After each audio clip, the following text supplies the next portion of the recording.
cottage looked perfect in the fading sunlight, its weathered stone walls and thatched roof promising the quaint country life we'd dreamed of. But as I fumbled with the old brass key, a chill ran down my spine. I couldn't shake the feeling that someone, or something, was watching us from behind the leaded glass windows. "Come on, Dad. I want to see my new room." My daughter Sarah tugged at my sleeve, her excitement momentarily dispelling my unease. I forced a smile and finally managed to unlock the heavy wooden door. The musty scent of age and disuse hit us as we stepped inside. My wife, Lisa, wrinkled her nose but kept her voice cheerful. "Nothing a good airing out won't fix, right?" I nodded, trying to match her optimism. We'd saved for years to escape the chaos of city life, to give Sarah a chance to grow up somewhere peaceful. This was supposed to be our fresh start. As we explored the cottage that first evening, the creaks and groans of the old structure set my nerves on edge. I told myself it was just the house settling, that all the strange noises were perfectly normal in a building this old. But when a door slammed shut upstairs while we were all in the kitchen, I couldn't explain it away so easily. "I'll go check it out," I said, trying to keep the tremor out of my voice. Lisa gave me a concerned look but didn't say anything as I headed up the narrow staircase. The upper floor was cloaked in shadows, the fading daylight barely penetrating the small windows. I moved cautiously down the hallway, my hand trailing along the rough plaster wall. The door to what we'd planned as Sarah's room stood slightly ajar, and I pushed it open slowly. The room was empty, just as we'd left it earlier. But as I turned to leave, something caught my eye. There, in the dust on the windowsill, was a single, perfect handprint, far too small to belong to any of us. My heart pounding, I backed out of the room and hurried downstairs. I didn't mention what I'd seen to Lisa or Sarah. There had to be a logical explanation, and I didn't want to frighten them on our first night in our new home. That night, as we lay in our creaky bed, the sounds of the countryside keeping us awake, Lisa whispered, "Do you think we made the right decision, moving out here?" I pulled her close, breathing in the familiar scent of her hair. "Of course we did. It's just going to take some getting used to, that's all." But as the words left my mouth, a long, low moan echoed through the house. We both sat bolt upright, straining our ears in the darkness. "What was that?" Lisa's voice was barely audible. "Probably just the wind," I said, not believing it myself. "Old houses make all sorts of noises." We eventually drifted off to sleep, but our rest was far from peaceful. I dreamed of dark shapes moving just out of sight, of whispered voices speaking in a language I couldn't understand. The next morning, exhausted and on edge, we tried to go about the business of settling into our new home. Sarah seemed oblivious to the tension, happily exploring every nook and cranny of the cottage. It was while unpacking boxes in the living room that I first noticed the scratching sounds coming from inside the walls. At first, I dismissed it as mice, not unexpected in an old country house. But as the day wore on, the scratching grew louder, more insistent. It seemed to follow us from room to room, always just on the other side of the plaster. Lisa noticed it too, her eyes widening as a particularly loud scratch came from behind the fireplace. "Maybe we should call an exterminator," she suggested, her voice tight with forced calm. I nodded, grateful for the pretense of normalcy. "I'll look one up right now." But when I tried to use my phone, I found there was no signal. The landline we'd had installed gave nothing but static when I picked up the receiver. We were cut off. That night, things escalated. We were jolted awake by Sarah's scream, piercing through the darkness. We rushed to her room to find her sitting up in bed, her eyes wide with terror. "There was a lady," she sobbed as Lisa gathered her into her arms. "A lady in old-fashioned clothes. She was standing right there, watching me." I searched the room, my heart racing, but found nothing. No sign of an intruder, no explanation for what Sarah had seen. As I turned back to comfort my daughter, my foot caught on something.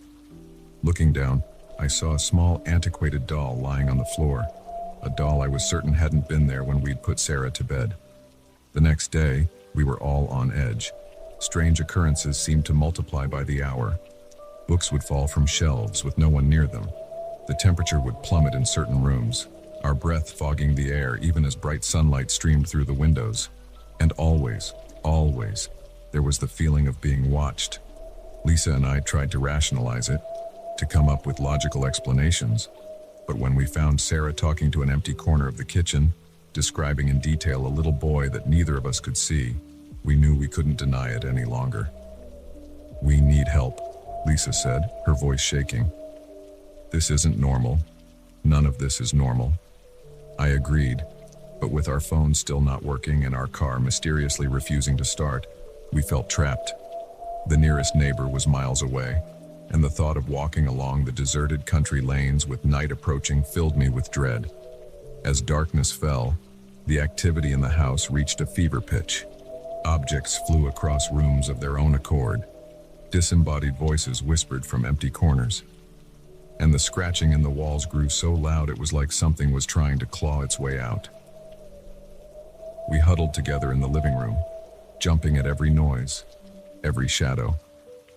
Sarah had long since cried herself into an exhausted sleep, curled up on the sofa between us. "What are we going to do?" Lisa's voice was hoarse, her eyes red-rimmed from crying. I opened my mouth to respond, to offer some words of comfort or reassurance, but at that moment, every light in the house went out at once. We were plunged into total darkness.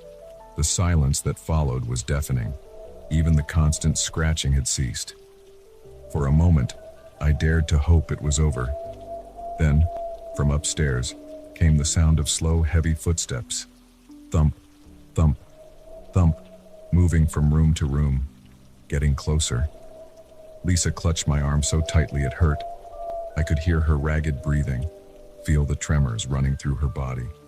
I wanted to run, to grab Sarah and flee into the night, but I was paralyzed with fear, unable to move as the footsteps reached the top of the stairs. Thump, thump, thump. They were coming down now. Slow, deliberate. The old wood creaking under unseen weight. I finally found my voice. "Who's there?" I called out, hating how weak and frightened I sounded. The footsteps stopped. For a long moment, there was nothing but silence. Then, a voice spoke from the darkness. Old, cracked, filled with malice. "This is our home," it said, "and you are not welcome here." The words were followed by a chorus of whispers, dozens of voices all around us, repeating the same phrase over and over. "Not welcome, not welcome, not welcome." Sarah woke with a start, her scream joining the cacophony of ghostly voices. The furniture began to shake, pictures flew off the walls, and a wind that had no source whipped around us, icy cold and smelling of decay. In that moment of pure terror, I found the strength to move. I scooped Sarah up in my arms, grabbed Lisa's hand and ran for the door. We burst out into the cool night air, not stopping until we reached the road. As we stood there, gasping for breath, I turned to look back at the cottage. It stood silent and dark, looking for all the world like a normal, quaint country home. But in one of the upstairs windows, I saw a figure, a woman in old-fashioned clothes, her face twisted in a malevolent smile. As I watched, she raised her hand and waved, a mocking farewell. Then she was gone, and the window was empty once more. We didn't go back for our things. We walked through the night, following the road until we reached the nearest town. It was days before we could bring ourselves to talk about what had happened, to try and make sense of the nightmare we'd endured. In the end, we never returned to the cottage. We left it, and all the horrors it contained, behind us. But sometimes, in the dead of night, I still hear those whispers, still feel those unseen eyes watching me from the shadows. And I wonder if we ever truly escaped, or if a part of us will always be trapped in that house, forever unwelcome guests in someone else's home. The security camera feed flickered, and for a split second I saw something that shouldn't be there. A shadow where there should be light, a movement where all should be still. In that moment, I knew this night shift would be unlike any other. My name's Mike, and I've been working security at the City Museum for going on 5 years now. It's usually a pretty quiet gig, just me, the cameras, and millions of dollars worth of artifacts to keep an eye on. But tonight was different. I leaned closer to the bank of monitors, my coffee forgotten as I scanned each screen. Everything looked normal at first glance. Empty halls, dimly lit exhibits, the occasional reflection off a glass case. But then I saw it again. A flicker in the Egyptian wing, like someone had walked in front of the camera and disappeared. "What the hell?" I muttered, reaching for the controls to rewind the footage. But before I could, another camera glitched, this time in the medieval Europe section. My heart started to race. One camera malfunction, I could explain away. Two, in different parts of the museum. That was no coincidence. I grabbed my flashlight and radio, hesitating for just a moment before stepping out of the security office. The hallway stretched before me, shadows dancing in the beam of my light. Every instinct told me to go back, to call for backup, but I knew that by the time anyone arrived, whatever was happening could be long over. The sound of my footsteps echoed off the marble floors as I made my way towards the Egyptian wing. The air felt heavy, charged with an electricity I couldn't explain. As I rounded the corner, my flashlight beam caught the glint of gold from Tutankhamun's death mask. I swept the light across the room, half expecting to see a figure dart behind a sarcophagus. But there was nothing. Just ancient artifacts standing silent watch as they had for centuries. I was about to turn back when something caught my eye. A smudge on the glass case housing a collection of canopic jars. I moved closer, my breath fogging the glass as I leaned in to inspect it. It was a handprint. Fresh, by the looks of it. "This is Mike," I said into my radio, my voice sounding unnaturally loud in the quiet room. "I've got signs of a possible intruder in the Egyptian wing. Requesting backup." Static was my only reply.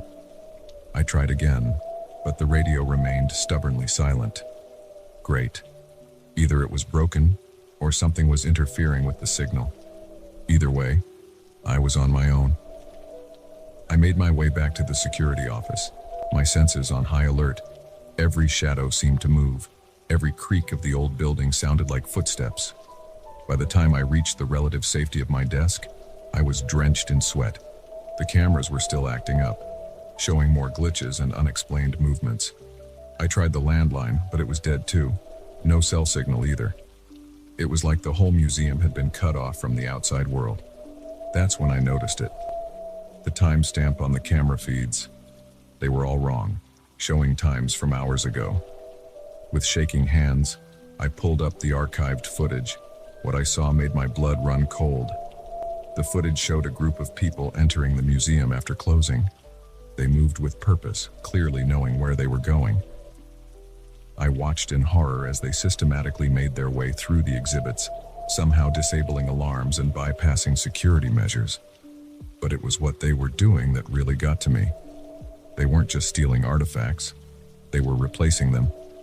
With perfect replicas, as far as I could tell. If I hadn't been watching it happen, I never would have known the difference. I fast-forwarded through the footage, my heart pounding as I watched them work their way through the museum. They were professionals, no doubt about it, and they were almost done. The timestamp on the last bit of footage was just minutes ago. They were still here. I jumped up from my chair, knocking over my cold coffee in the process. I had to do something, had to stop them. But what could one security guard do against a team of professional thieves? I grabbed my flashlight again, along with the pepper spray I kept in my desk. It wasn't much, but it was better than nothing. As I stepped back into the hallway, I heard voices, soft, but getting closer. I ducked into an alcove, trying to slow my breathing as I listened. "That's the last of it," a man's voice said. "Let's get out of here before sunrise." "What about the guard?" This voice was female, low and husky. "Taken care of," a third voice replied. "He'll be out cold for hours." By the time anyone realizes what's happened, we'll be long gone. I frowned, out cold, but I was right here, very much awake. Then it hit me. They must have gotten to Jim, the other night guard. He usually patrolled the West Wing while I monitored the cameras. I hadn't seen him all night. Hadn't even thought to check on him. Guilt and anger warred inside me. I should have known something was wrong when Jim didn't check in. Now he could be hurt or worse, and these thieves were about to get away with the crime of the century. I couldn't let that happen. Taking a deep breath, I stepped out of my hiding place. "Freeze!" I shouted, pointing my flashlight at the group. "Security! Don't move!" For a moment, they looked startled. There were 5 of them, all dressed in black, carrying large duffel bags that I assumed were full of priceless artifacts. Then the one in front, a tall man with cold eyes, smiled. Well, he said. "Looks like we missed one." He turned to his companions. "Take care of him." 2 of them started towards me. I backed up, fumbling for my pepper spray. "Stay back," I warned, trying to keep my voice steady. "I've called for backup. The police are on their way." The woman laughed. "No, you haven't," she said. "All communications are jammed. You're all alone. Rent a cop." She was right, and we both knew it, but I couldn't give up. I thought of all the history in this museum, of the thousands of people who came here every day to learn and wonder. I couldn't let these thieves take that away. In that moment of distraction, one of them lunged at me. I managed to dodge, spraying wildly with the pepper spray. Someone cursed, and I heard the sound of coughing, but then a fist connected with my jaw, sending me sprawling. I hit the ground hard, my flashlight skittering across the floor. Through dazed eyes, I saw the leader bend down to pick it up. "You should have stayed in your office," he said, his voice almost gentle. "Now we'll have to do this the hard way." I tried to get up, but a boot on my chest kept me down. I could taste blood in my mouth, could feel the panic rising as I realized how utterly outmatched I was. But then, miraculously, I heard it. Sirens, growing louder by the second. The thieves heard it too. Their heads snapped up, looking towards the windows where blue and red lights were now visible. "How?" the woman hissed. "The alarms never went off." I managed to grin, even though it hurt. "Silent alarm," I lied. "Triggered as soon as you entered the building. Guess your tech isn't as good as you thought." The leader's face twisted in anger. He raised the flashlight, and I braced myself for the blow. But it never came. Instead, the sound of breaking glass filled the air, followed by shouts of "Police, freeze!" What happened next was a blur. The boot on my chest disappeared as the thieves scattered. I heard more shouting, the sound of running feet, a gunshot that echoed through the cavernous halls of the museum. And then, suddenly, it was over. I found myself being helped to my feet by a concerned-looking police officer. "Are you all right, sir?" she asked, her eyes scanning me for injuries. I nodded, wincing at the movement. "Yeah, I think so." "Did you get them?" she smiled. "We got them, all 5, plus the artifacts they were trying to steal. You did good, holding them off like that." I sagged in relief, the adrenaline finally wearing off. As the officer led me outside to a waiting ambulance, I saw the thieves being loaded into police cars. The leader caught my eye as he was being put in the back of a cruiser. The look he gave me was pure hatred. I should have been scared, but instead, I felt a surge of pride. I had done my job. I had protected the museum and everything in it. As the paramedics checked me over, I watched the sun begin to rise over the city. In a few hours, the museum would open as usual. Visitors would come, marveling at artifacts that were thousands of years old, never knowing how close they came to losing them forever. And me, I'd be back tomorrow night, watching over it all. Because that's what I do. That's who I am. I'm the night guard, the unseen protector of history itself. And no matter what comes, I'll be ready. The scratching sound from my closet grew louder, more insistent. I froze, textbook forgotten in my lap, as the noise changed from a gentle scrape to a frantic scrabbling. Whatever was in there, it wanted out, and I was terrified to find out what it might be. My name's Jess, and up until tonight, my biggest worry was passing my Psych 101 midterm. Funny how quickly priorities can change when you're faced with the possibility of a monster in your closet. It had started innocently enough. Just another late-night study session in my dorm room, fueled by too much coffee and the creeping dread of impending exams. My roommate, Sarah, was out for the night, probably at another party. I envied her ability to balance academics and social life, and while I was stuck here, drowning in a sea of highlighters and sticky notes, the first scratch was so faint I barely noticed it. I glanced up from my textbook, cocking my head to listen. Nothing. Just the usual ambient sounds of dorm life, distant music, muffled voices, the hum of my ancient mini-fridge. I shrugged it off, turning back to my studies, but then I heard it again. A soft, deliberate scraping sound like fingernails on wood, and it was coming from my closet. My heart rate picked up. I set my textbook aside, eyes fixed on the closed closet door. "Hello?" I called out, feeling stupid even as I did so. What did I expect, and for someone to answer? Silence greeted me. I let out a shaky laugh, running a hand through my messy hair. "Get it together, Jess," I muttered. "You're losing it." I picked up my book again, determined to focus, but the words swam before my eyes, my concentration shot. Every few seconds, my gaze would dart to the closet, half expecting to see the door slowly creaking open. That's when the scratching started in earnest. It was unmistakable now, a frantic scrabbling that made the hair on the back of my neck stand up. My breath caught in my throat as I stared at the closet, my mind racing through possibilities. A rat? A raccoon? How could an animal have gotten in there? I stood up slowly, my legs shaking. Part of me wanted to run, to bolt from the room and not look back. But a larger part, the part that had always been too curious for my own good, propelled me forward. My hand trembled as I reached for the doorknob. The scratching intensified, as if whatever was in there knew I was close. I took a deep breath, steeling myself, and yanked the door open. For a moment, all I saw were my clothes, hanging neatly in a row.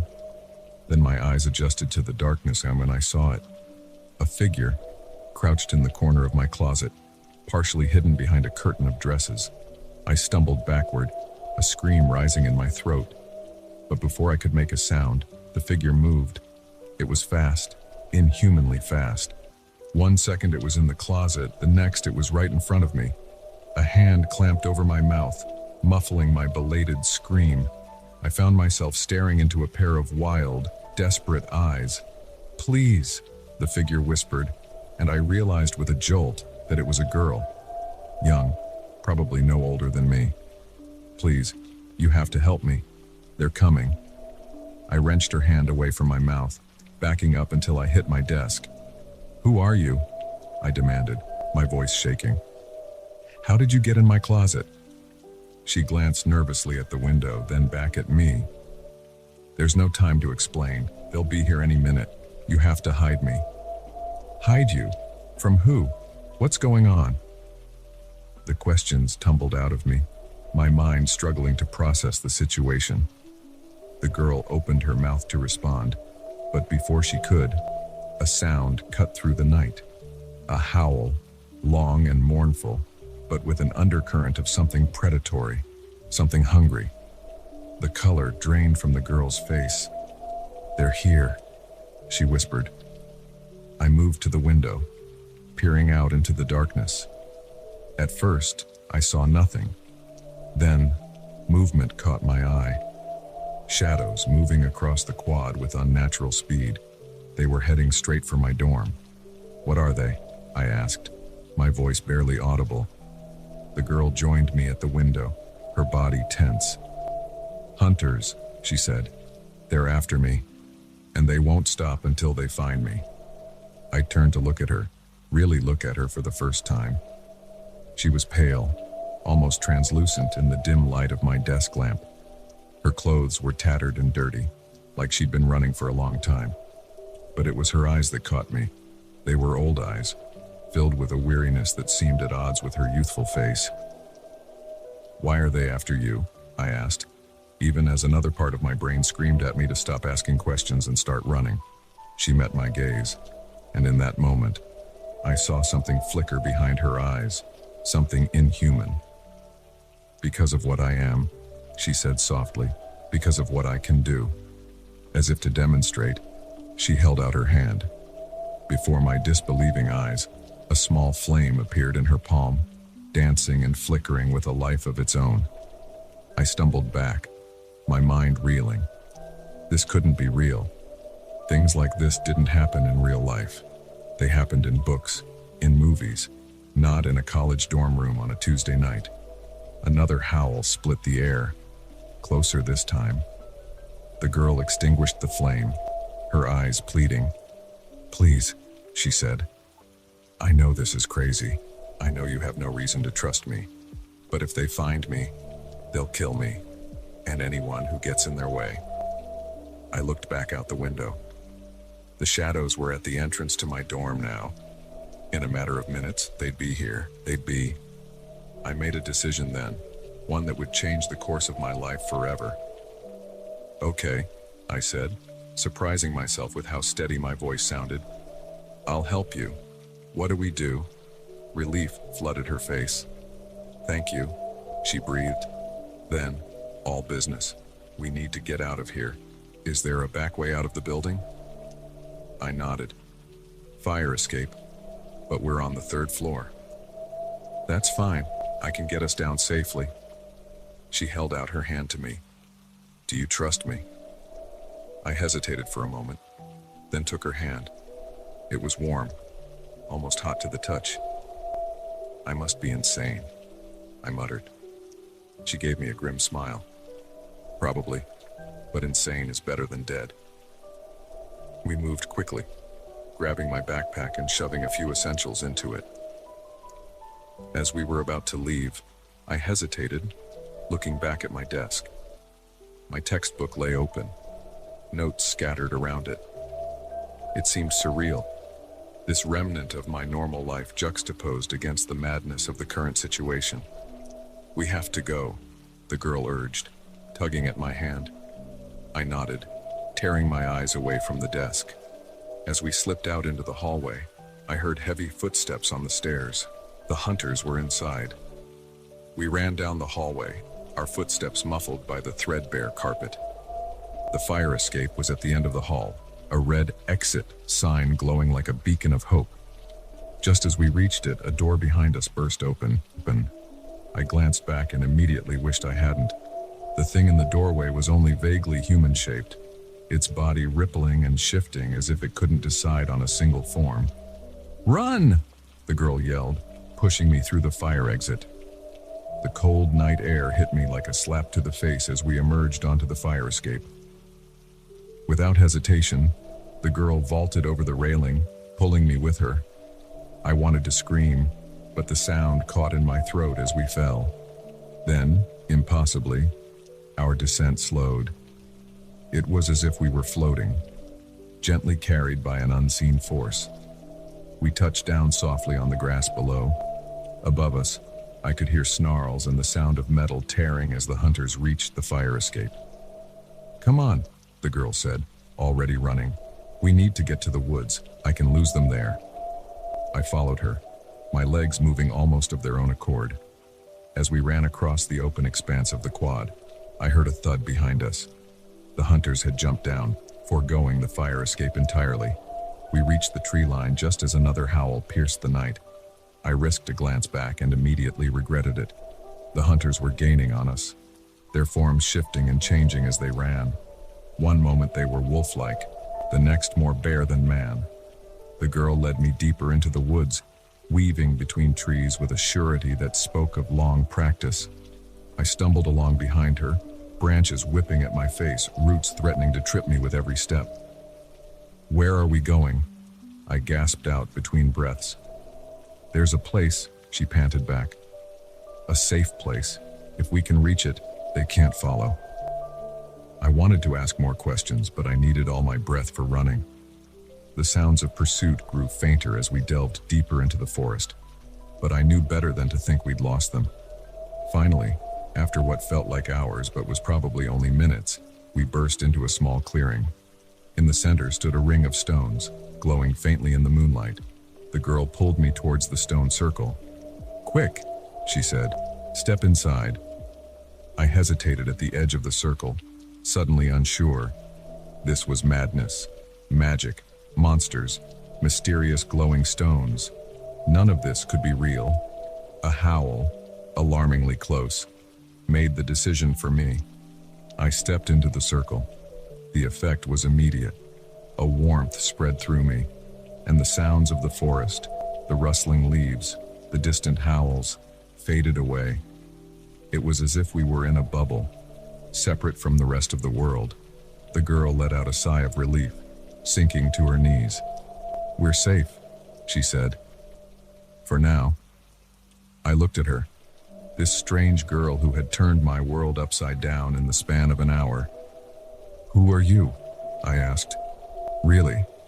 She met my gaze, a small, sad smile on her face.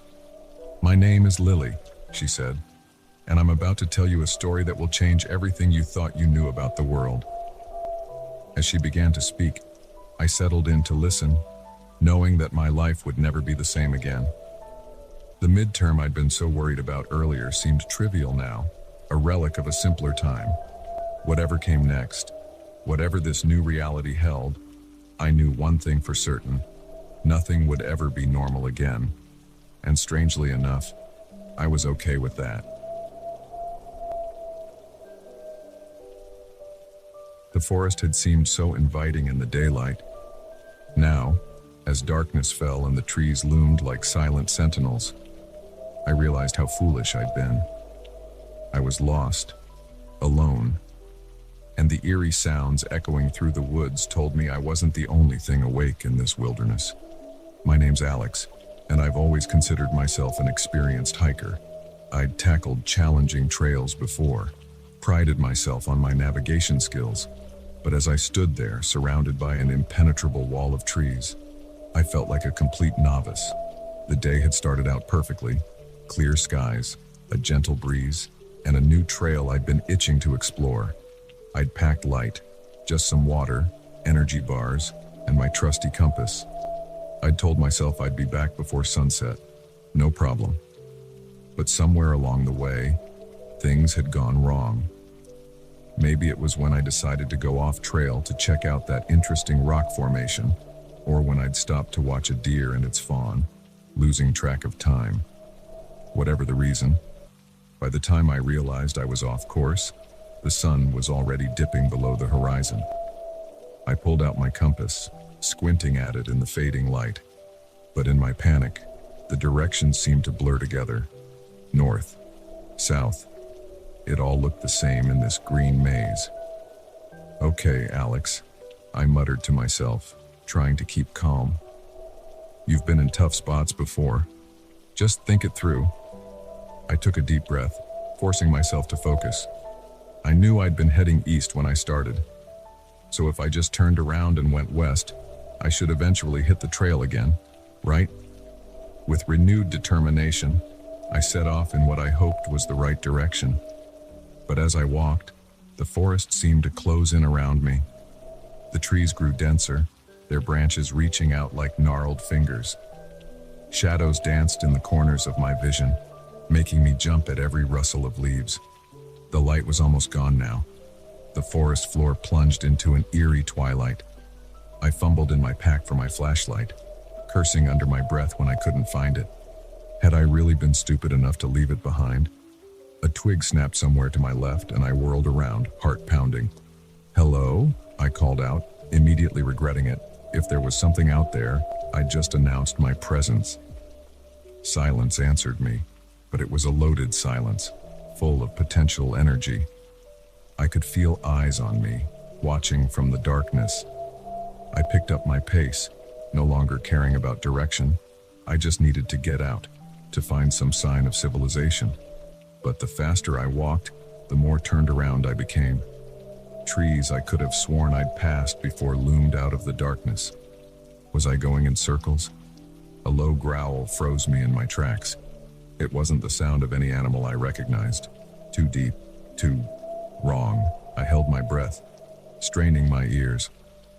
For a moment, there was nothing. Then I heard it again, closer this time. Panic surged through me, and I ran. Branches whipped at my face. Roots seemed to reach up to trip me, but I didn't slow down. I could hear something crashing through the underbrush behind me, gaining ground with every second. I burst into a small clearing, the sudden moonlight momentarily blinding me. As my eyes adjusted, I saw a figure standing on the other side of the clearing. Relief flooded through me. "Hey!" I shouted, waving my arms. "I'm lost. Can you help me?" The figure didn't move. As I got closer, I realized something was off. It was too tall, too still, and its proportions were wrong. I skidded to a stop, my relief turning to ice in my veins. This wasn't a person. I didn't know what it was, but every instinct I had was screaming at me to run. Before I could move, the thing's head snapped towards me. In the moonlight, I caught a glimpse of eyes reflecting an unnatural green, a mouth full of too many teeth. I turned and ran back into the trees, no longer caring about direction or finding my way out. My only thought was to get away from that thing in the clearing. I ran until my lungs burned and my legs felt like jelly. When I couldn't run anymore, I collapsed against a tree, gasping for breath. The forest was silent again, but it was a tense silence, full of watchful anticipation. As I sat there, trying to catch my breath and calm my racing heart, I became aware of a soft glow coming from my right. At first, I thought it was my eyes playing tricks on me. But as I focused on it, the glow grew stronger. Curiosity overcame fear, and I found myself moving towards the light. As I got closer, I realized it was coming from a small cave, half hidden by thick underbrush. I hesitated at the entrance. Every horror movie I'd ever seen was screaming at me not to go in, but the alternative was staying out here in the dark with whatever that thing in the clearing had been.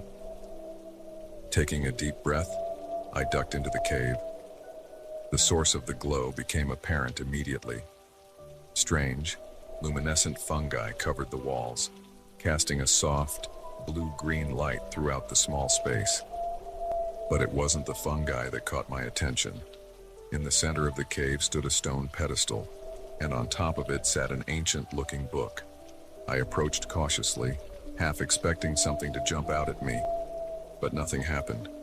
The book just sat there, its leather cover cracked and worn with age. Against my better judgment, I reached out and opened it. The pages were filled with strange symbols and diagrams, none of which made any sense to me. But as I flipped through, a loose page fell out. I picked it up, squinting at the faded handwriting. It was in English, unlike the rest of the book. As I read, my eyes widened. It was a warning, a description of creatures that lived in these woods, ancient beings that had been here long before humans. Beings that didn't take kindly to trespassers. A chill ran down my spine as I remembered the thing in the clearing. Was that what the note was talking about? The next part of the note described a ritual, a way to appease these creatures and ensure safe passage through their domain. It seemed absurd, like something out of a fantasy novel. But after what I'd seen tonight, I was willing to believe just about anything. I memorized the ritual as best I could, then tucked the note into my pocket. As I turned to leave the cave, a growl from outside made me freeze. It was back, and it had found me. I could see its silhouette at the cave entrance, blocking out the moonlight. Those eerie green eyes gleamed in the darkness, fixed on me. With shaking hands, I began the ritual. I didn't have the items the note mentioned, but I hoped intent would be enough. I spoke the words phonetically, not understanding their meaning, but putting every ounce of desperation I had into them. As I finished the last word, the creature lunged. I closed my eyes, bracing for impact. but it never came. I opened my eyes to find the cave empty. The creature was gone, as if it had never been there. Even its silhouette at the entrance had vanished. For a long moment, I just stood there, hardly daring to breathe. Had it worked? Or was this just the calm before the storm? Gathering my courage, I stepped out of the cave. The forest was different. The oppressive darkness had lifted, and I could see a faint path leading away from the cave, softly illuminated by moonlight. I followed the path, my heart in my throat. Every shadow still seemed to hide potential dangers, but the bone-deep terror I'd felt earlier had faded. After what felt like hours but was probably only minutes, I heard a sound that made me want to cry with relief. Cars. I'd reached the road. As I broke through the tree line and saw the asphalt gleaming in the moonlight, I finally allowed myself to believe I was safe. I flagged down the first car I saw, probably looking like a madman with my torn clothes and wild eyes. The elderly couple in the car were skeptical at first, but something in my face must have convinced them I was genuinely in distress. They gave me a ride back to town, peppering me with questions I couldn't answer. How could I explain what had happened? Who would believe me? As we drove away from the forest, I looked back. For a moment, I thought I saw those green eyes watching from between the trees. But then we turned a corner and the forest was lost from view. I never went hiking alone again after that night, and I never returned to those woods. But sometimes, when the night is dark and the wind whispers through the trees, I remember the terror, the strange cave, the ritual, and I wonder if it was all real, or just a nightmare born from fear and exhaustion. But then I feel the weight of that note in my pocket, the note I couldn't bring myself to get rid of. And I know the forest has secrets, and some of them are better left undiscovered.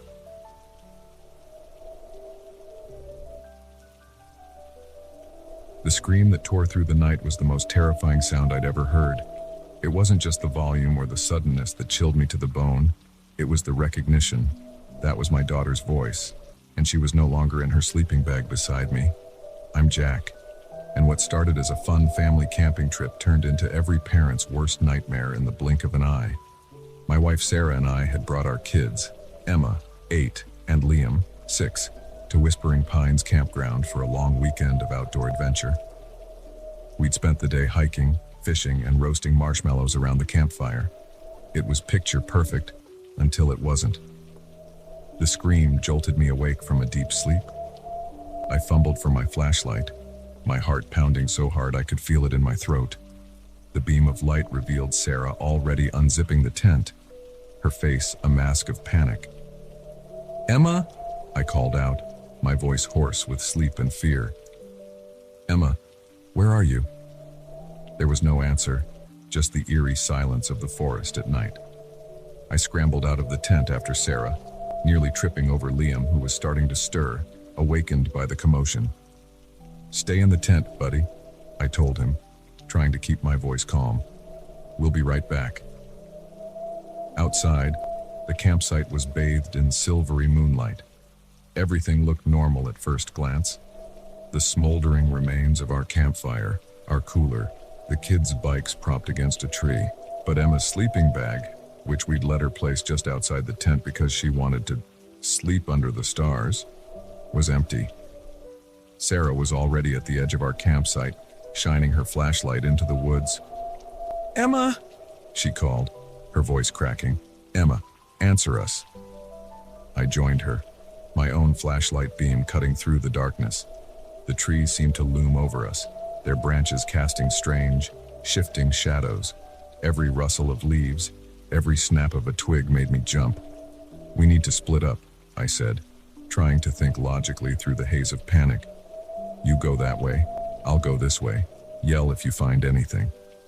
Sarah nodded, her face pale in the moonlight. As she headed off in one direction, I plunged into the woods in the other, calling Emma's name every few steps. The forest seemed to swallow my voice, the darkness pressing in around me. I stumbled over roots and rocks, my flashlight beam bouncing wildly as I ran. My mind raced with terrible possibilities.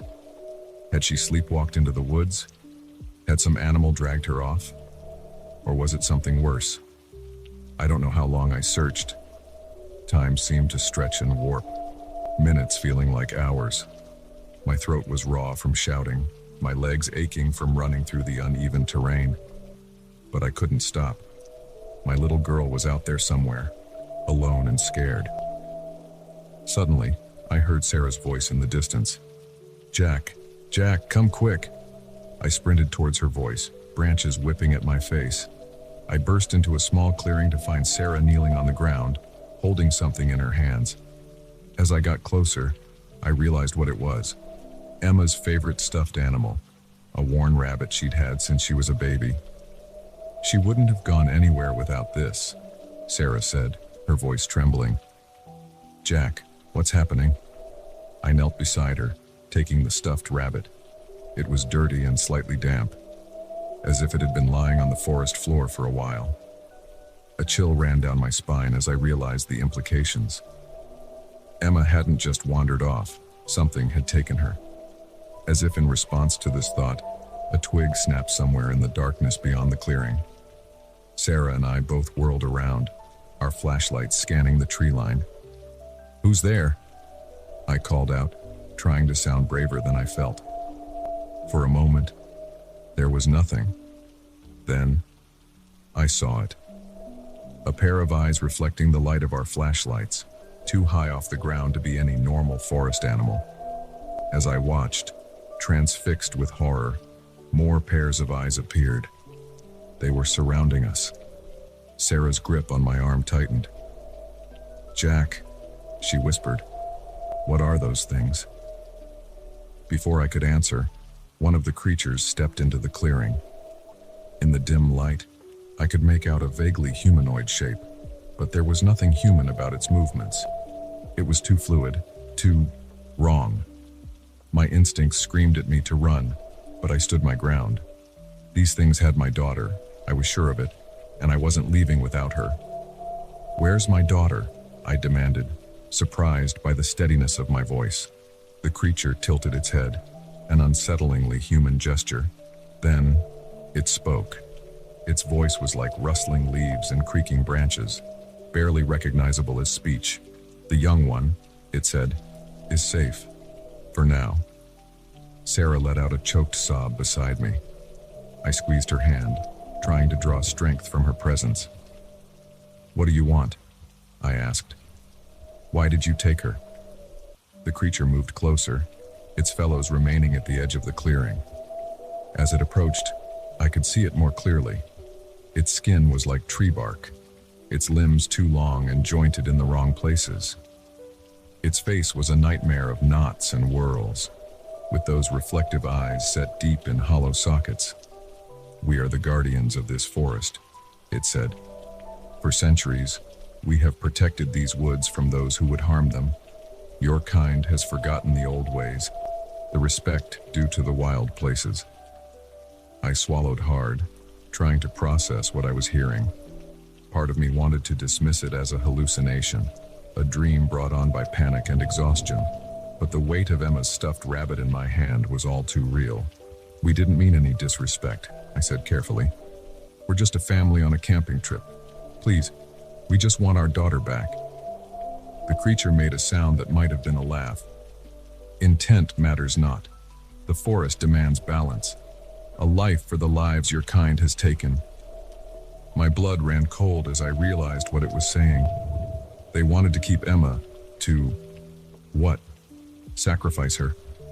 The thought was too horrible to contemplate. "No," I said, surprised by the fierceness in my voice. "You can't have her. Take me instead." Sarah gasped beside me, but I pressed on. "I'm the father. I'm responsible for bringing her here. If someone has to pay the price, it should be me." The creature regarded me silently for a long moment. Then, to my surprise, it nodded. "Your offer is accepted," it said. "The young one will be returned, but you must come with us." Relief flooded through me, quickly followed by fear. I turned to Sarah. seeing the terror and anguish in her eyes. "I have to do this," I told her softly. "Get Emma and Liam out of here. Don't come back." Sarah shook her head, tears streaming down her face. "Jack, no. There has to be another way." But we both knew there wasn't. I pulled her close, kissing her fiercely.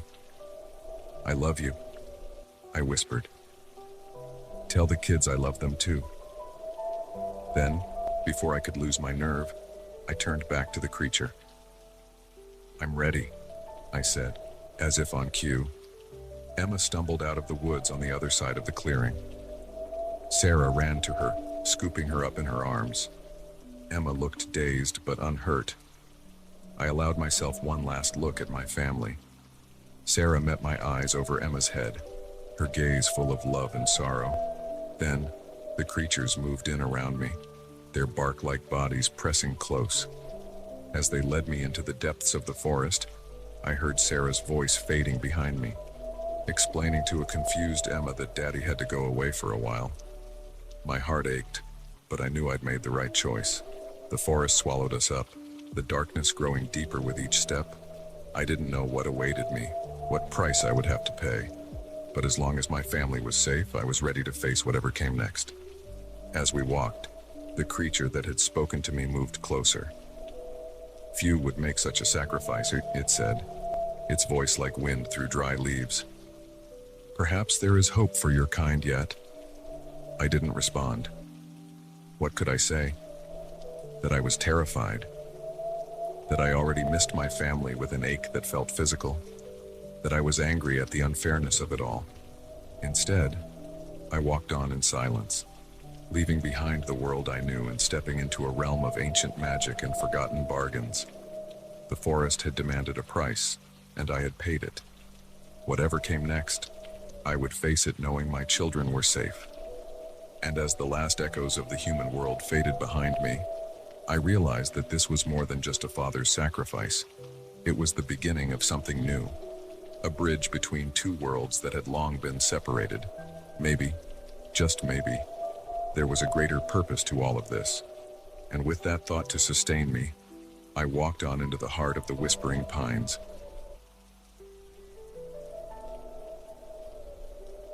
The silver photo frame on my nightstand was turned face down when I woke up. I distinctly remembered leaving it upright the night before, smiling at the family portrait it held.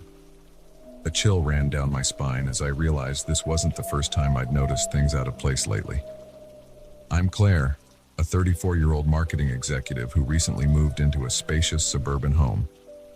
After years of cramped city living, I was thrilled to have more space. But with a demanding job and a house too big for one person to manage, I decided to hire a housekeeper. Enter Mrs. Phillips, a stern-looking woman in her 60s with impeccable references. She seemed perfect, efficient, thorough, and available to work the hours I needed. I thought I'd struck gold. The first few weeks were great. I'd come home to a spotless house, laundry done, and sometimes even a meal prepped in the fridge. Mrs. Phillips was a godsend, allowing me to focus on my work without drowning in household chores. But then, little things started to feel off. It began with small inconsistencies. A book on the coffee table that I didn't remember leaving there. The order of my shoes in the closet slightly rearranged. My favorite mug in a different cabinet. At first, I brushed it off. Maybe I was more forgetful than I realized. The stress of my job was getting to me, surely. But as the occurrences became more frequent and noticeable, a nagging sense of unease began to grow. One evening, I came home to find my laptop open on the kitchen counter. I always kept it in my study, and I certainly hadn't left it running. When I checked the browser history, I found searches for my name, my family members, and my company. My heart raced as I confronted Mrs. Phillips the next day. Her reaction was oddly calm, almost rehearsed. She apologized profusely, claiming she'd only used the laptop to look up a cleaning technique and must have accidentally clicked on some pop-ups. Her explanation seemed plausible, but something in her eyes made me uneasy. I decided to be more vigilant. I started taking photos of rooms before leaving for work, comparing them to how I found them when I returned. The changes were subtle but undeniable. A pillow slightly out of place, a drawer not fully closed, my clothes arranged in a different order than I'd left them. The final straw came when I noticed my personal documents had been rifled through. The folder I kept in my desk drawer was ever so slightly out of alignment. When I opened it, I could tell someone had been looking at my financial statements and insurance policies. That night, I couldn't sleep. Every creak of the house, every shadow, seemed ominous. I couldn't shake the feeling that I wasn't alone, that someone was watching me. In the morning, bleary-eyed and on edge, I made a decision. I needed to know what was really going on when I wasn't home. I called in sick to work and set up a small camera in the living room, hidden among my books. Then I pretended to leave for the day, driving around the block and parking where I could see my house. My heart pounded as I watched Mrs. Phillips arrive and let herself in. Hours crawled by as I sat in my car, alternating between watching the house and checking the camera feed on my phone. At first, everything seemed normal. Mrs. Phillips cleaned, did laundry, and went about her usual tasks. But then, around midday, her behavior changed. She began moving through the house with purpose, opening drawers and cabinets, clearly searching for something.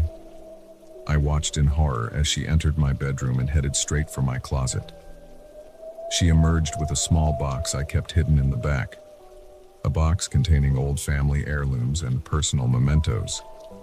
My breath caught in my throat as she opened it, carefully examining each item inside.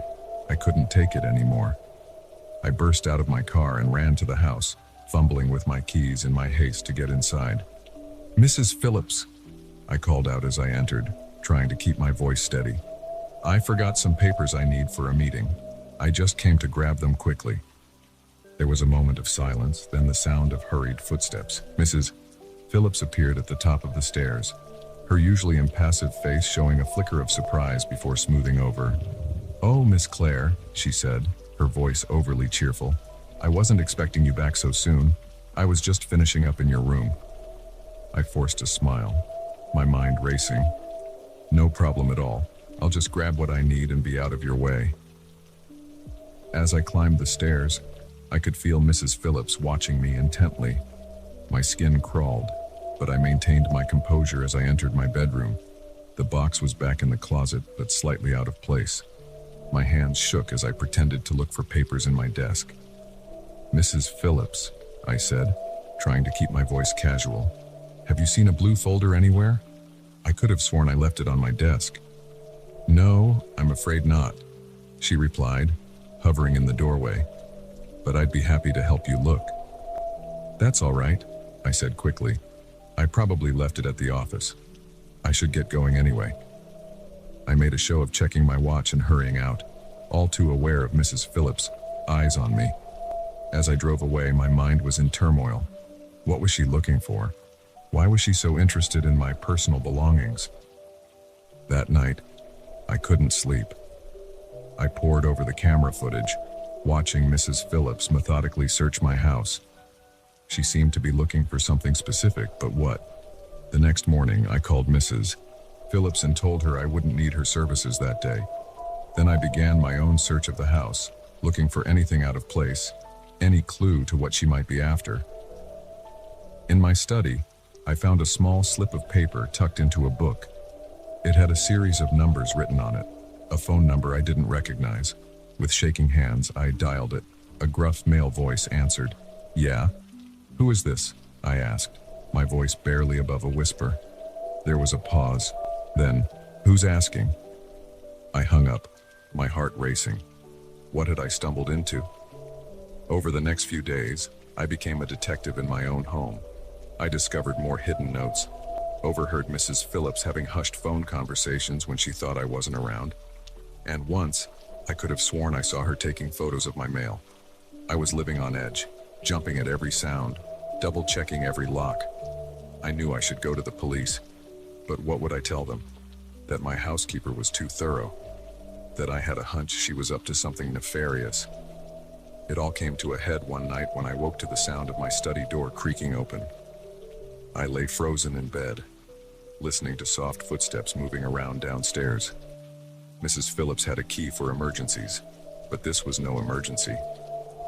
Silently, I crept out of bed and down the stairs, my phone clutched in my hand, 911 already dialed and ready to call. As I approached the study, I could see a sliver of light under the door. I took a deep breath and pushed the door open. Mrs. Phillips stood at my desk, a flashlight in one hand and a stack of papers in the other. She looked up, her eyes widening in shock. "Mrs. Phillips," I said, my voice surprisingly steady.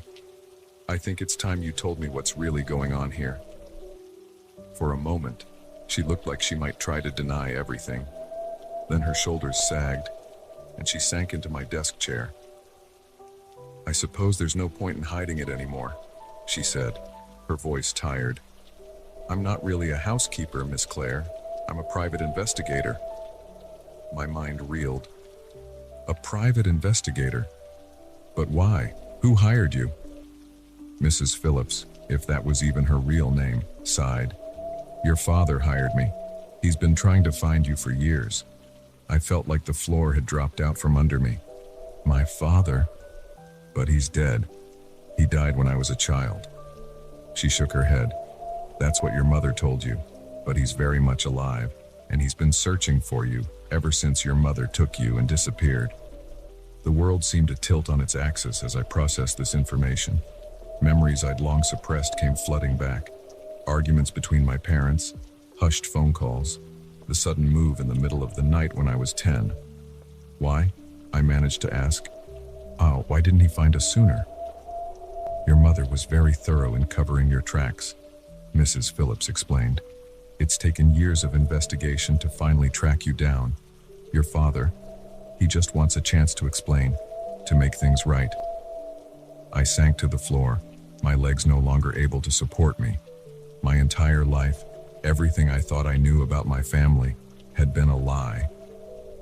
As the sun began to rise, casting a warm glow through the study windows, I made a decision. I looked up at Mrs. Phillips, this woman who had invaded my privacy but who had also, in a twisted way, brought the truth to light. "I want to meet him," I said, my voice barely above a whisper. Mrs. Phillips nodded, a small smile on her face. "He'll be so happy to hear that. He's never stopped loving you, you know." As she took out her phone to make the call, I sat there on the floor of my study, watching the dawn of a new day and the dawn of a new chapter in my life. The truth had been hiding in my home all along, disguised as a housekeeper with a feather duster and a secret agenda. I didn't know what the future held, what explanations or revelations awaited me. But I knew one thing for certain: nothing in my life would ever be the same again.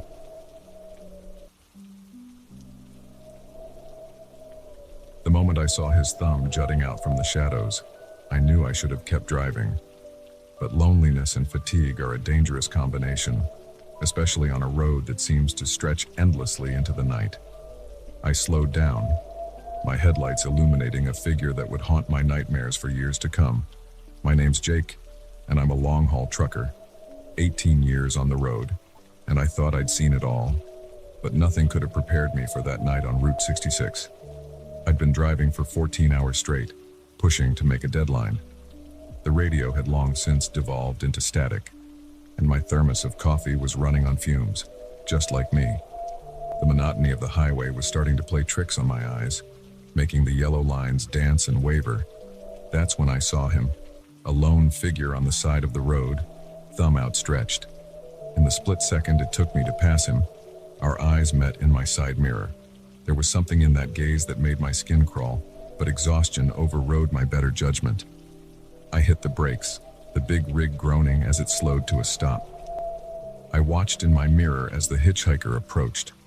He moved with an odd, jerky gait, like a marionette with tangled strings. As he got closer, I could make out more details. He was tall and rail-thin, wearing a threadbare jacket despite the warm night. His face was gaunt, all sharp angles and deep shadows. "Where you headed?" I called out as he reached the passenger door. His voice, when he answered, was like gravel being crushed. "Wherever you're going." Every instinct I had was screaming at me to put the truck in gear and get the hell out of there. But some misplaced sense of decency made me reach over and unlock the door instead. He clambered in, movements still jerky and uncoordinated. Up close, he smelled like damp earth and something metallic I couldn't quite place. I tried not to breathe too deeply as I pulled back onto the highway. "Name's Jake," I said, more to break the uncomfortable silence than out of any real desire to chat. He turned those unsettling eyes on me. "John," he replied after a beat too long. "John Smith." "Right. And I'm Santa Claus." But I didn't push it. Rule number 1 of picking up hitchhikers: don't ask too many questions. We drove in silence for a while, the only sound the rumble of tires on asphalt and the occasional ping of bugs hitting the windshield. I kept sneaking glances at my passenger. Something about him just felt off. His stillness was unnatural, like he wasn't quite comfortable in his own skin. "So, where you coming from, John?" I asked, unable to stand the silence any longer. He didn't answer immediately. When he did, his voice had a dreamy, far-off quality to it. A place where the sun never sets and the streets are paved with bones. I chuckled nervously, trying to play it off as a joke. "Sounds like Vegas." John didn't laugh. He just stared at me with those hollow eyes. "You have no idea," he murmured. The cab of the truck suddenly felt very small and very cold.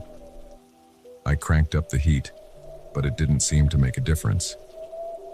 John had turned his attention to the window, watching the darkness rush by. As the miles ticked away, my unease grew. John's presence seemed to suck all the warmth and light out of the world.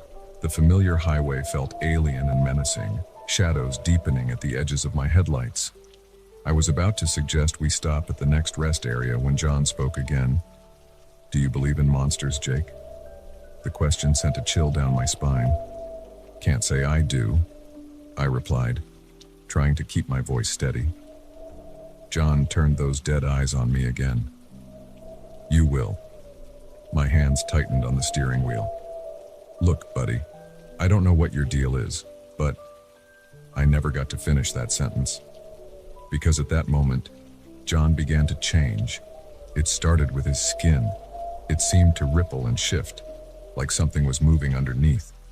Then his face began to elongate, features melting and reforming into something inhuman. I watched in horror as his fingers lengthened into claws, tearing through the worn fabric of his gloves. I slammed on the brakes, the truck fishtailing as it came to a stop in the middle of the highway. I fumbled for the door handle, desperate to get away from whatever was happening beside me. But John, or the thing that had been John, was faster. A clawed hand shot out, grabbing my arm with inhuman strength. I yelled in pain and fear, struggling to break free. "Don't leave now, Jake," the creature growled, its voice a hellish distortion of John's gravelly tones. "The fun's just beginning." I lashed out blindly, my fist connecting with something that felt like cold putty. The thing that was John howled, a sound that made my blood run cold. Its grip loosened just enough for me to wrench my arm free. I threw myself out of the truck, hitting the asphalt hard. Pain shot through my shoulder, but adrenaline kept me moving. I scrambled to my feet and ran, not daring to look back. The sound of tearing metal filled the air, followed by an inhuman roar. Against my better judgment, I glanced over my shoulder. What I saw nearly stopped my heart. The creature had torn through the roof of the cab like it was tissue paper. It towered over the truck, a nightmarish amalgamation of man and beast. Its skin was a patchwork of scales and fur, its face a twisted mask of fangs and glowing eyes. I ran faster than I ever had in my life, my lungs burning as I sprinted down the highway, but I could hear it behind me, its heavy footfall shaking the ground. It was toying with me, I realized. It could have caught me at any time. Just when I thought my legs would give out, I saw lights in the distance, a gas station, its fluorescent glow a beacon of hope in the darkness. I pushed myself harder, praying I could reach it before the creature caught up. The sound of pursuit suddenly stopped. I risked another look back and saw the creature retreating, shrinking back into a more human form as it disappeared into the shadows at the side of the road. I stumbled into the gas station parking lot, gasping for breath. The attendant looked up from his magazine, eyes widening at my disheveled appearance. "You okay, man?" he asked, already reaching for the phone. I couldn't speak. I just shook my head, collapsing onto the cracked linoleum floor. As the attendant called the police, I stared out at the highway, half expecting to see those glowing eyes watching me from the darkness. The cops arrived quickly, lights flashing and sirens wailing. They found my truck abandoned on the highway, the cab torn open like a sardine can. There was no sign of John or the creature he'd become. They didn't believe my story, of course. Who would? They chalked it up to exhaustion and possible dehydration, maybe even a hallucination brought on by some bad truck stop food, but they couldn't explain the claw marks on my arm or the inhuman prints they found around my truck. I quit trucking after that night. Couldn't bring myself to get back behind the wheel, to face those long, dark stretches of highway. Some nights, I still wake up in a cold sweat, the memory of those glowing eyes and that distorted voice fresh in my mind. I don't know what John was or where he came from, but I do know this. There are things out there in the darkness, things that defy explanation, and sometimes they hitch a ride. So if you're ever driving down a lonely stretch of highway and you see a solitary figure with his thumb out, just keep driving, because you never know who or what you might be letting into your life. As for me, I'll stick to the daylight from now on, and I'll never pick up another hitchhiker as long as I live. Some rides just aren't worth the risk. The moment I locked eyes with him in the rearview mirror, I knew this wasn't going to be an ordinary night bus ride. His gaze, hidden beneath a dark hood, seemed to bore right through me, igniting a primal fear I couldn't shake. Little did I know, this was only the beginning of a journey that would push me to the very edge of sanity. My name's Mia, and I'm a grad student at the local university. That night, I was heading back to campus after visiting my parents for the weekend. It was a 4-hour trip, and I'd opted for the cheaper night bus to save some cash. Big mistake. The bus was nearly empty when I boarded, just a couple of other passengers scattered about. I chose a seat near the middle, settling in for what I hoped would be an uneventful ride. As we pulled out of the station, I noticed him for the first time, a figure in a dark hoodie, sitting at the very back of the bus. At first, I didn't think much of it. Just another passenger, right? But as the miles ticked by and the other riders gradually disembarked at various stops, I became acutely aware that it was just me, the driver, and the hooded figure left on the bus. That's when I felt it, that prickling sensation at the back of my neck that told me I was being watched. I tried to shake it off, telling myself I was just being paranoid. But every time I glanced in the rearview mirror above the driver's seat, I saw those eyes staring back at me. I couldn't make out his face clearly in the dim light of the bus, but there was something unsettling about the intensity of his gaze. It never wavered, never blinked, just two pinpoints of light in the darkness, fixed on me. I tried to distract myself by looking out the window, but all I could see was my own reflection and the endless darkness beyond. The soft hum of the engine and the occasional bump in the road were the only sounds breaking the eerie silence. After what felt like an eternity, I decided to move seats, hoping to break the line of sight between me and my unwanted observer. I gathered my things and moved to a seat closer to the front, pointedly avoiding looking towards the back of the bus. For a few blissful moments I felt relief, but then, from the corner of my eye, I saw movement.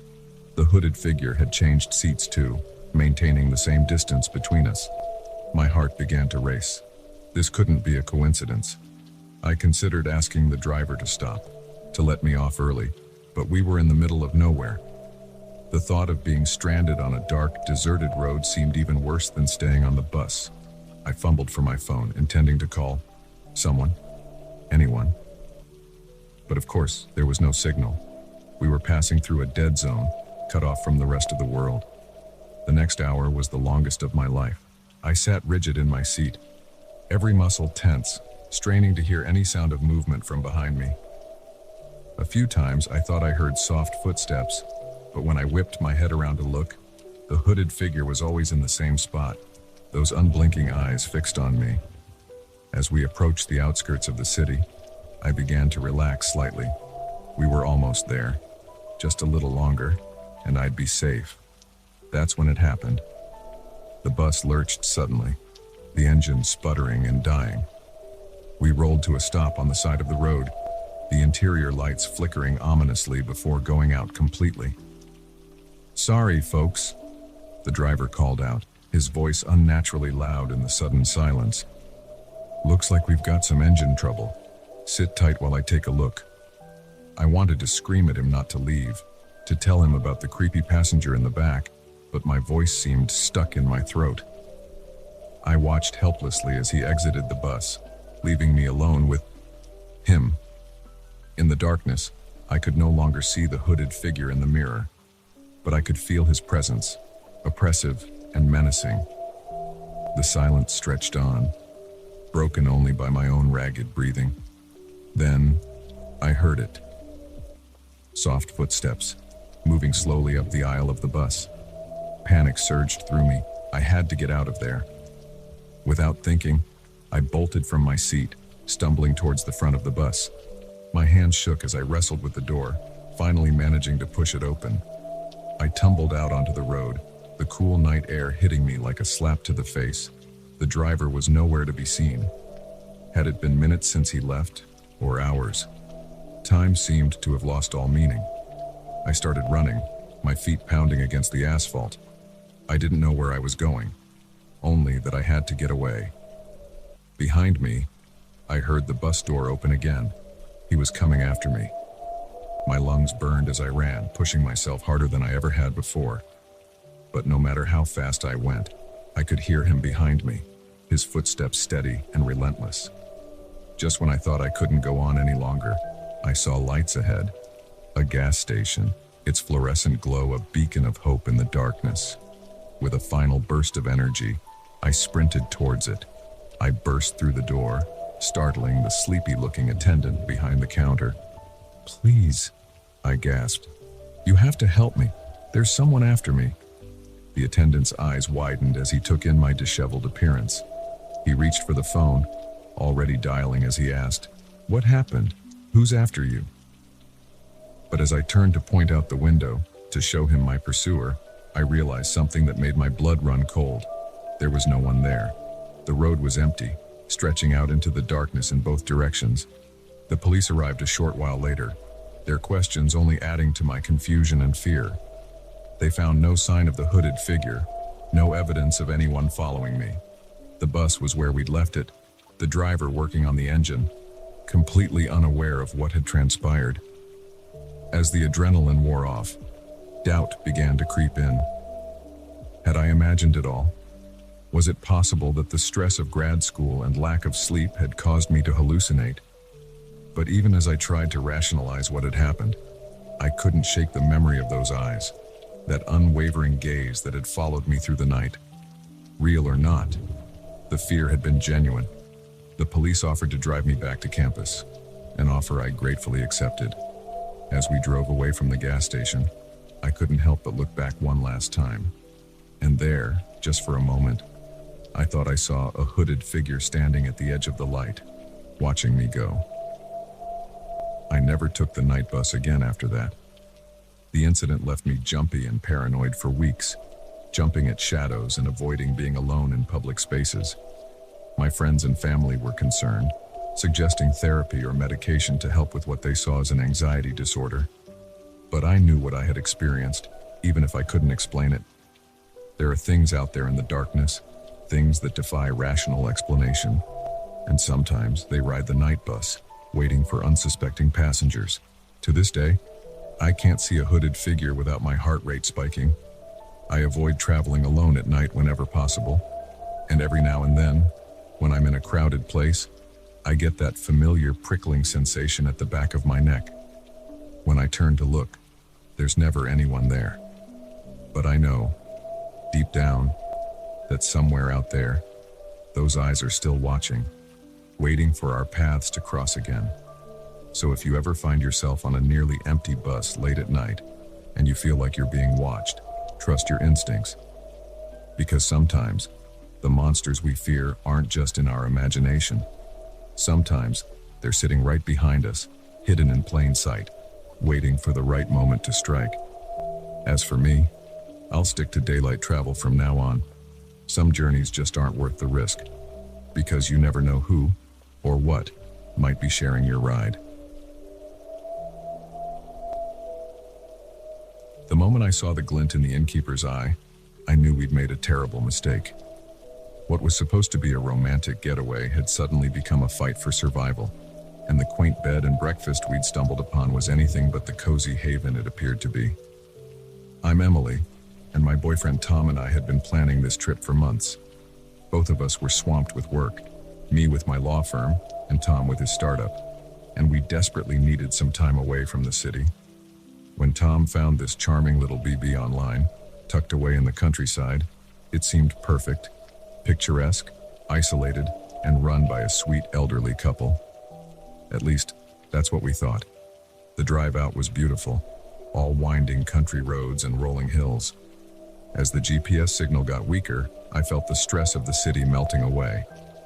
Tom reached over and squeezed my hand, a smile on his face that I hadn't seen in weeks. "Almost there," he said, as we turned onto a narrow dirt road. "Can you believe this place? It's like something out of a fairy tale." I had to agree. The old Victorian house that came into view was stunning, with its wraparound porch and gingerbread trim. Flower boxes overflowed with colorful blooms, and a neat gravel path led up to the front door. It was almost too perfect. As we pulled up, the front door opened, and out stepped our hosts. Mr. and Mrs. Wilkins were the picture of small-town charm, he in a cardigan and bow tie, she in a floral dress with an apron. They waved enthusiastically as we got out of the car. "Welcome, welcome," Mrs. Wilkins called out, her voice syrupy sweet. "We're so glad you made it safely. Come in, come in. You must be exhausted from your journey." Mr. Wilkins insisted on carrying our bags, despite Tom's protests.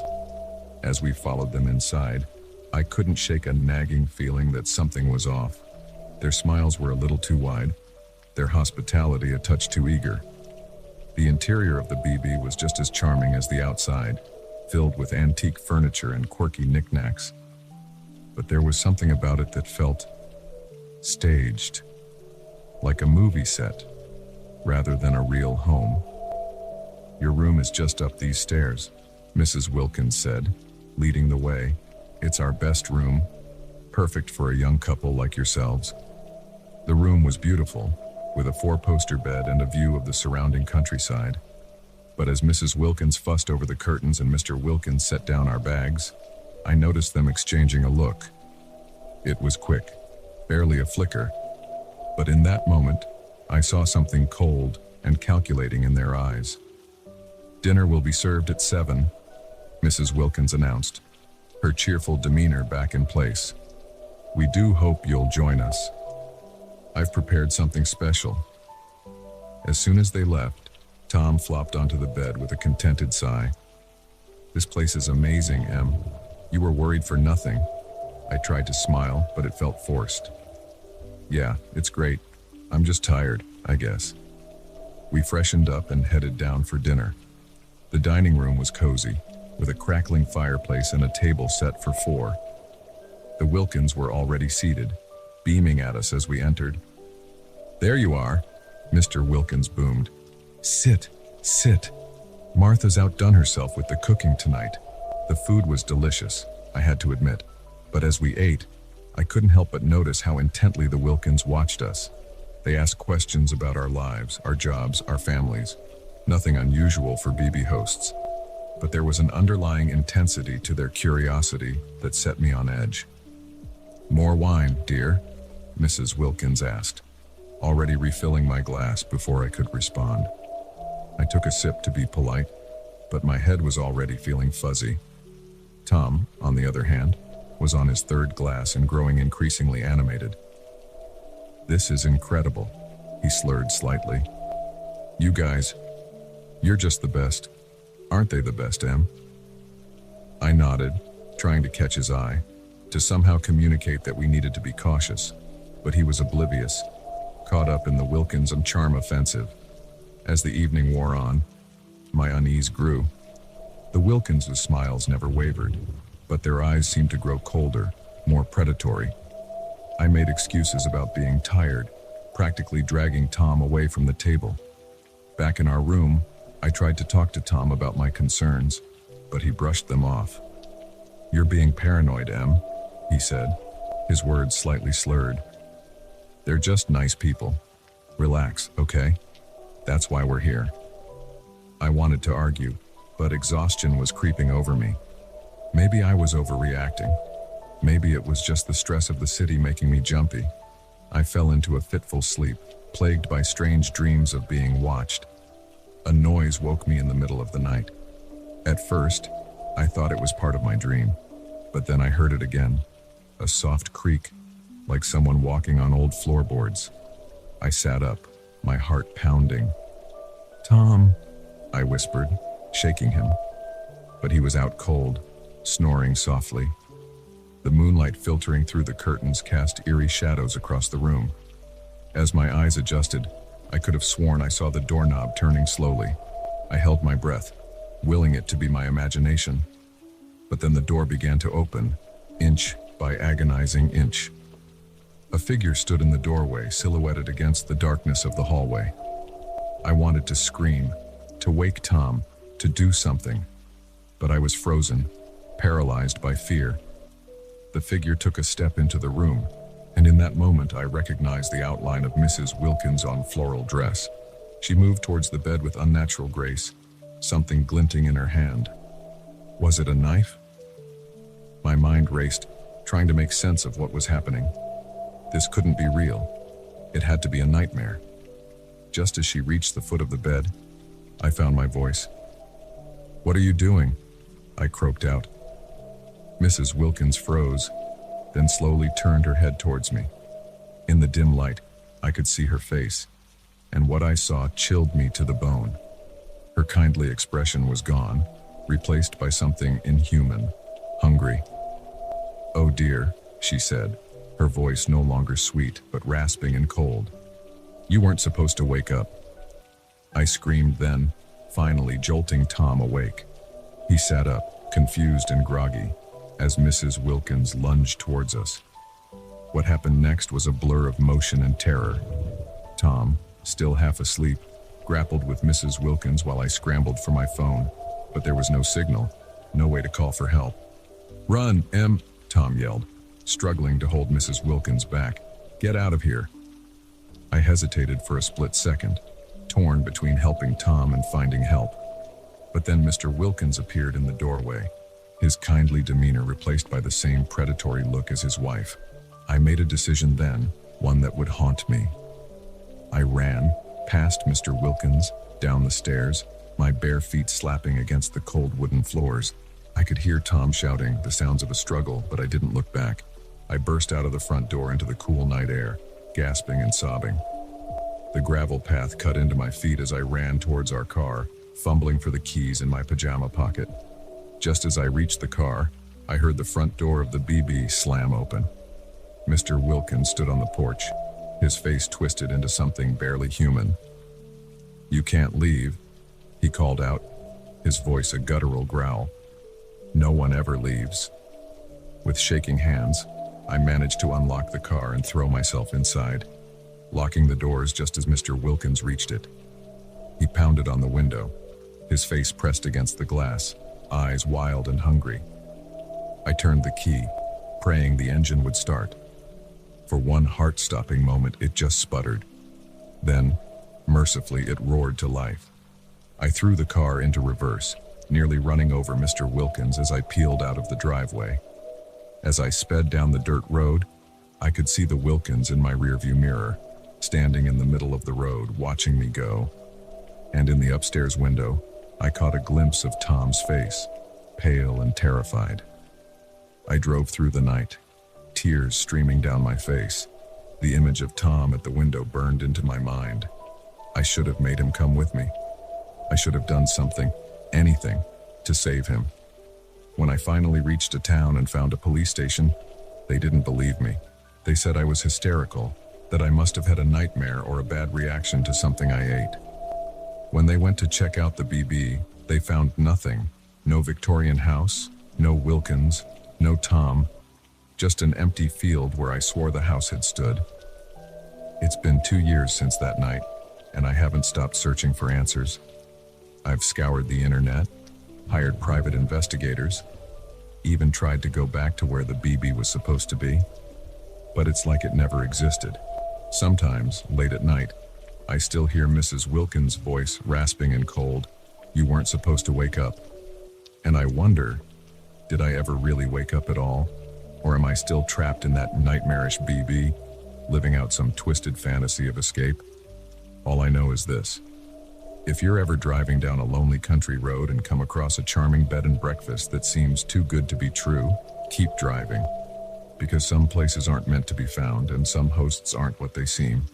And if you're not careful, you might check in, but you'll never check out.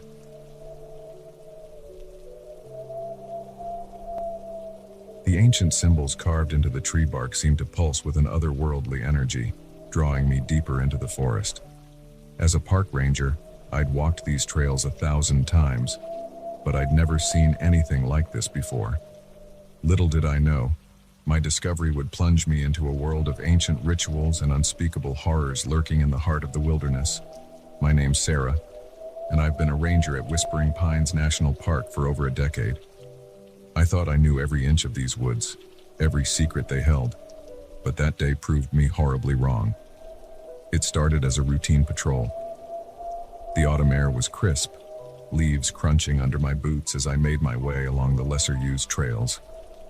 I loved this time of year, the vibrant colors, the smell of decaying leaves, the quiet that settled over the forest as it prepared for winter. I was about 2 hours into my hike when I first noticed something odd. A tree just off the trail, with strange markings on its trunk. At first, I thought it might be vandalism. We'd had issues with that before. But as I got closer, I realized these weren't the work of bored teenagers or overzealous hikers. The symbols were intricate, clearly carved with precision and care. They looked ancient, reminiscent of Norse runes or Celtic knots, but unlike anything I'd ever seen in my archaeological studies. And there was something else. A faint glow emanating from the grooves, pulsing slowly like a heartbeat. I reached out to touch the carvings, my fingers trembling slightly. The moment my skin made contact, a jolt of energy shot through me, making me stumble back. The forest around me seemed to shift, the colors becoming more vivid, the sounds more intense. For a moment, I could have sworn I heard whispers on the wind, speaking in a language I couldn't understand. Shaking off the strange sensation, I pulled out my camera to document the find. But when I tried to take a picture, the screen went fuzzy, refusing to focus on the symbols. It was as if they didn't want to be captured. I made a note of the location, intending to report it to the park archaeologist. But as I turned to continue my patrol, I noticed more symbols on a nearby tree, and another beyond that. They formed a trail, leading deeper into the forest, away from the marked paths. Every instinct told me to turn back, to call for backup before investigating further. But curiosity got the better of me. I had to know where these symbols led, what they meant. As I followed the trail of marked trees, the forest around me began to change. The trees grew denser, their branches intertwining overhead to block out the sky. The air became heavy and thick, filled with an earthy, almost metallic scent. And all the while, those whispers continued, growing louder with each step. I lost track of how long I'd been walking when I stumbled into a clearing. What I saw there made me freeze in my tracks, my breath catching in my throat. In the center of the clearing stood a circle of standing stones, each one at least 10 feet tall. They were covered in the same symbols I'd seen on the trees, but here they glowed brighter, their light pulsing in unison. The ground within the circle was bare. The grass and underbrush cleared away to reveal dark, rich soil. But it was what lay at the center of the stone circle that truly chilled me to the bone. A stone altar, its surface stained dark with what I hoped wasn't blood, and arranged around it, a collection of objects that looked like they belonged in a nightmare. Bones, feathers, strange crystals, and things I couldn't even begin to identify. I stood at the edge of the clearing, my mind reeling as I tried to make sense of what I was seeing. This couldn't be real. Things like this didn't exist, not in the real world, not in my forest. As I wrestled with my disbelief, a twig snapped behind me. I whirled around, my heart pounding, to find myself face to face with an old man. He seemed to have appeared out of nowhere, his weathered face grave as he regarded me. "You shouldn't be here," he said, his voice raspy and low. "This place isn't for your kind." I opened my mouth to respond, to demand answers, but before I could speak, more figures emerged from the trees. They wore dark robes, their faces hidden in deep hoods. They moved with an unnatural grace, forming a loose circle around me and the old man. "What is this place?" I finally managed to ask, my voice shaking. "Who are you people?" The old man's expression softened slightly. "We are the guardians," he said. "We protect the ancient ways, the old magic that still lingers in places like this." "Magic?" I repeated incredulously. "That's impossible." A humorless smile crossed the old man's face. "Many things are possible in this world, Ranger, more than you can imagine." As if to prove his point, he raised his hand. The symbols on the standing stones flared to life, their glow intensifying until it was almost blinding. The whispers I'd been hearing grew to a crescendo, and I felt the ground beneath my feet begin to tremble. Panic surged through me. I had to get out of there, had to report what I'd found. But as I turned to run, I found my path blocked by the robed figures. They stood silent and motionless, an impenetrable wall between me and escape. "You have a choice to make," the old man said, his voice cutting through the cacophony of whispers. "You can join us, learn our ways, become part of something greater than yourself. Or—" He trailed off, but the threat was clear in his eyes. I glanced around wildly, looking for any way out. But I was surrounded, trapped in this impossible situation. "Why me?" I asked, stalling for time as I tried to think of a plan. "Why show me all this?" "You were chosen," one of the robed figures spoke, its voice ethereal and androgynous. "The forest led you here. It sees something in you." I shook my head, still struggling to accept what was happening. "This is insane. I'm a park ranger, not some chosen one. There has to be a mistake." The old man stepped closer, his eyes boring into mine. "There are no mistakes in matters like these. You have been brought here for a reason. The only question is, will you accept your destiny?" As he spoke, the energy in the clearing seemed to intensify. The glowing symbols pulsed faster, the whispers grew louder, and I could feel a strange pressure building in the air around us. It was as if the very forest was holding its breath, waiting for my answer. I looked around at the robed figures, at the ancient stones, at the old man watching me expectantly. Part of me was terrified, wanting nothing more than to wake up from this nightmare and return to my normal life. But another part, a part I barely recognized, was intrigued. Curious about the secrets these people held, the magic they claimed to wield. "If I say yes," and I said slowly, "what happens next?" The old man's face broke into a genuine smile. "Then your real journey begins. You'll learn things you never dreamed possible, see wonders beyond imagination. But be warned, this path is not an easy one. There will be trials, sacrifices to be made." I took a deep breath, weighing my options.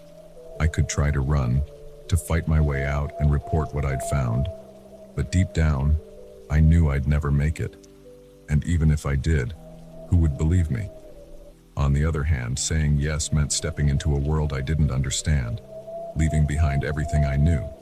It was terrifying, but also exhilarating. In that moment, standing in that impossible clearing surrounded by ancient magic, I made my choice. "I'll do it," I said, my voice steadier than I felt. "I want to learn." The old man nodded solemnly. "Then let the initiation begin." What happened next is difficult to describe. The robed figures began to chant, their voices blending with the whispers that filled the air. The symbols on the stones blazed with light, and I felt a surge of energy course through me. It was painful and ecstatic all at once, like being unmade and remade in the span of a heartbeat. When it was over, I fell to my knees, gasping for breath. The world around me looked different, sharper, more vibrant. I could feel the pulse of life in every tree, every blade of grass. And the whispers, I could understand them now. The old man helped me to my feet, a look of pride on his face. "Welcome, sister," he said. "Your new life begins now." As the robed figures gathered around me, welcoming me into their fold, I cast one last look at the trail that had led me here. My old life, my identity as a park ranger, seemed like a distant memory already. I didn't know what challenges lay ahead, what secrets I would uncover or powers I would wield. But I knew one thing for certain: my life would never be the same again. The forest had chosen me, and I had accepted. Whatever came next, I was ready to face it. As we made our way deeper into the heart of the forest, leaving behind the world I once knew, I couldn't help but wonder how many other hidden wonders were out there, waiting to be discovered, and how many other unsuspecting hikers might stumble upon them, forever changing the course of their lives. The forest, it seemed, held far more secrets than I could have ever imagined, and I was now one of them.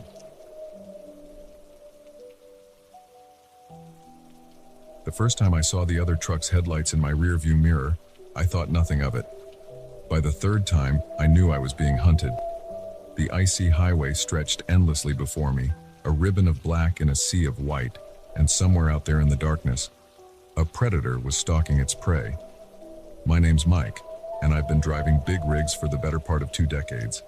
I've seen my fair share of weird stuff on the road, but nothing could have prepared me for that night on Highway 16.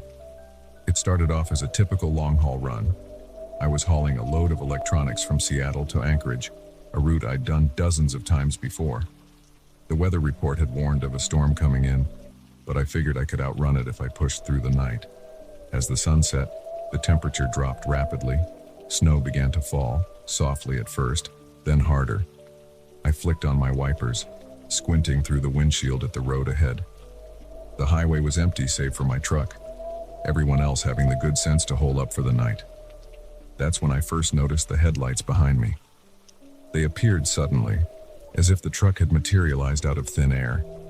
I didn't think much of it at first, probably just another driver trying to make good time before the storm hit in earnest. But as the minutes ticked by, I realized something was off. The truck behind me was maintaining a constant distance, not attempting to pass even when the road widened. Every time I glanced in my mirror, those headlights were there, unwavering. A chill that had nothing to do with the temperature ran down my spine. I tried to shake off the feeling of unease, telling myself I was just jumpy from too many hours on the road and too much caffeine. But the nagging sense of wrongness persisted. I decided to test my theory. At the next straight stretch, I eased off the gas, slowing my rig down. The truck behind me slowed too, maintaining that same eerie distance. My heart began to race. This wasn't normal behavior. "Okay, Mike," I muttered to myself. "Let's see what this guy's game is." I pressed down on the accelerator, pushing my truck faster than was strictly safe given the worsening weather conditions. The other truck matched my speed exactly, those headlights burning bright in my mirrors. Now I was really starting to freak out. Who was this person? What did they want? My mind raced through possibilities, each more terrifying than the last. Highway robbery, Some sick game of cat and mouse. I reached for my CB radio, intending to call for help, but all I got was static. The storm must have been interfering with the signal. I was on my own. The snow was falling harder now, reducing visibility to almost nothing. I could barely see the road in front of me, let alone any turnoffs or places I might be able to pull over and lose my pursuer. All I could do was keep driving, hoping to outlast whoever was behind me. Hours seemed to pass, though my dashboard clock told me it had only been about 45 minutes since I first noticed the other truck. My knuckles were white on the steering wheel, my eyes constantly flicking between the road ahead and my rearview mirror. Suddenly, without warning, the truck behind me accelerated. It pulled up alongside me, and for the first time, I got a good look at it. It was an older model, its once white paint now a dirty gray.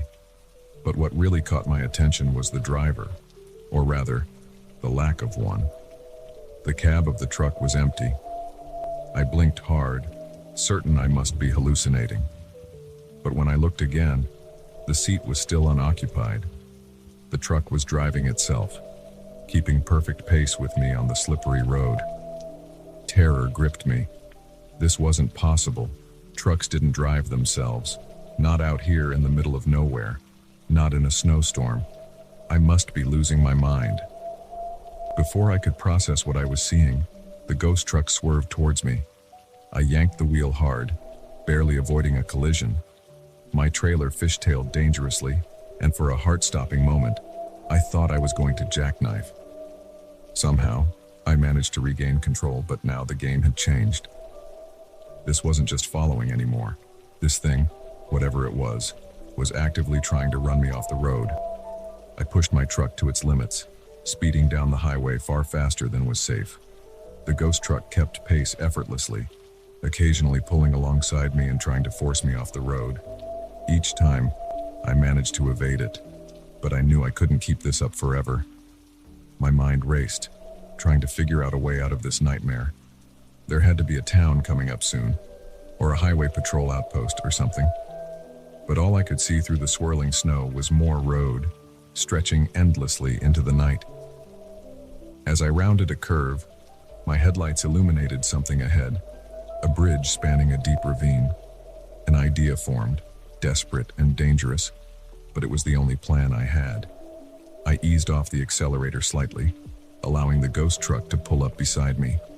Then, just as we hit the bridge, I slammed on my brakes and wrenched the wheel to the right. My truck skidded sideways, the trailer jackknifing behind me. I felt a bone-jarring impact as the ghost truck slammed into my trailer. For a moment, we were locked together, sliding across the icy bridge. Then, with a screech of tearing metal, the ghost truck broke free. I watched in my mirror as it careened off the bridge, plummeting into the darkness below. I managed to bring my own truck to a stop, the cab hanging precariously over the edge of the bridge.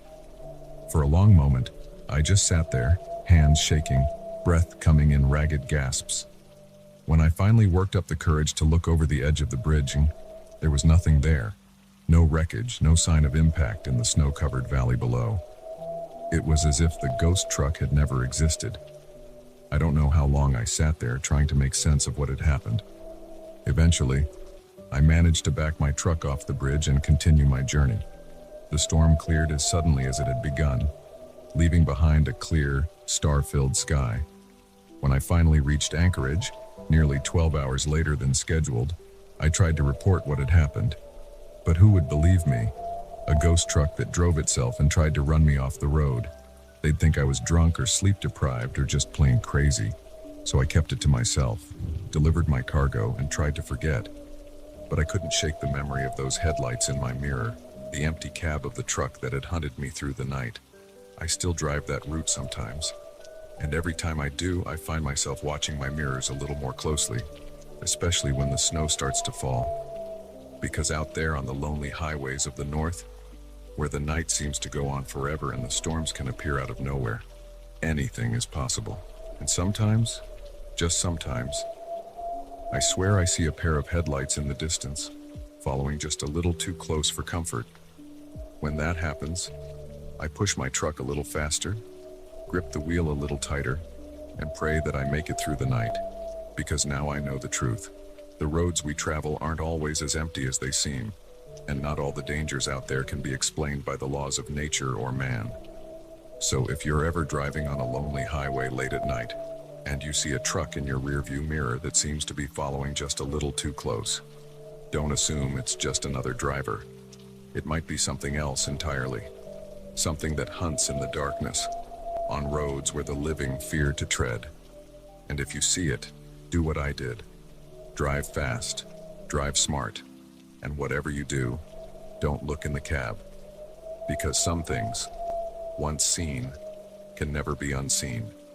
And the ghost truck is always out there, waiting for its next victim on the endless highways of the night.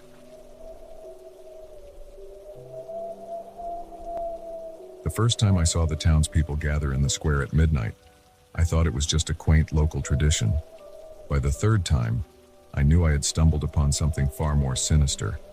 This sleepy little town was harboring a dark secret, and my curiosity was about to put me in grave danger. My name's Alex, and I'd moved to Millbrook just 2 months ago to take a job as the town's new social worker. Fresh out of grad school and eager to make a difference, I thought a small town would be the perfect place to start my career. Little did I know, I was walking into a nightmare.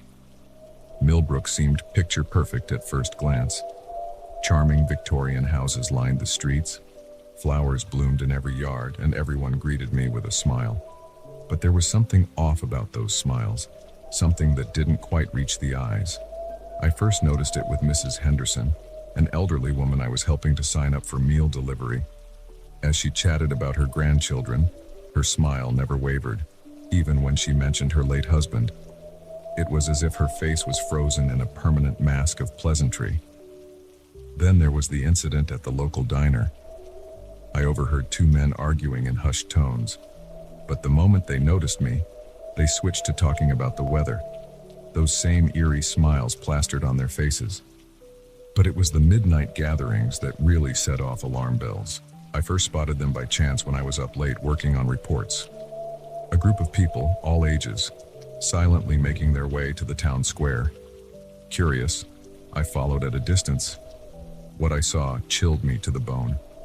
The entire town seemed to be there, standing in a circle around the old fountain. They were chanting something in a language I didn't recognize, their voices a low, monotonous drone. At the center stood Mayor Wilson, holding what looked like an ancient book. I ducked behind a tree, heart pounding. This couldn't be real. It was like something out of a horror movie. But as I watched, Mayor Wilson raised a knife, its blade glinting in the moonlight. A young woman stepped forward, offering her palm. The knife flashed, and a trickle of blood dripped into the fountain. I must have made a noise, because suddenly, every head turned in my direction. Dozens of eyes, glowing faintly in the darkness, fixed on my hiding spot. I ran, not stopping until I was safely back in my apartment, doors locked and curtains drawn. The next day, everything seemed normal. People went about their business, smiling and waving as if nothing had happened. But now I noticed the subtle wrongness, the 2 perfect lawns, the way everyone moved with an almost mechanical precision, the complete lack of crime or discord in a town this size. I tried to convince myself I had imagined it all, that stress and lack of sleep had caused some sort of hallucination. But deep down, I knew what I had seen was real. I started digging, cautiously at first. I combed through old newspaper archives, looking for anything unusual in the town's history. What I found was disturbing. Every few years, there would be a spate of missing persons cases, tourists, drifters, new residents who didn't stay long, all vanished without a trace. The deeper I dug, the more horrifying the picture became. Millbrook had been founded by a cult back in the 1800s, a group that believed in sacrificing outsiders to ensure prosperity and longevity for its members. Somehow, over the generations, they had managed to keep their practices secret from the outside world. I knew I had to do something to expose what was happening here. But who could I trust? The police chief was at that gathering. So was my boss at the social services office. For all I knew, Every single person in this town was in on it. I decided to gather evidence. I bought a hidden camera and started documenting everything I could. The way people's expressions would slip when they thought no one was looking, revealing something inhuman underneath. The strange symbols carved into the foundations of buildings. The chants I recorded from a distance, which made my skin crawl when I played them back. Weeks passed, and I grew increasingly paranoid. I was sure people were watching me, following me. Mrs. Henderson accidentally bumped into me at the grocery store, her hand lingering on my arm as she apologized. I found my apartment door unlocked one day, even though I was certain I had locked it. Then came the warnings. A dead bird on my doorstep. A note in my mailbox that simply read, "Leave or join us." My car's brake lines mysteriously cut. I knew I had to get out, to take my evidence to the authorities. But every time I tried to leave town, something would go wrong. My car would break down. A sudden storm would wash out the road. Once, I even found myself driving in circles, somehow ending up back in Millbrook no matter which direction I went. It all came to a head on the night of the harvest moon. I was planning my escape, bags packed and hidden in my closet, when I heard a knock at the door. I opened it to find Mayor Wilson standing there, flanked by several town elders. "Alex," he said, his voice warm but his eyes cold. "We need to talk." They filed into my apartment, and I knew with a sinking feeling that this was it. They had figured out what I knew. "You've been quite curious about our little town," Mayor Wilson said, settling into my armchair like he owned the place. "We appreciate curiosity, Alex. It's what brings new blood to Millbrook. But there's a point where curiosity becomes problematic." I stood my ground, trying to keep my voice steady. "I know what you're doing. The sacrifices, the cult, all of it. I have evidence. If anything happens to me, it'll go straight to the FBI." The mayor's smile didn't waver, but the temperature in the room seemed to drop. "Oh, Alex, you really don't understand, do you? We've been doing this for centuries. Do you think you're the first to try and expose us?" He gestured, and one of the elders handed him a familiar-looking book. My blood ran cold as I recognized my own journal. "You've been very thorough," Mayor Wilson said, flipping through the pages. "It's impressive, really. In another life, you might have made a fine addition to our community. But now, well, you've left us with a difficult choice." I backed away, looking frantically for an escape route, but they had me cornered. "You see, Alex, Millbrook requires balance. For our prosperity, for our longevity, we must give something in return. Usually, we prefer willing sacrifices. It's cleaner that way. But in cases like yours, exceptions can be made." As he spoke, I noticed a change coming over the elders. Their skin seemed to ripple, features shifting into something inhuman. Their eyes began to glow with the same eerie light I'd seen in the town square. "You have one last choice," Mayor Wilson said, rising from the chair. In his hand, he held a wicked-looking knife. "Join us willingly, become part of our community in truth. Or..." He didn't need to finish the sentence. The threat was clear. In that moment, with inhuman creatures closing in around me and a madman offering me accursed salvation, I made my choice. I ran. I don't remember much of what happened next. There was a chase through the darkened streets of Millbrook, the entire town seeming to come alive with malevolent purpose. Somehow, I made it to the town limits, my lungs burning and terror giving me speed I never knew I possessed. As I crossed the invisible boundary, I heard an unearthly howl behind me. Looking back, I saw the townsfolk stopped at the edge of Millbrook, unable or unwilling to step beyond its borders. I didn't stop running until I reached the next town over, collapsing in front of the sheriff's station. They didn't believe my wild tale, of course. When they sent deputies to investigate, they reported back that Millbrook seemed perfectly normal. I never returned to that cursed town. I left the state, changed my name, tried to start a new life. But I can never shake the memories of what I saw there, or the knowledge that somewhere out there, an entire town of monsters continues its dark rituals, hidden in plain sight. Sometimes, late at night, I swear I can hear chanting on the wind. And I wonder, how many other Millbrooks are out there, their sinister secrets masked behind picket fences and friendly smiles? How many unsuspecting people are drawn into their web, never to be seen again?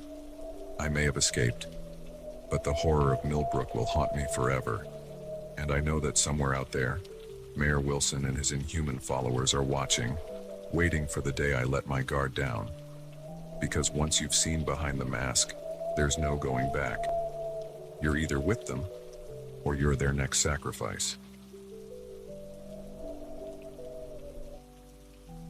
The laughter echoed through the empty corridors, a chilling sound that made the hair on the back of my neck stand up. It wasn't the jovial laughter of patients enjoying a moment of levity. No, this was something else entirely. A sound that had no place in a psychiatric hospital at 2 a.m. I'm Nurse Sarah, and I've been working the night shift at Evergreen Psychiatric Hospital for the past 5 years. I thought I'd seen it all. Violent outbursts, bizarre delusions, the works, but nothing could have prepared me for that night. It started as a typical shift. I made my rounds, checking on patients and administering medications. The hospital was quiet, save for the occasional muffled snore or creak of the old building settling. I was at the nurses' station, catching up on paperwork, when I first heard it.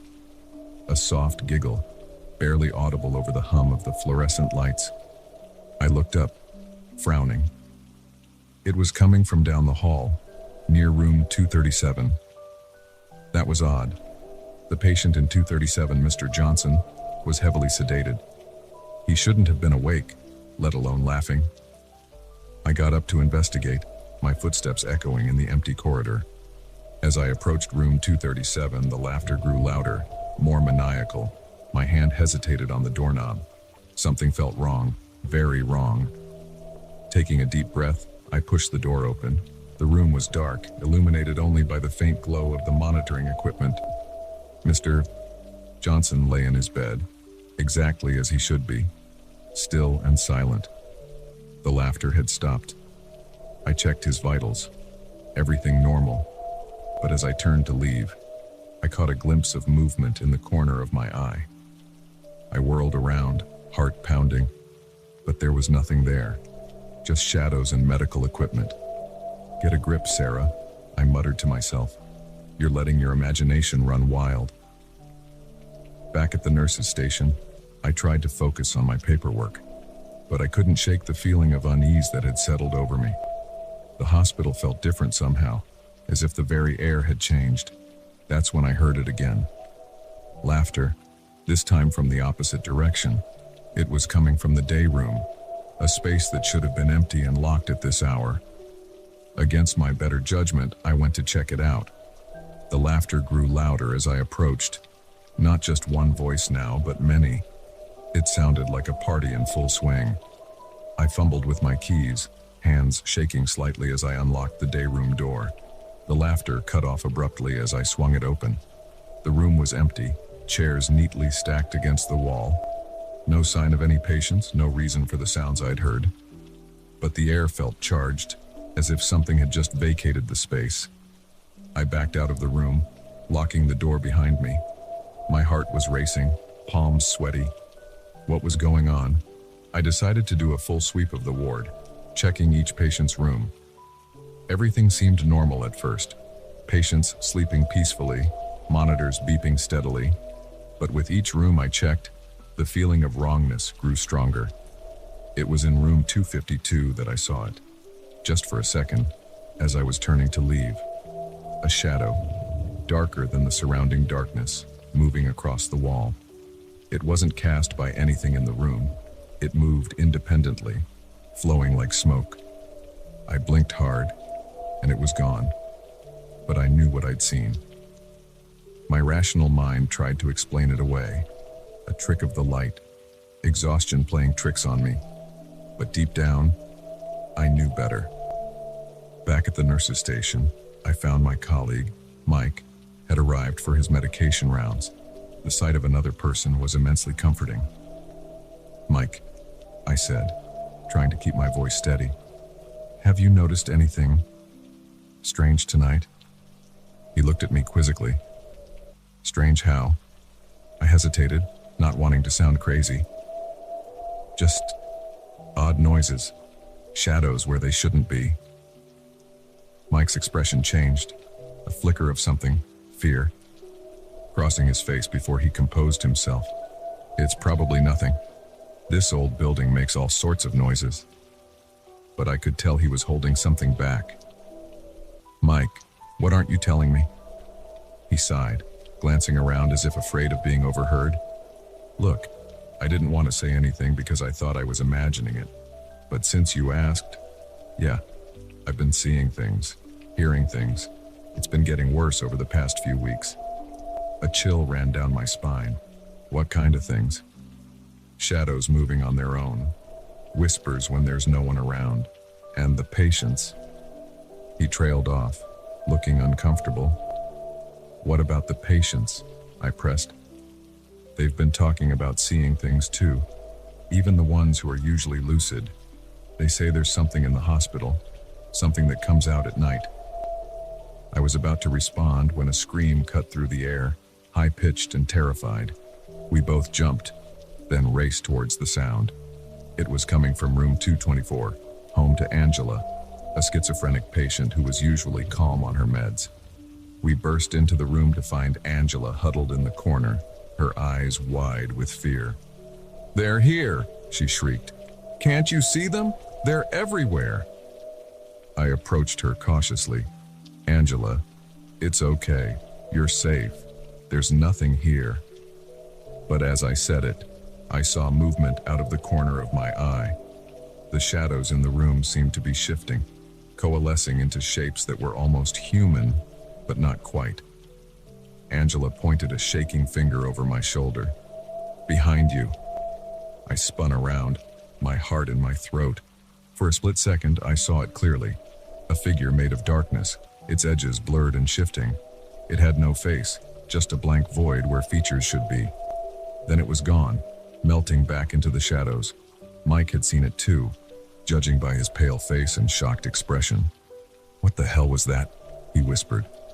Before I could answer, the lights began to flicker. The temperature in the room plummeted, our breath visible in the suddenly frigid air. Angela's terrified whimpers were drowned out by a chorus of whispers that seemed to come from everywhere and nowhere at once. The shadows were moving again, but this time, they didn't retreat. They grew, spreading across the walls and floor, reaching out with tendrils of darkness. I felt a touch on my arm, cold as ice and undeniably real. "Run!" I yelled, grabbing Angela with one hand and Mike with the other. We bolted from the room, the whispers rising to a feverish pitch behind us. The entire ward was in chaos. Patients were screaming, alarms blaring. The shadows pursued us, flowing down the corridors like a flood of ink. We ran for the exit, but the doors wouldn't budge. "The emergency exit?" Mike gasped. "In the basement." We raced down the stairs, the darkness nipping at our heels. I could hear other footsteps joining ours, staff and patients, all fleeing the encroaching shadows. The basement was pitch black, but Mike found the emergency exit slamming into the push bar. For one heart-stopping moment, I thought it wouldn't open. Then it gave way, and we spilled out into the cool night air. We didn't stop running until we reached the parking lot. Looking back, I saw shadows writhing in the windows of the hospital, as if the entire building was being consumed from within.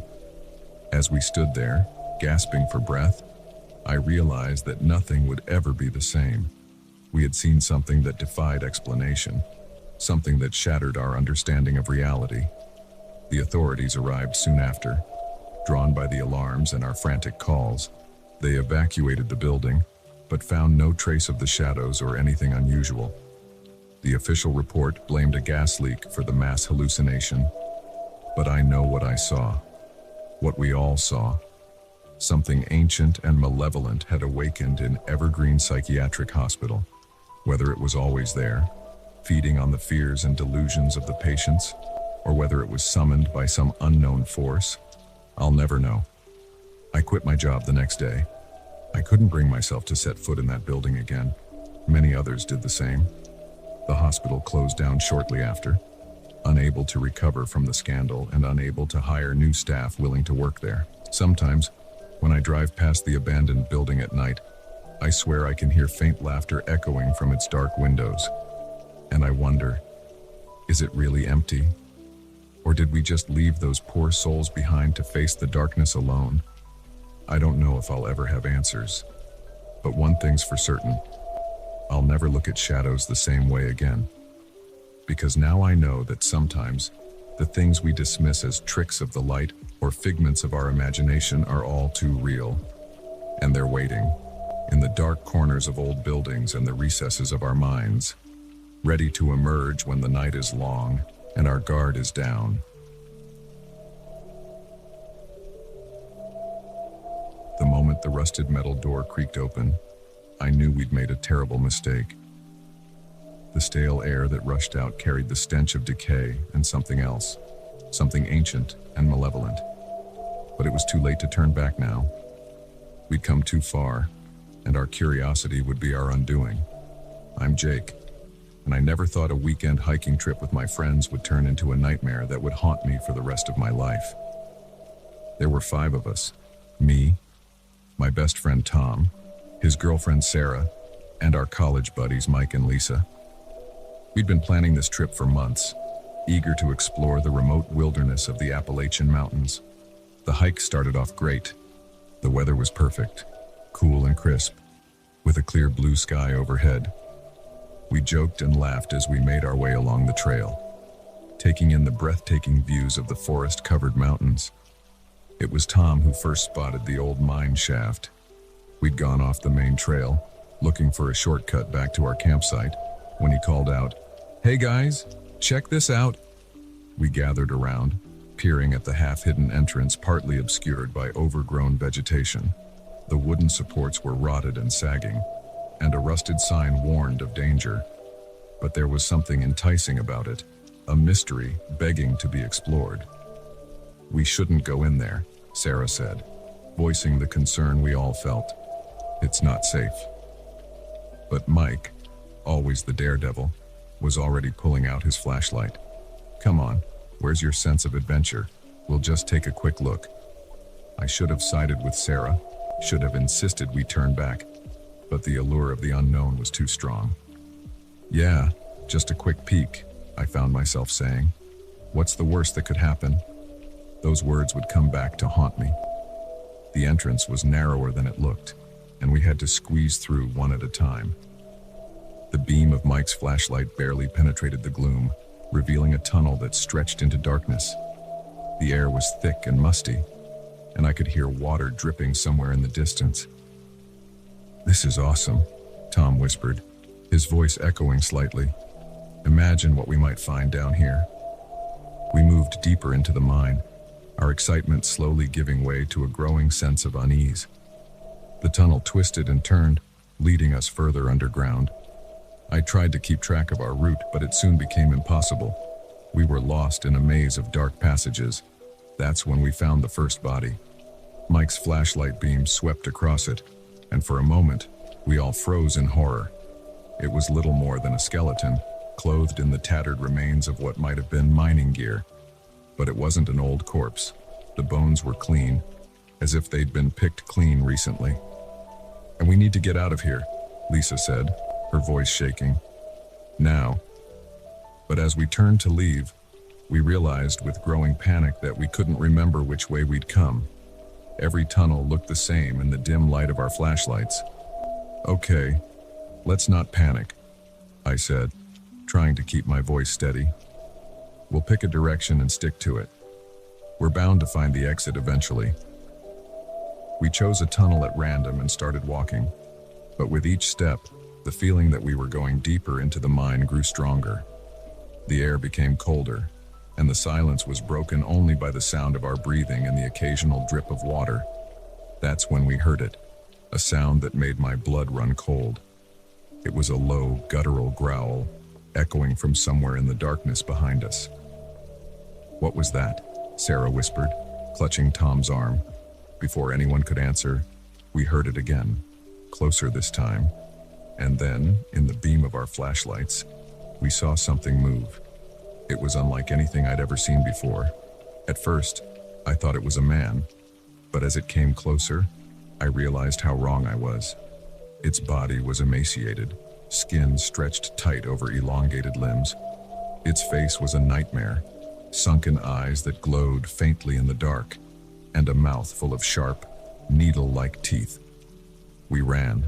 Panic gave us speed, and we tore through the tunnels, no longer caring about finding the exit, just desperate to get away from the creature behind us.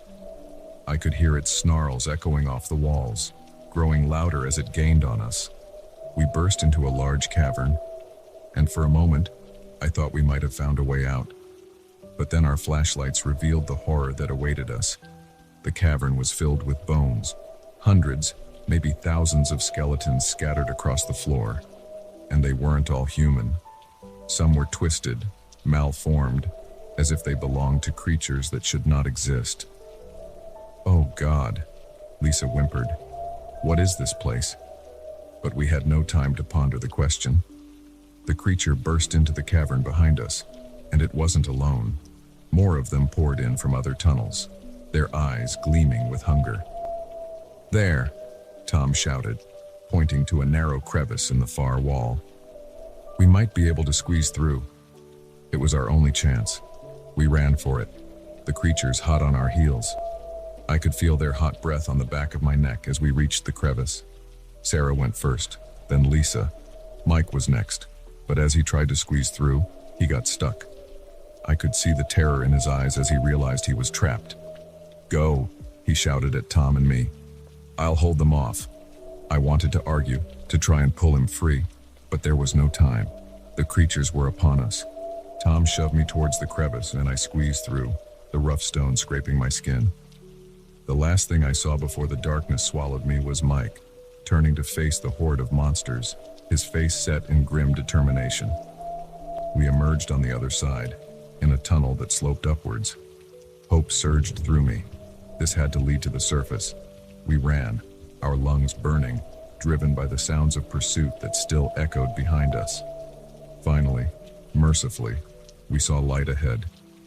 With a last burst of speed, we burst out of the mine into the fading daylight.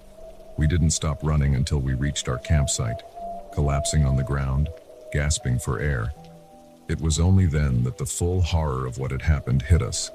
Mike was gone, left behind in that nightmare cavern, and we had no idea if the creatures could follow us out into the world above.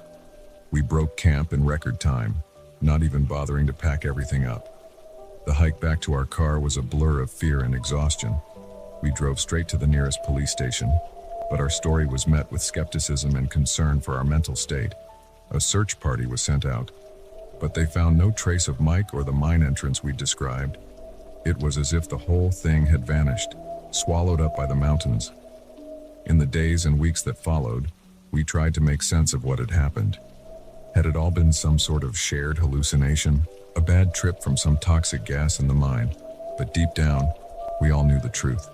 What we'd seen was real, no matter how impossible it seemed. We made a pact never to speak of it again, to try and move on with our lives. But the nightmares persisted. In my dreams, I'm back in that cavern, surrounded by bones and glowing eyes, hearing Mike's final shout echoing in the darkness. I've never gone hiking again. The others, as far as I know, haven't either. We've drifted apart, each of us dealing with the trauma in our own way. But sometimes, late at night, I'll get a text from one of them, just a single word: remember. And I know they're lying awake too, haunted by the memories of what we found in that mine. I don't know what those creatures were or why they were there. Some ancient, underground species. The results of some terrible experiment. Or something even worse. Something not of this world. I'll probably never know. But one thing's for certain. There are things in this world that defy explanation. Horrors lurking just below the surface of what we think we know. And sometimes, Curiosity leads us to places we were never meant to go. So if you're ever hiking in the mountains and you come across an old, abandoned mine shaft, do yourself a favor. Keep walking. Don't look back. And whatever you do, don't go inside, because you never know what might be waiting in the darkness, hungry for its next victim. As for me, I'll stick to the well-traveled paths from now on, always looking over my shoulder, always wondering if one day those creatures might find their way to the surface. And if they do, God help us all. The first twig snap could have been a deer, the second maybe a raccoon, but the third, followed by that low, guttural growl.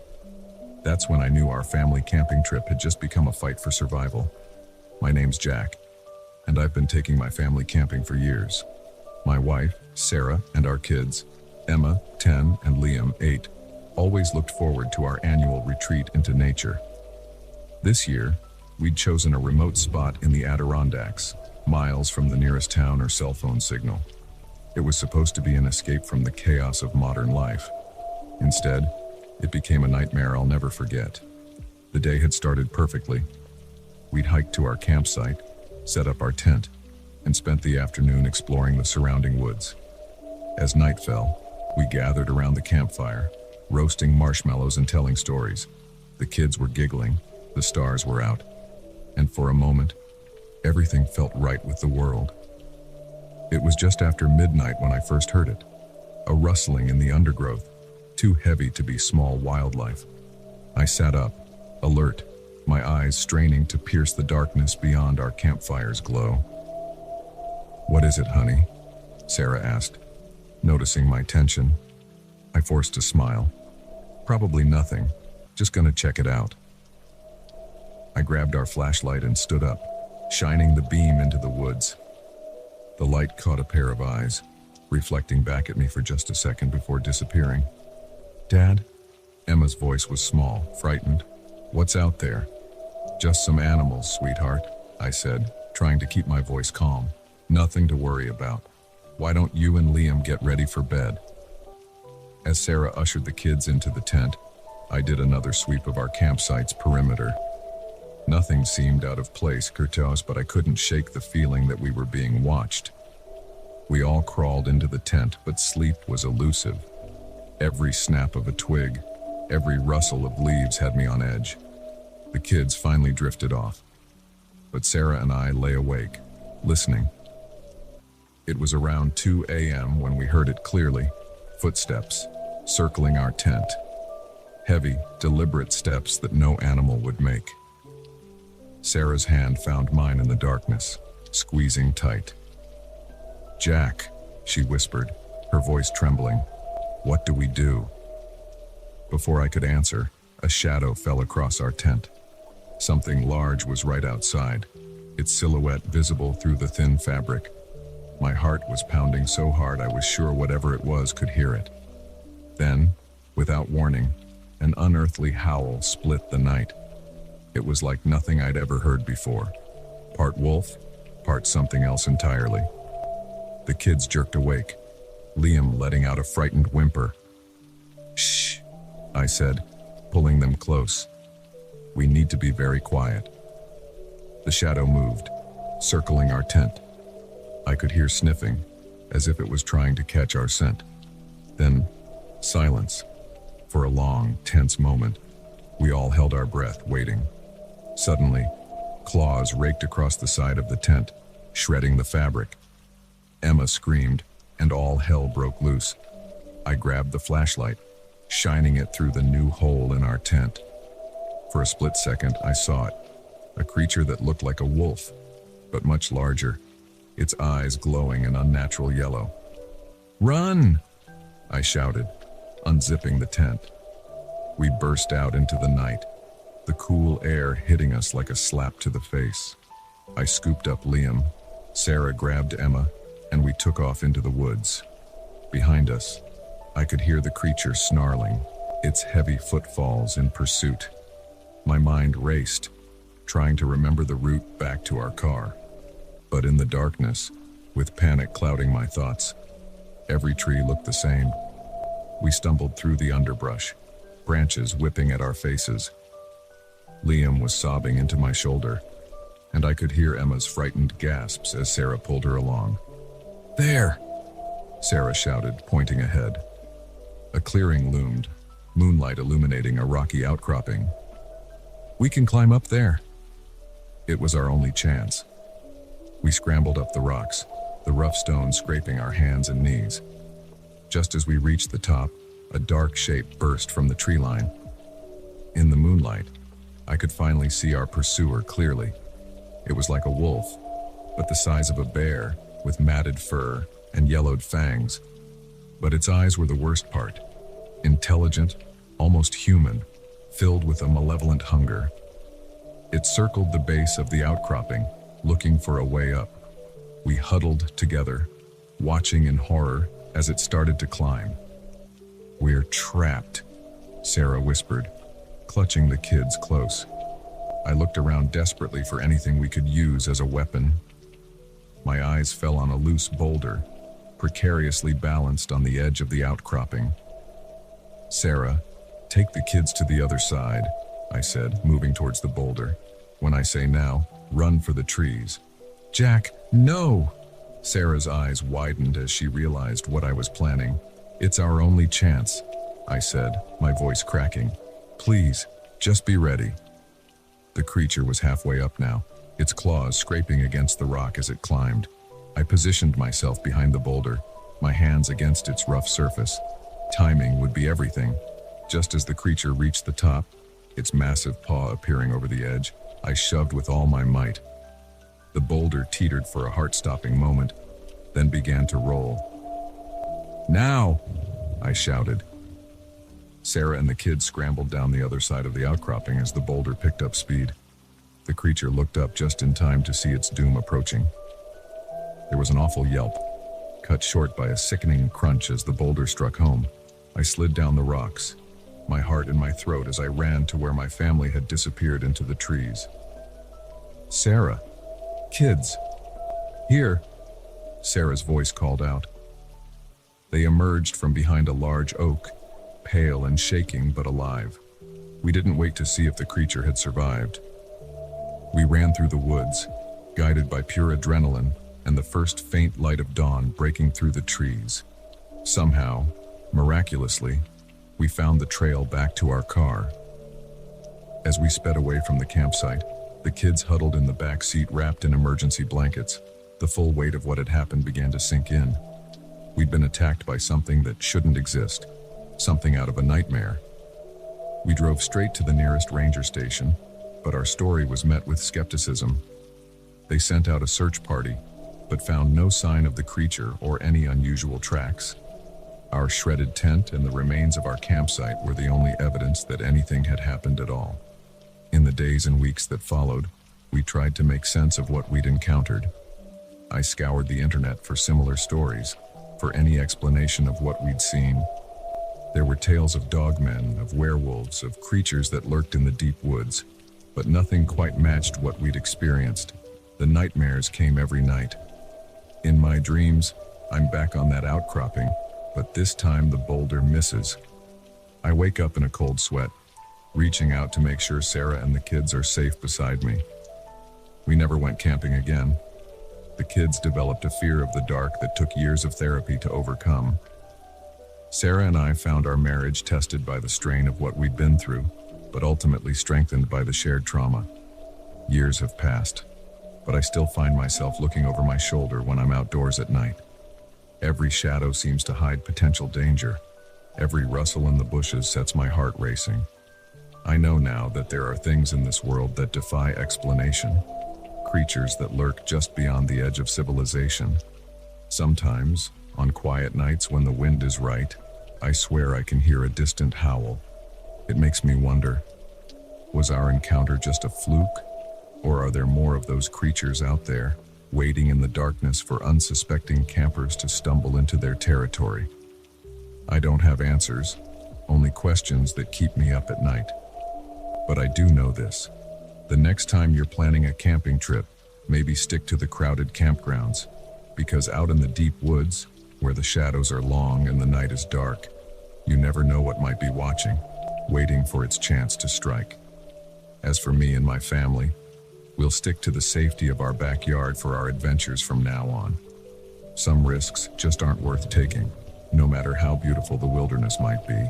Because now we know that sometimes, when you venture into nature, nature ventures back, with teeth and claws at the ready.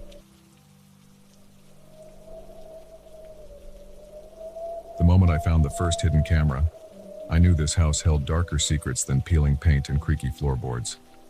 What started as a routine job preparing a property for sale quickly became a descent into a nightmare of voyeurism and obsession that would haunt me for years to come. My name's Alex, and I've been a real estate agent for over a decade.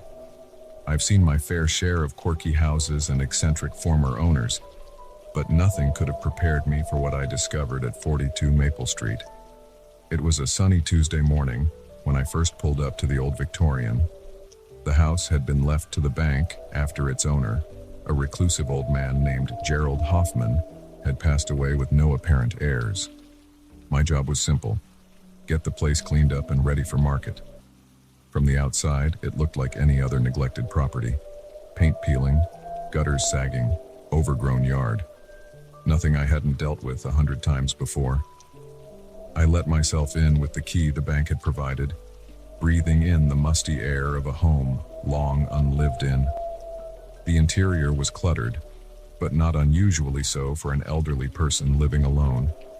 Stacks of old newspapers, shelves lined with dusty knickknacks, furniture that had seen better days. I made my way through the rooms, making mental notes of what needed to be done. It was in the study that I found the first camera. I was examining the bookshelf, thinking about how long it would take to clear out, when I noticed something odd about one of the books. It was too rigid, and when I pulled it out, I realized it was a fake, a hollow cover concealing a small, high-tech camera. My blood ran cold as I stared at the device. Why would someone hide a camera in their own study? I tried to rationalize it. Maybe old Gerald was paranoid about burglars, but something in my gut told me this was just the tip of the iceberg. I was right. Over the next few hours, I found more cameras. They were everywhere, hidden in light fixtures, concealed behind paintings, tucked into the corners of rooms. Each discovery sent a fresh wave of unease through me. This wasn't paranoia. This was something far more sinister. But it was what I found in the basement that truly chilled me to the bone. The door was locked, but I managed to force it open. The stairs creaked ominously as I descended, my flashlight beam cutting through the darkness. And there, taking up half the basement, was a setup that belonged in a spy movie. Banks of monitors lined one wall, each connected to one of the hidden cameras I'd found upstairs. But it wasn't just the inside of the house that was under surveillance. There were views of the street, the neighbors, homes, even the inside of the house next door. My hands shook as I moved deeper into the room. The filing cabinets lined another wall, and when I opened one, I found it full of meticulously labeled folders. Each contained photos, notes, and what looked like transcripts of conversations. Gerald hadn't just been watching his neighbors. He'd been documenting their every move. I felt sick. This was so much worse than I could have imagined. I needed to call the police to report what I'd found. But as I turned to leave, my flashlight beam caught something that made my heart stop. A door, hidden behind a stack of old boxes. A door that had no business being there. Every instinct screamed at me to run, to get out of that basement and never look back. But I couldn't. I had to know. The door wasn't locked. It swung open with a creak that seemed to echo in the silence of the basement. And there, in a room no bigger than a closet, was a bed. A small, neatly made bed with restraints attached to the frame. I stumbled backward, my mind reeling. This wasn't just voyeurism. This was something far more terrible. Had Gerald been kidnapping people, holding them prisoner in this secret room? I ran up the stairs, my heart pounding so hard I thought it might burst out of my chest. I had to get out, had to call the police. But as I reached the top of the stairs, I heard something that made my blood run cold. The front door was opening. I froze, listening intently. Footsteps, moving through the house. But that was impossible. I had the only key, unless Gerald wasn't as dead as everyone thought. Panic surged through me. I looked around frantically for a place to hide, acutely aware of the irony. In a house full of hidden surveillance equipment, I was now the one trying not to be seen. I ducked into a nearby closet, pulling the door closed just as the basement door creaked open. Through a crack, I could see a figure descending the stairs. It wasn't Gerald. This person was younger, moved more smoothly. A relative, perhaps. Someone who had inherited his twisted legacy. I held my breath, pressing myself against the back of the closet.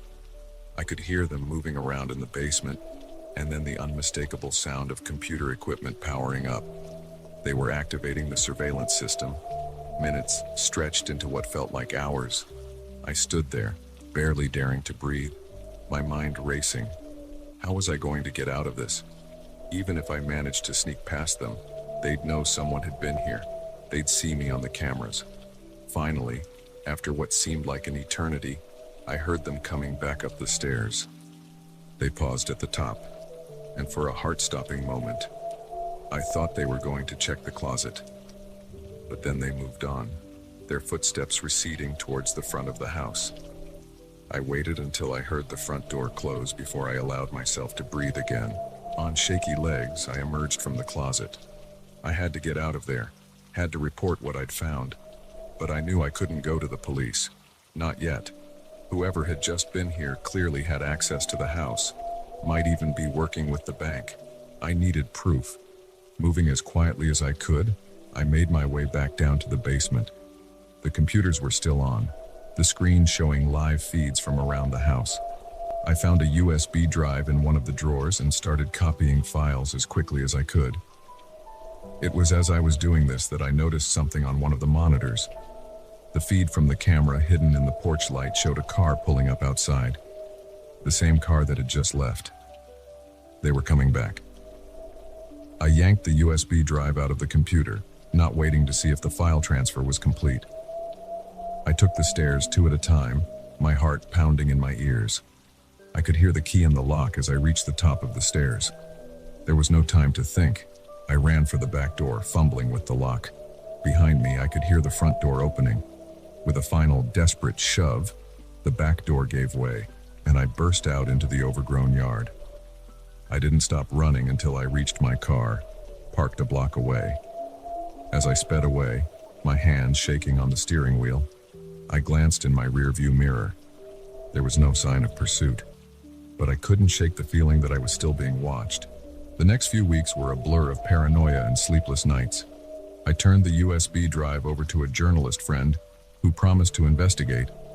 The story broke a month later, a scandalous expose of a decades-long campaign of surveillance and stalking, with hints of even darker crimes. The police raided the house, but whoever had been there that day was long gone. The basement had been cleared out, all evidence erased. If it wasn't for the files I'd managed to copy, there would have been no proof of what I'd seen. I quit my job at the real estate agency soon after. I couldn't handle the thought of walking into another house, wondering what secrets might be hiding behind its walls. Even now, years later, I find myself checking for hidden cameras whenever I enter a new place. The house at 42 Maple Street was eventually demolished. A park stands there now, bright and cheerful. But sometimes, when I drive past, I swear I can feel eyes on me.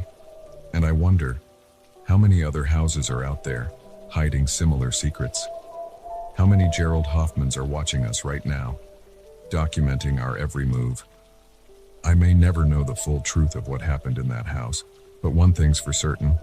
I'll never look at an old Victorian the same way again, because now I know that sometimes the real monsters aren't hiding under the bed or in the closet. Sometimes they're hiding behind the walls, watching and waiting, their secrets preserved in the silent blink of a hidden camera.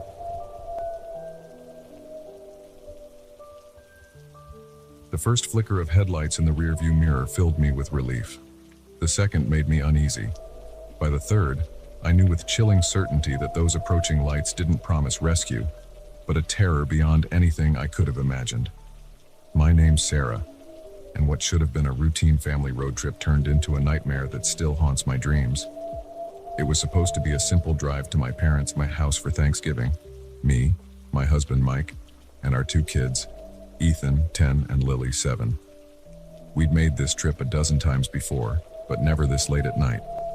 We'd gotten a late start due to Mike's work, and by the time we hit the long stretch of rural highway between cities now, it was well past midnight. The kids were asleep in the back, and Mike and I were taking turns driving to stay alert. I was behind the wheel when it happened. One moment, we were cruising along, the radio playing softly, and the next, our car made a sputtering sound and started to slow. "What's going on?" Mike asked, jolting awake from his light doze. I frowned, pressing the gas pedal harder, but the car continued to decelerate. "I don't know. Something's wrong." We coasted to a stop on the shoulder of the road, the darkness pressing in around us. Mike tried to restart the car, but the engine just made a sad clicking noise. "Damn it," he muttered, pulling out his phone. No signal. Of course. I felt a knot of unease forming in my stomach. We were miles from anywhere, with no way to call for help. The empty highway stretched out in both directions, disappearing into the night. That's when I saw the first glimmer of headlights in the distance behind us. Relief washed over me. Someone was coming. We'd be okay. "Look," I said to Mike, pointing. "Maybe they can help." We got out of the car, waving our arms to flag down the approaching vehicle. But as it got closer, something felt off. The headlights were too bright, too high off the ground, and they were moving erratically, swerving slightly from side to side. The knot in my stomach tightened. Something wasn't right. Just as the vehicle was about to reach us, it suddenly swerved sharply, speeding past us and disappearing into the night. "What the hell?" Mike said, staring after it. Before I could respond, I saw more headlights approaching from the opposite direction. This time, a normal-looking sedan slowed as it neared us. An older man rolled down his window. "You folks okay?" "Our car broke down," I explained quickly. "Do you have a phone we could use to call for help?" The man's expression changed from concern to fear. "You need to get out of here, now." "What? Why?" Mike asked, confused. The man glanced nervously down the road. "There's been talk of things happening on this stretch of highway. People going missing, strange lights, what you don't want to be out here after dark." A chill ran down my spine. "What do you mean, things?" But the man was already rolling up his window. "I'm sorry, I can't stay. Good luck." And with that, he sped off, leaving us alone in the darkness once more. Mike and I shared a look of disbelief and growing fear. What had the man meant? And what were we going to do now? That's when we saw the third set of headlights. They appeared suddenly, much closer than they should have been, and they were coming straight for us, moving far too fast. "Get in the car!" I screamed, yanking open the door and diving inside. Mike barely made it in before the vehicle roared past us, missing our car by inches. The kids woke up, startled and confused. "Mom? Dad? What's happening?" Ethan asked, his voice small and frightened. "It's okay, sweetie," I said, trying to keep my voice calm. "We're just having some car trouble. Everything's fine." But as I spoke, I saw more headlights appearing in the distance, not just one or two pairs, but several, and they were all heading towards us.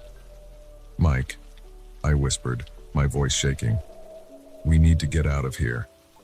He nodded, his face pale in the glow of the dashboard lights. "I'll try the engine again." As he turned the key, I watched the approaching lights with growing terror. They were getting closer, and I could now see that they weren't normal vehicles. Some were too high, others too low to the ground, and they were moving in a way that no human-driven car would move, weaving and bobbing like predators, stalking their prey. The engine sputtered, coughed, and miraculously roared to life. Mike didn't wait. He slammed the car into drive and peeled onto the highway. "Mommy, I'm scared," Lily whimpered from the back seat. "It's okay, baby," I said, reaching back to grab her hand. We're going to be fine. But as I looked in the rearview mirror, I knew I was lying. The lights were following us, gaining speed. And now I could see shapes moving in the darkness between the lights, huge, misshapen things that loped alongside the strange vehicles. Mike was pushing our car to its limits, the engine whining in protest, but it wasn't enough. The lights were getting closer, and with them came a sound, a low, pulsing hum that seemed to vibrate through my very bones. "What are they?" Ethan asked, his face pressed against the rear window. "Don't look," I said sharply. "Just don't look." The hum was getting louder, drowning out the sound of our engine, of the wind rushing past. It was all-encompassing, making my head spin and my vision blur. And then, suddenly, everything went dark. The dashboard lights, the headlights, even the lights pursuing us, all gone in an instant. We were plunged into total, absolute darkness. For a moment, there was silence. Then, a blinding light flooded the car from above. It was so bright it hurt, and I squeezed my eyes shut against it. I felt the car lifting, rising off the ground. The kids were screaming. Mike was yelling something I couldn't make out over the deafening hum. My ears popped as we ascended, and I felt a pressure on my chest, making it hard to breathe. Just when I thought I was going to pass out, everything stopped. The light, the noise, the feeling of rising. It all ceased in an instant. I opened my eyes slowly, blinking against the sudden return to darkness. We were back on the road, our car idling quietly as if nothing had happened. The highway stretched out before us, empty and normal. Is everyone okay?" I managed to ask, my voice hoarse. There were shaky affirmatives from Mike and the kids.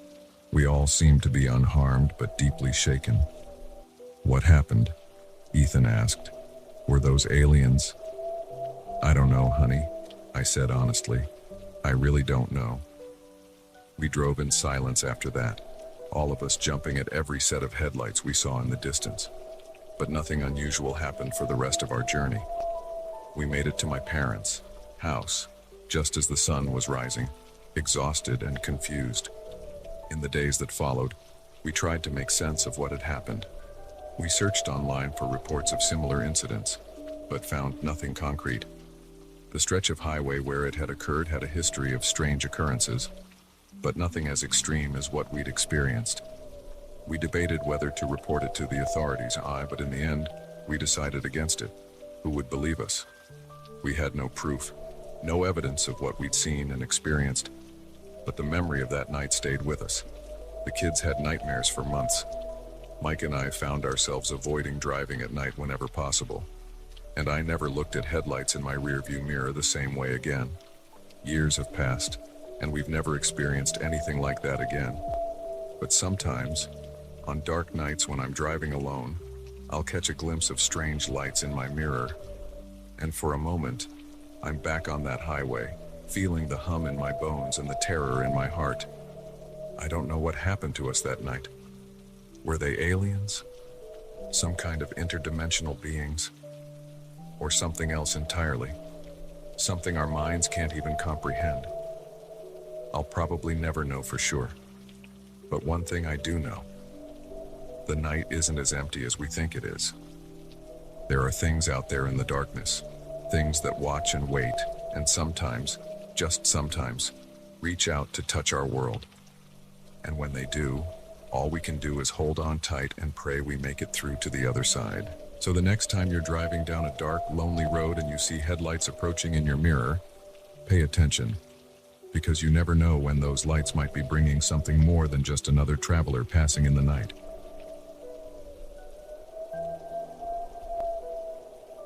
The moment I saw the first drop of blood on the polished floor, I knew this night shift would be unlike any other. What started as a routine cleanup in an empty mall quickly spiraled into a heart-pounding game of cat and mouse with a killer who was still in the building. My name's Carlos, and I've been working as a janitor at the Pinewood Mall for the past 3 years. Night shifts were usually quiet affairs, just me, my mop, and the occasional security guard making their rounds. But that night, everything changed. It was a Tuesday, typically our slowest day. I'd started my shift at 10 p.m., just after the last of the stragglers from the cinema had left. The mall always felt different at night, like a sleeping giant. The echoes of my footsteps in the empty corridors, the hum of the air conditioning, the occasional flicker of a fluorescent light. It all added to an atmosphere that was both peaceful and slightly eerie. I was making my way through the food court, wiping down tables and chairs, when I first noticed it. A small, dark spot on the gleaming floor near the burger barn. At first, I thought it was just a spilled drink, but as I got closer, my stomach dropped. It was blood, no doubt about it.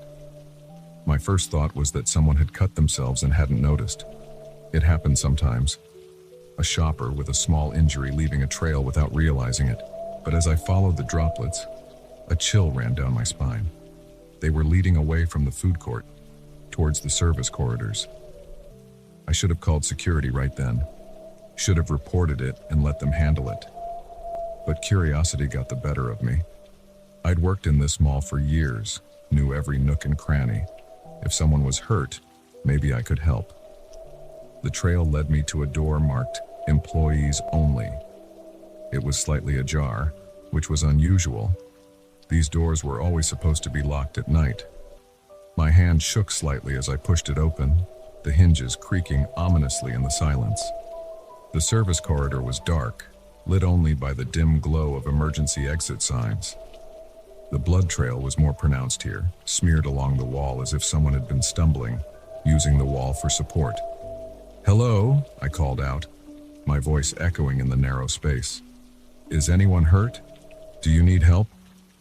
No response, just the faint drip of water from a leaky pipe somewhere in the distance. I followed the trail, my heart pounding in my chest. It led to another door, this one leading to the basement storage area. As I reached for the handle, I heard it, a muffled thump from the other side, followed by what sounded like a choked sob. Adrenaline surged through me. Someone was definitely in there, and they were in trouble. I yanked the door open, ready to rush to their aid. What I saw stopped me dead in my tracks. The storage room was dimly lit by a single bulb, casting long shadows across stacks of boxes and old mannequins. And there, in the center of the room, was a scene straight out of a nightmare. A man stood with his back to me, hunched over something on the floor.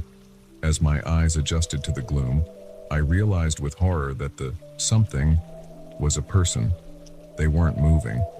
The man must have heard the door open because he suddenly straightened up and turned around. In his hand was a knife, its blade dark with blood. Our eyes met, and for a moment, time seemed to stand still. I saw the madness in his gaze, the flecks of blood on his face. He saw me, a witness to his crime. I didn't think, I just reacted. I slammed the door shut and ran, my feet pounding against the linoleum floor. Behind me, I heard the storage room door burst open, followed by the sound of pursuit. My mind raced as I sprinted through the service corridors. I needed to get to security, to call for help. But the security office was on the other side of the mall. Could I make it? I burst out of the service area into the main concourse, my eyes darting around frantically for anything I could use to defend myself. The shuttered storefronts offered no refuge. The food court, with its maze of tables and chairs, might slow him down, but it would slow me down too. I chanced a glance over my shoulder and immediately wished I hadn't. He was there, maybe 50 feet behind me, his face contorted with rage. He ditched the knife for a fire axe he must have grabbed from one of the emergency stations. Terror gave me speed I didn't know I possessed. I raced past darkened shops, my lungs burning, my legs aching. The security office was just ahead, past the fountain in the central plaza. I was almost there when my foot hit a slick spot on the floor, probably something I'd missed during my earlier cleaning. I went down hard, sliding across the polished tiles. Pain shot through my knee, but adrenaline kept me moving.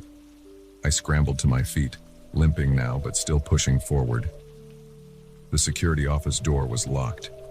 Of course it was locked, why wouldn't it be? I pounded on it, screaming for help, but I knew it was useless. The night guard, Dave, was probably on his rounds. Who knew how long it would be before he came back? I turned, my back pressed against the door, to face my pursuer. He had slowed to a walk now, a twisted smile on his face. He knew he had me cornered. "Please," I gasped, holding up my hands. "You don't have to do this." He laughed, a chilling sound that echoed through the empty mall. "Oh, but I do," he said, his voice surprisingly calm. "Can't leave any witnesses, you understand?" He raised the axe, and I closed my eyes, bracing for the impact. But it never came. Instead, I heard a loud thwack, followed by a grunt of pain. I opened my eyes to see the killer crumpling to the ground, the axe clattering from his grasp. Behind him stood Dave, the night guard, holding his heavy flashlight like a club. "Carlos," Dave said, his eyes wide with shock. "What the hell is going on?" The next few hours were a blur. Police swarmed the mall, cordoning off areas and taking statements. The killer, it turned out, was wanted for a string of murders across 3 states. The person in the storage room had been his latest victim, a young woman who, thankfully, was still alive and was rushed to the hospital. As I sat in the back of an ambulance, a shock blanket draped over my shoulders, I couldn't stop shaking. The reality of how close I'd come to death was sinking in. If Dave hadn't come back from his rounds when he did, in the days and weeks that followed, I was hailed as a hero. If I hadn't investigated the blood trail, they said, the killer might have escaped and the woman might have died. But I didn't feel like a hero. I felt lucky and terrified and forever changed. I quit my job at the mall soon after. Couldn't stand to walk those corridors again, knowing what had happened there. The nightmares were bad enough without having to relive it every night at work. Now, years later, I still can't look at a mall the same way. Every darkened storefront hides potential danger. Every echo in a quiet corridor sends my heart racing. I know, logically, that what happened that night was a freak occurrence. But logic doesn't help much when you've stared death in the face. Sometimes, when I'm up late at night and the house is quiet, I find myself thinking about that killer, about the madness I saw in his eyes, the casualness with which he was prepared to end my life. And I wonder, how many other monsters are out there, hiding in plain sight, waiting for their moment to strike? I don't have an answer, but I do know this. The world is not as safe as we pretend it is. Danger lurks in the most unexpected places, and sometimes, the difference between life and death is nothing more than a locked door, a well-timed rescue, or a patch of slippery floor. So the next time you're alone in a quiet place, and you hear an unexpected sound or see something that doesn't quite fit, pay attention. It might be nothing, or it might be the first warning sign of a nightmare about to unfold. And in those moments, trust your instincts. They just might save your life.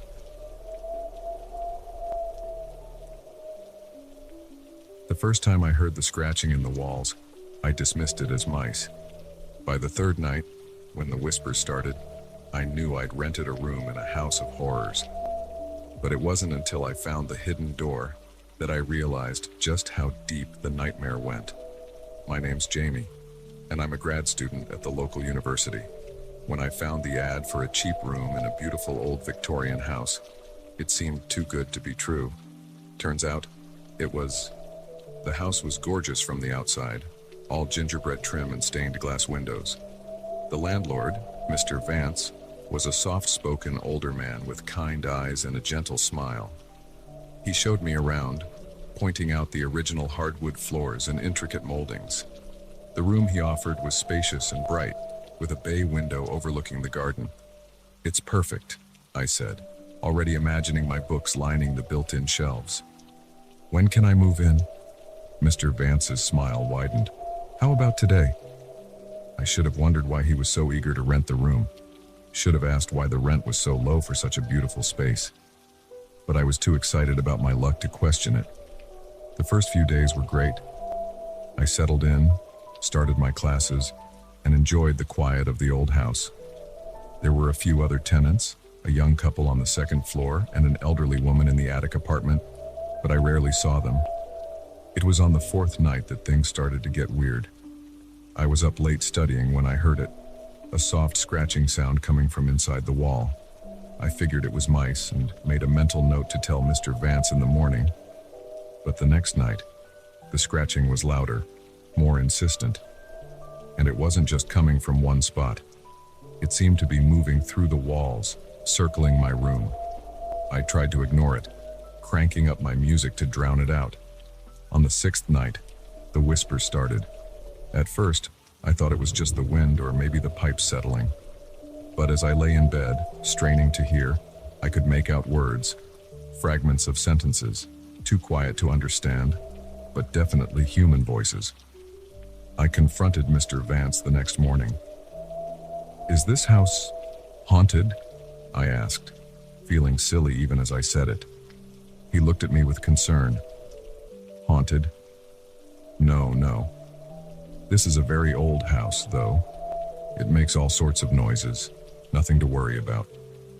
But I was worried. The scratching and whispers continued every night, growing louder and more frequent. I started having trouble sleeping, jumping at every creak and groan of the old house. It was during one of these sleepless nights that I made the discovery that would change everything. I was pacing my room, trying to pinpoint where the sounds were coming from, when I noticed something odd about the bookshelf. One section seemed to stick out slightly more than the rest. Heart pounding, I ran my fingers along the edge of the shelf. There was a small groove, almost invisible unless you were looking for it. I pressed it, and with a soft click, the entire section of shelving swung outward, revealing a dark passageway behind.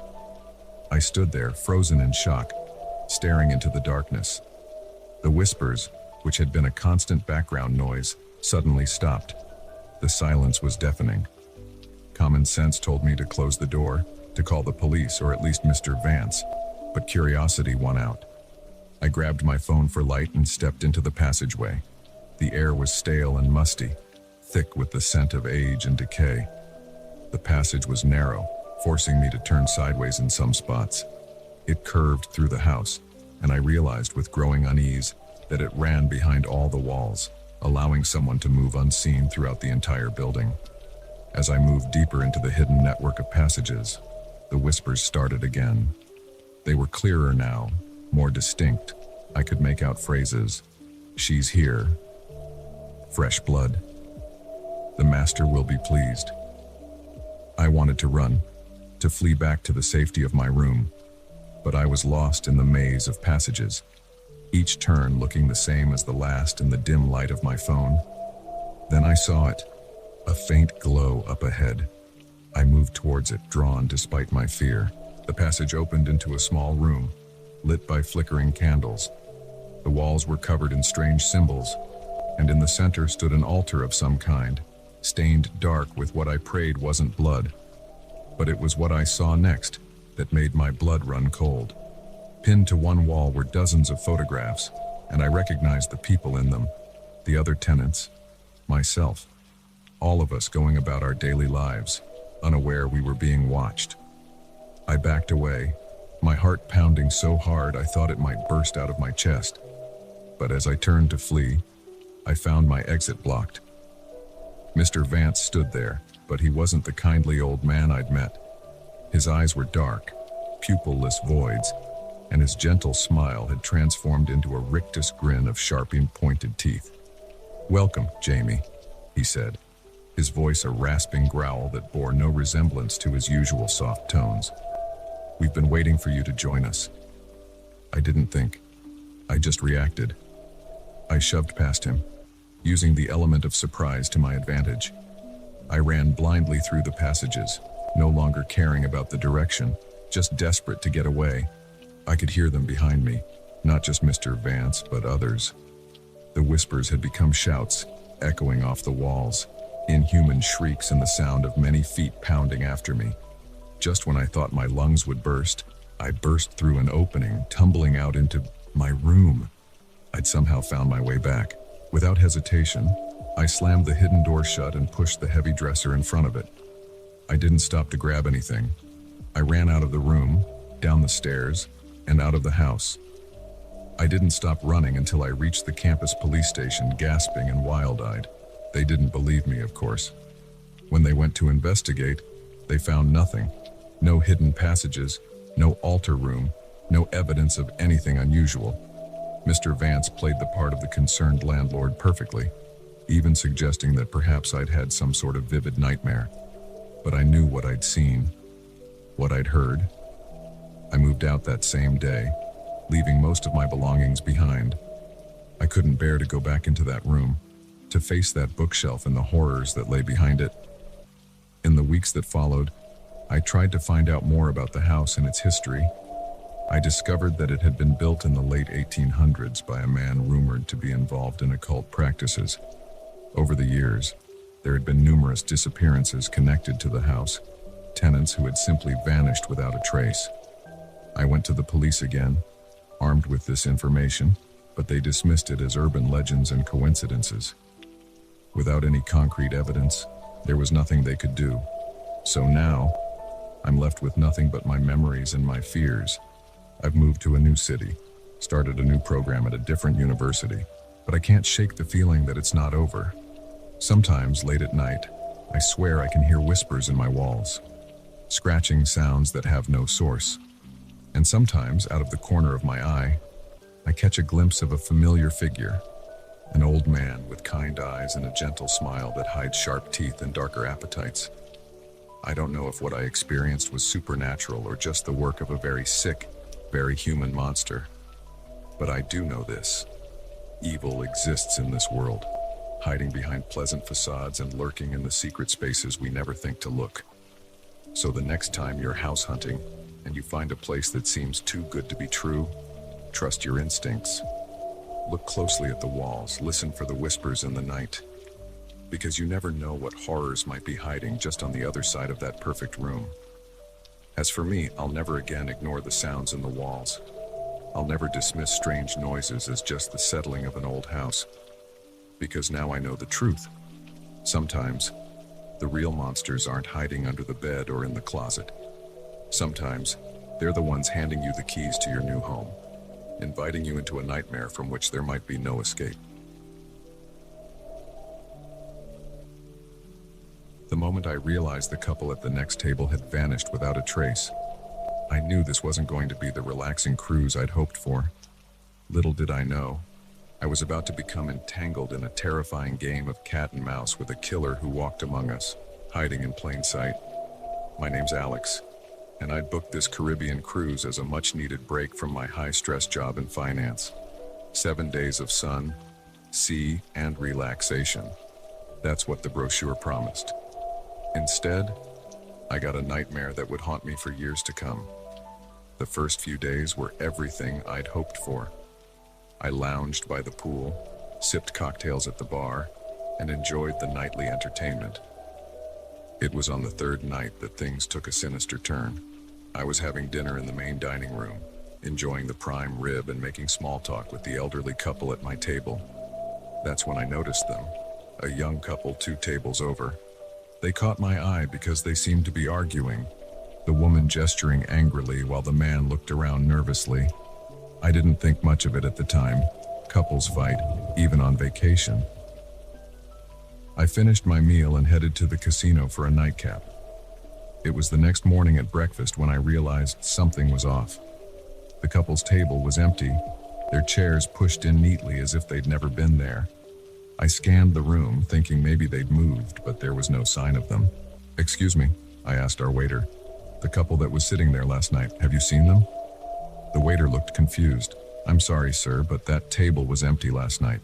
No one's been assigned there yet." A chill ran down my spine. I knew what I'd seen. They had been there, arguing in hushed but heated tones. I couldn't have imagined it. Throughout the day, I kept an eye out for the couple, but they were nowhere to be seen. It was a big ship, sure, but not that big. People didn't just disappear on cruise ships, did they? That evening, I overheard a conversation at the bar that made my blood run cold. "Did you hear?" One woman whispered to her friend. "Another couple's gone missing. That's 3 now." My head snapped up. "Excuse me," I said, probably a bit too eagerly. "Did you say people have gone missing?" The women looked at me, then at each other nervously. "It's probably nothing," the first woman said. "Just rumors. You know how people talk on these ships." But I could see the fear in their eyes. This wasn't just idle gossip. I spent the rest of the night asking around discreetly, piecing together the story. Over the past 2 days, 3 couples had seemingly vanished into thin air. No one had seen them disembark at any of the ports. Their rooms had been found empty, beds unslept in, possessions left behind. The ship's staff was tight-lipped about the whole thing. When I tried to ask a security officer about it, he brushed me off with a rehearsed speech about passenger privacy. That night, I couldn't sleep. My mind was racing, trying to make sense of it all. I found myself wandering the ship's decks in the early hours of the morning, the sea breeze cool against my face. That's when I saw him, a man struggling to lift something heavy over the ship's railing. Something that looked disturbingly like a body bag. I ducked behind a lifeboat, my heart pounding. The man heaved, and there was a splash as whatever he'd been carrying hit the water. He looked around furtively, then hurried away. I waited until I was sure he was gone before I moved. My hands were shaking as I pulled out my phone to call ship security. But as I dialed, a hand clamped over my mouth. "I wouldn't do that if I were you," a voice hissed in my ear. I felt the cold press of metal against my back. A knife. I was marched back to my cabin, my captor's hand never leaving my mouth. Once inside, he spun me around and I got my first good look at him. He was one of the ship's officers, his uniform neat and pressed. "You saw something you shouldn't have," he said, his voice eerily calm. "Now we have a problem." "Who are you?" I managed to ask, my voice trembling. "What have you done with those couples?" He smiled, but it didn't reach his eyes. "Let's just say I'm cleaning up some of the ship's undesirable elements. Can't have anything ruining the cruise experience, can we?" My mind reeled. This man, this officer sworn to protect the passengers, was behind the disappearances. But why? "You're insane," I said, backing away until I hit the wall. "You can't just make people disappear, someone will notice." He laughed, a chilling sound. "People disappear all the time. Accidents happen at sea. It's tragic, really. But life goes on, and the cruises keep sailing." I realized with horror that this wasn't new to him. How long had this been going on? How many people had disappeared on his watch? "Now," he said, twirling the knife casually, "we need to decide what to do about you." I knew I had to act fast. If I didn't do something, I'd be the next body going over the railing. I glanced around frantically for anything I could use as a weapon. That's when the ship's horn blasted, startling us both. In that split second of distraction, I made my move. I grabbed the lamp from the bedside table and swung it with all my might. It connected with his head with a sickening crunch. He went down hard, the knife clattering to the floor. I didn't wait to see if he was out cold. I ran. I burst out of my cabin, sprinting down the corridor towards the main deck. I had to find help, had to tell someone what was happening. But as I ran, I realized the horrible truth. I didn't know who I could trust. If one officer was involved and there could be others, the entire crew could be in on it for all I knew. I made it to the purser's desk, gasping for breath. "Please," I panted, "you have to help me. There's a killer on board. He's making people disappear." The woman behind the desk looked at me with concern. "Sir, please calm down. What are you talking about?" I tried to explain, the words tumbling out in a frantic rush. But even as I spoke, I could see the doubt in her eyes. I sounded crazy, and I knew it. "Sir, I think you should come with me," she said, her voice gentle but firm. "We have a doctor on board who can help you." "No, you don't understand," I shouted, drawing stares from nearby passengers. "We're all in danger." That's when I felt a hand on my shoulder. I spun around, ready to defend myself, only to find myself face to face with the ship's captain. "Is there a problem here?" he asked, his voice authoritative. I opened my mouth to explain, but the words died in my throat. Standing just behind the captain was the officer from my cabin, a bandage on his head and murder in his eyes. In that moment, I knew I was truly alone. No one would believe me. It was my word against theirs, and they held all the cards. I did the only thing I could think of. I ran again. I pushed past the captain and sprinted towards the upper decks. I could hear shouts behind me, feet pounding in pursuit. I burst out onto the open deck, the cool night air hitting me like a slap to the face. The railing was just ahead. In a split second, I made a decision that would change my life forever. I jumped. The shock of the cold water drove the breath from my lungs. I surfaced, gasping, and watched as the ship's lights grew smaller in the distance. I had no idea if I'd survive the night in the open ocean, but I knew my chances were better than if I'd stayed on that ship of horrors. As I floated there, waiting for rescue or death, whichever came first, I couldn't help but wonder, how many other ships were out there, sailing placidly across the seas while hiding dark secrets in their depths? How many other killers walked among unsuspecting passengers, selecting their victims from the buffet line or the evening show? I was eventually rescued by a fishing boat, but my story was met with disbelief and suspicion. The cruise line denied everything, painting me as a mentally unstable passenger who had jumped overboard in a moment of crisis. But I know what I saw, what I experienced. The old farmhouse loomed before me, a beacon of hope in the relentless storm. I had no idea that by knocking on that door, I was sealing my own fate. Rain lashed against my windshield, the wipers working overtime but barely making a dent in the deluge. I squinted, trying to make out the road ahead, but it was like driving through a waterfall. My hands gripped the steering wheel so tight my knuckles had turned white. I'd been on the road for hours, making my way cross-country to start a new job. The storm had come out of nowhere, transforming the peaceful countryside into a treacherous maze of winding roads and limited visibility. A flash of lightning illuminated the world for a split second, and that's when I saw it. A massive tree branch lying across the road, directly in my path. I slammed on the brakes, feeling the car hydroplane. My heart leapt into my throat as I fought to regain control. The car skidded to a stop mere inches from the fallen branch. I let out a shaky breath, adrenaline coursing through my veins. That was too close.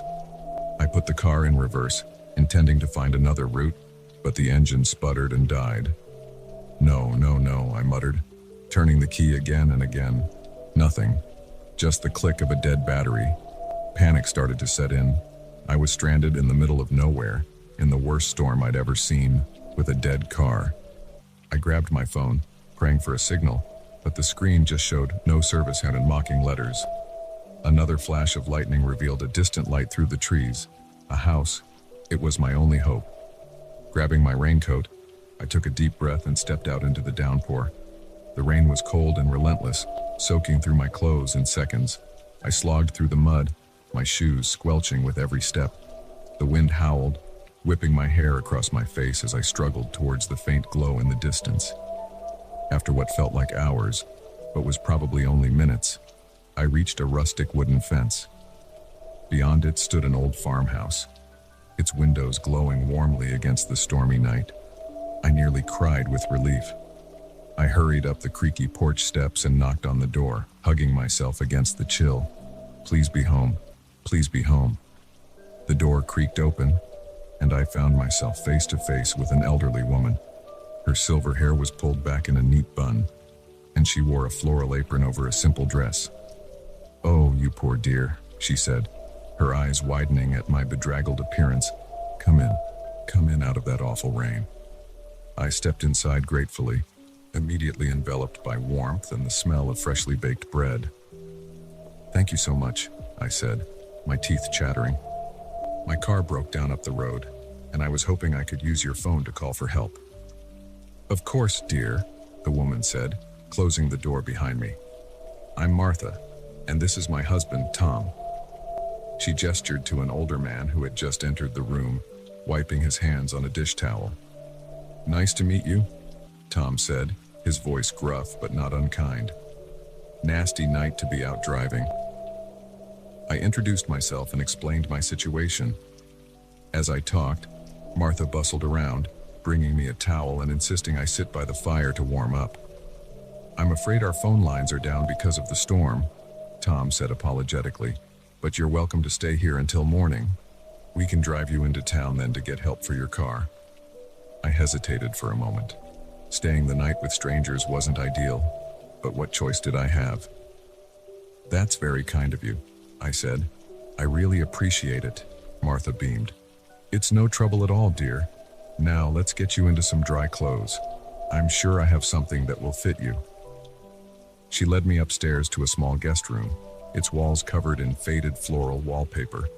The bed looked inviting, with a handmade quilt spread across it. Martha rummaged in a dresser, pulling out a nightgown and robe. These should do nicely, she said, handing them to me. You get changed, and I'll have some hot soup ready when you come down. I thanked her again, and she left me alone. As I peeled off my wet clothes, I couldn't help but feel grateful for the couple's kindness. It was rare to find people so willing to help a stranger these days. Dressed in the borrowed clothes, I made my way back downstairs. The soup was delicious, rich and warming. As I ate, Martha and Tom chatted amiably, asking about my job and where I was from. It all felt so normal, so safe. But as the evening wore on, I began to notice little things that seemed off. The way Tom's eyes would linger on me when he thought I wasn't looking. The tight set of Martha's smile that didn't quite reach her eyes. The locks on the outside of the guest room door. I tried to shake off my unease. They were just an ordinary elderly couple, being kind to a stranger in need. Wasn't this exactly the sort of heartwarming story you always hope to hear about?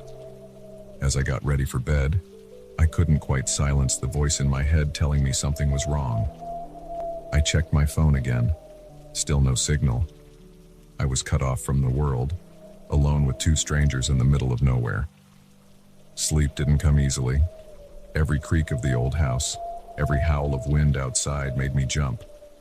I dozed fitfully, plagued by unsettling dreams. A noise jolted me awake. Footsteps in the hallway. A whispered conversation just outside my door. I lay perfectly still, straining to hear. Can't keep her here forever. Martha's voice, barely audible. We'll figure something out, Tom replied, like we always do. The floorboards creaked as they moved away. My heart was pounding so hard I was sure they must be able to hear it.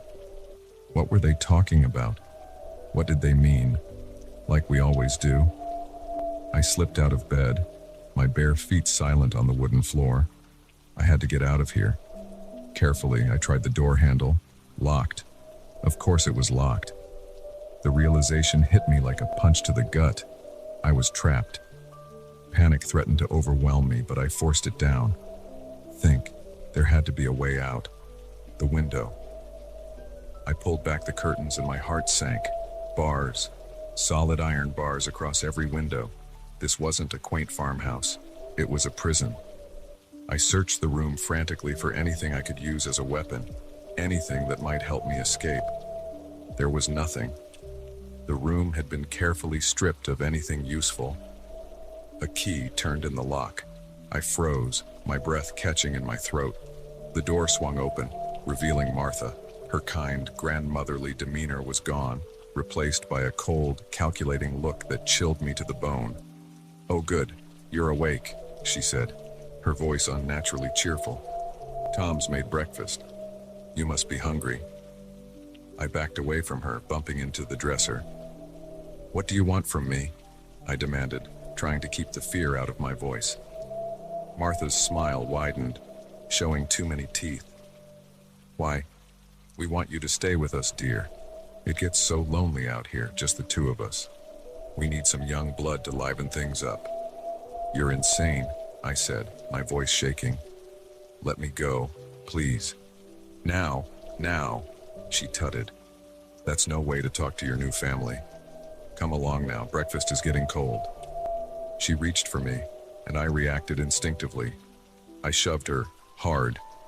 She stumbled backwards with a cry of surprise. I didn't wait to see if she fell. I ran. Out into the hallway, down the stairs, my bare feet slapping against the wood. I could hear shouting behind me, heavy footsteps giving chase. The front door was right there. Freedom just steps away. I grabbed the handle and yanked. It didn't budge. Locked. Of course it was locked. Rough hands seized me from behind. I screamed, kicking and clawing, fighting with everything I had. But Tom was strong, his arms like iron bands around me. Now, that wasn't very nice, he growled in my ear. After all our hospitality, Martha appeared, rubbing her arm where she'd hit the wall. The look in her eyes was murderous. I think she needs to learn some manners, Tom. Take her to the basement. No, I screamed, renewing my struggles. Help! Somebody help me! But there was no one to hear, no one to help. Just the howling of the wind outside, drowning out my cries as Tom dragged me towards a door I hadn't noticed before. The basement stairs loomed before me, descending into darkness. I could hear faint sounds coming from below, whimpers, quiet sobs. Oh God, I wasn't the first. How many others had made the mistake of knocking on that door? As Tom forced me down the stairs, step by terrible step, I realized the true horror of my situation. This wasn't just a night of terror. This was the beginning of a nightmare that might never end. The basement door slammed shut behind us, sealing me in darkness, and all I could think was, I should have stayed in the car. The village looked like something out of a history book, untouched by time. But as I stepped closer, the hairs on the back of my neck stood up. Something was very, very wrong here. I'd been hiking through the dense forests of the Pacific Northwest for days, relishing the solitude and the raw beauty of nature. As an avid backpacker, I'd thought I'd seen it all, but nothing could have prepared me for what I stumbled upon that afternoon. The trail I'd been following had grown faint, barely visible beneath the carpet of pine needles and fallen leaves. I was beginning to worry I'd strayed too far off the marked path when I caught a glimpse of something through the trees. Smoke. Thin wisps curling up into the sky. My spirits lifted. Maybe it was a ranger station or a campground. At the very least, I could ask for directions. I pushed through a thick curtain of ferns and found myself on the edge of a small clearing. What I saw stopped me dead in my tracks. It was a village, but unlike any I'd ever seen. Crude huts made of logs and thatch clustered around a central fire pit. People moved about dressed in rough, homespun clothing that looked like something out of the pioneer days. Children chased each other, laughing, while women tended to cooking fires and men worked with primitive tools. For a moment, I wondered if I'd stumbled onto some kind of historical reenactment site. But there were no signs, no indicators that this was anything but a real, living village frozen in time. Fascination overcame my initial shock. As an amateur anthropologist, this was the kind of discovery I'd only dreamed about. A culture untouched by the modern world, existing right here in the heart of America. It was incredible. I stepped into the clearing, waving to get someone's attention. "Hello," I called out. "I'm a bit lost. Could someone help me?" The effect was immediate and unsettling. Every head turned towards me, every pair of eyes locking onto me with an intensity that made my skin crawl. The laughter and chatter died away, replaced by an eerie silence, broken only by the crackling of fires. A man approached me. He was tall and lean, with a weather-beaten face and calloused hands. His eyes, a startling pale blue, seemed to look right through me. "Welcome, stranger," he said, his voice rough as bark. "You've wandered far from the beaten path." I introduced myself, explaining about my hike and how I'd gotten lost. As I spoke, I noticed more villagers gathering around, watching me with undisguised curiosity and something else. Hunger?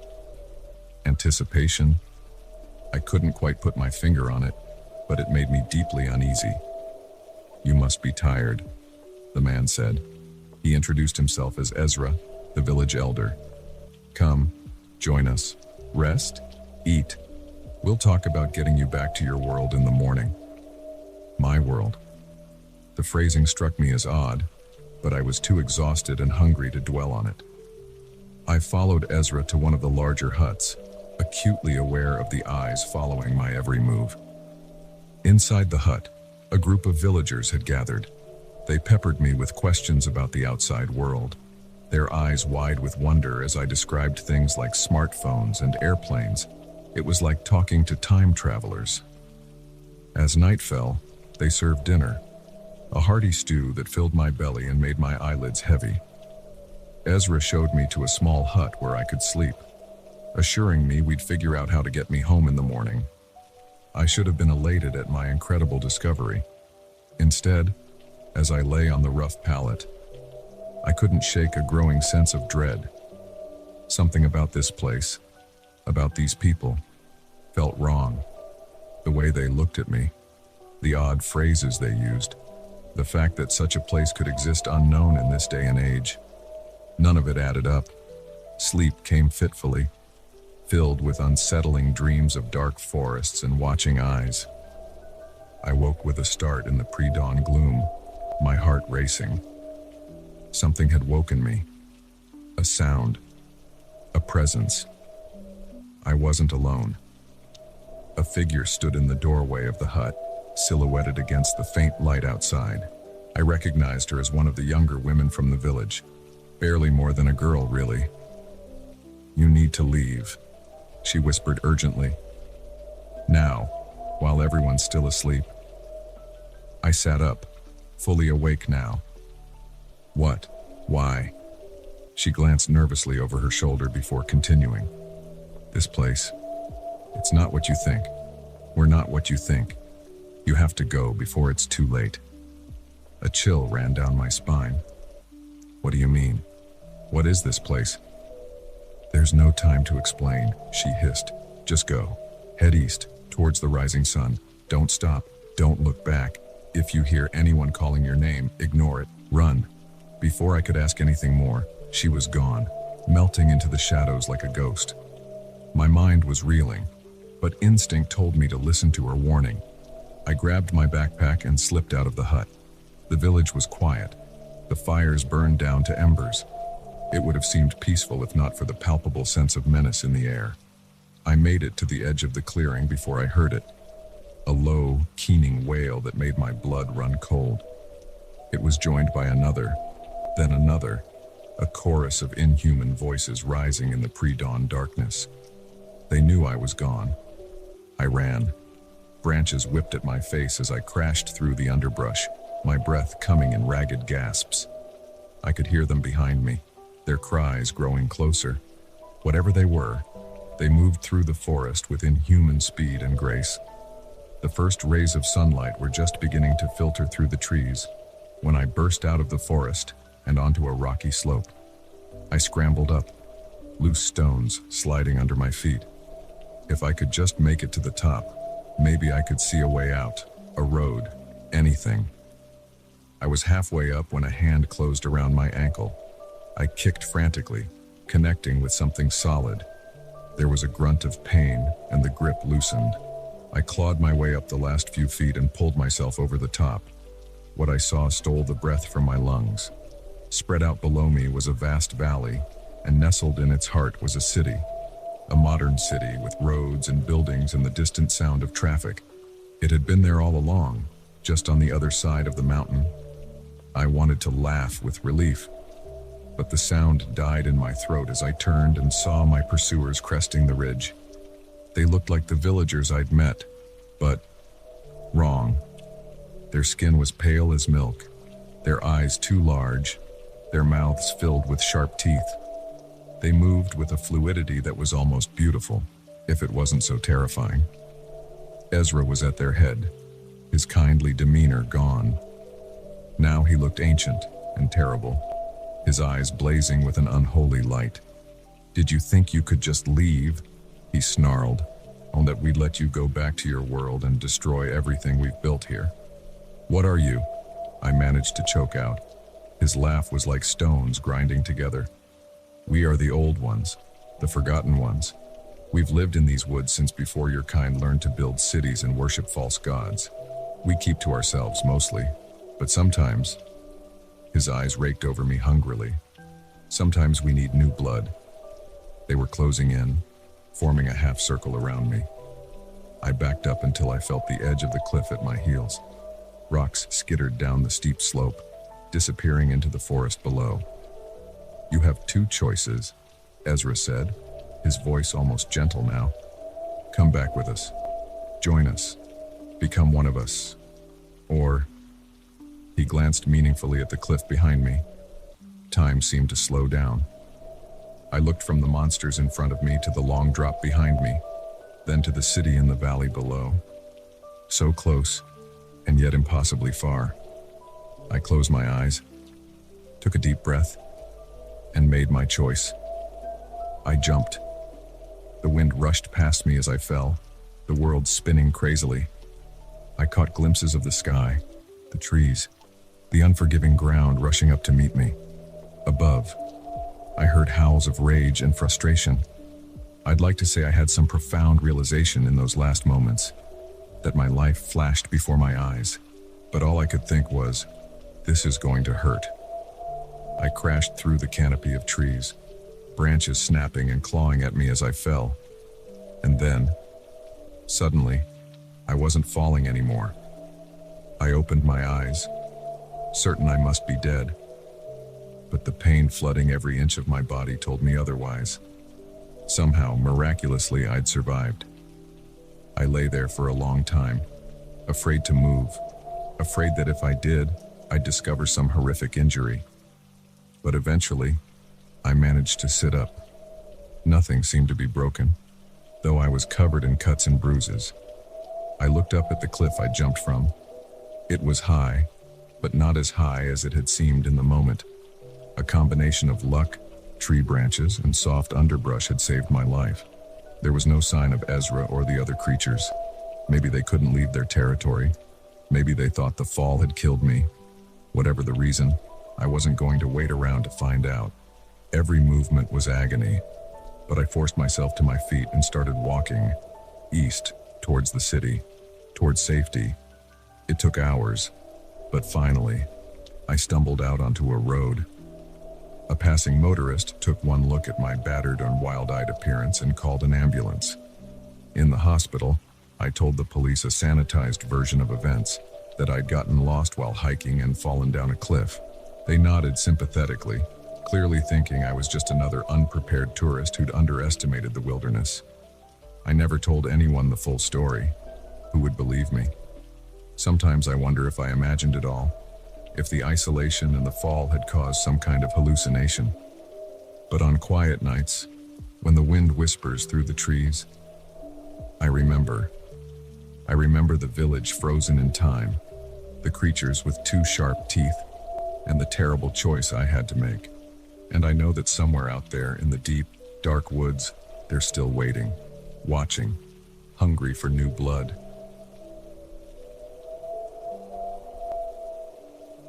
The first scream nearly stopped my heart. The second one told me I wasn't imagining things. Something was very wrong in the warehouse tonight, and I was the only one around to deal with it. I'd been working as a night security guard at the Millbrook Industrial Complex for about 6 months. It was an easy gig, mostly just walking around, checking locks, and making sure no one was where they shouldn't be. The pay wasn't great, but the quiet suited me. After 2 tours in Afghanistan, I appreciated a job where the most excitement usually came from chasing away teenagers looking for a place to party. Tonight started like any other. I arrived just before sunset, checked in with the day shift guard, and settled into my routine. The complex was huge, a maze of warehouses and storage units. My first walkthrough usually took about 2 hours. I was halfway through my rounds when I heard it, a muffled thump coming from warehouse 17. I paused, tilting my head to listen. It could have been nothing. Old buildings make noise all the time, settling and creaking. But something about it made the hairs on the back of my neck stand up. Warehouse 17 was supposed to be empty. It was a new addition to the complex, not yet in use. No one should have been in there. I approached cautiously, my hand resting on the taser at my hip. As I got closer, I heard more noises, hushed voices, the scrape of something heavy being moved across the floor. My first instinct was to call it in, but I hesitated. If it was just some kids messing around, I didn't want to make a big deal out of it.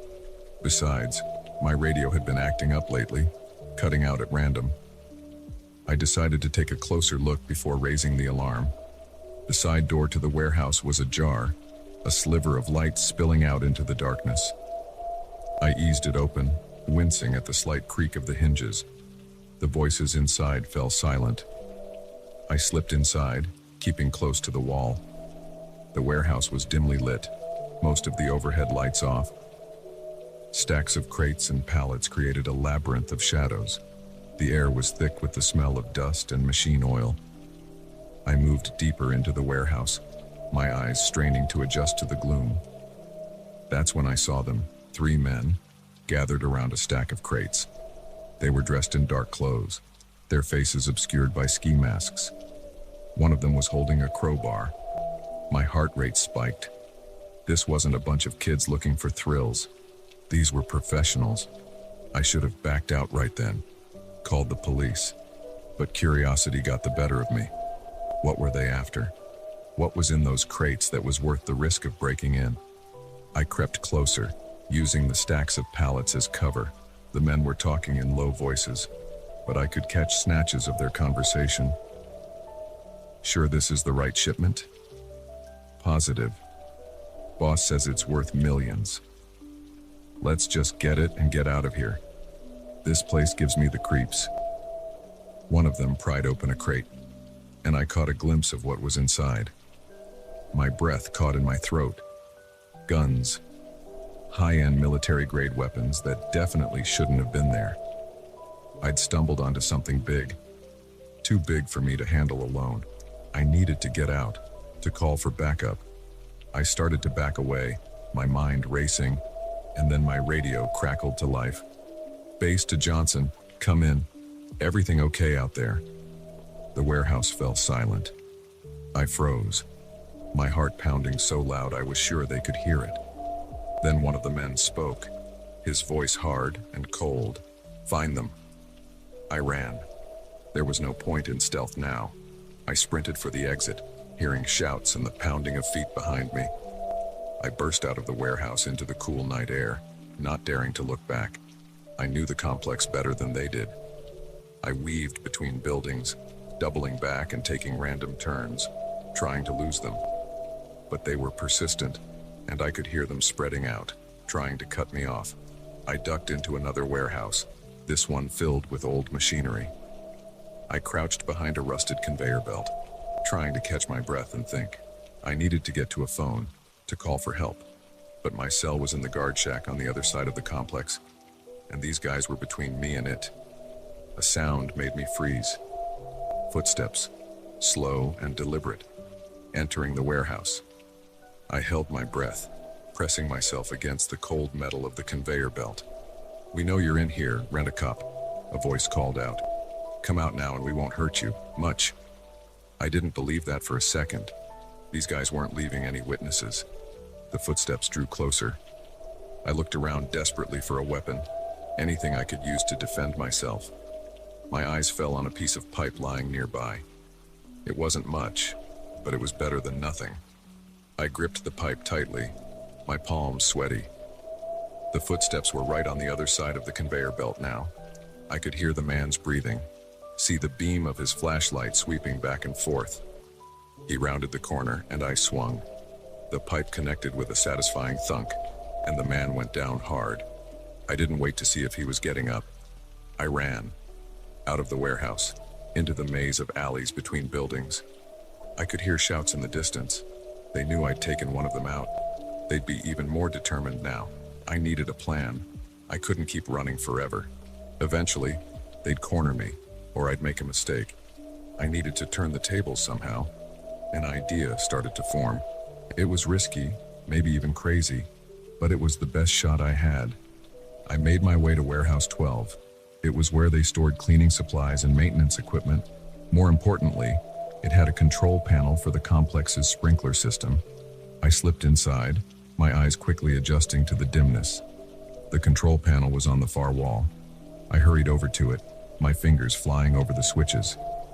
In Afghanistan, I'd worked with the combat engineers enough to pick up a few tricks. I just hoped I remembered them correctly. I heard a noise outside, voices approaching.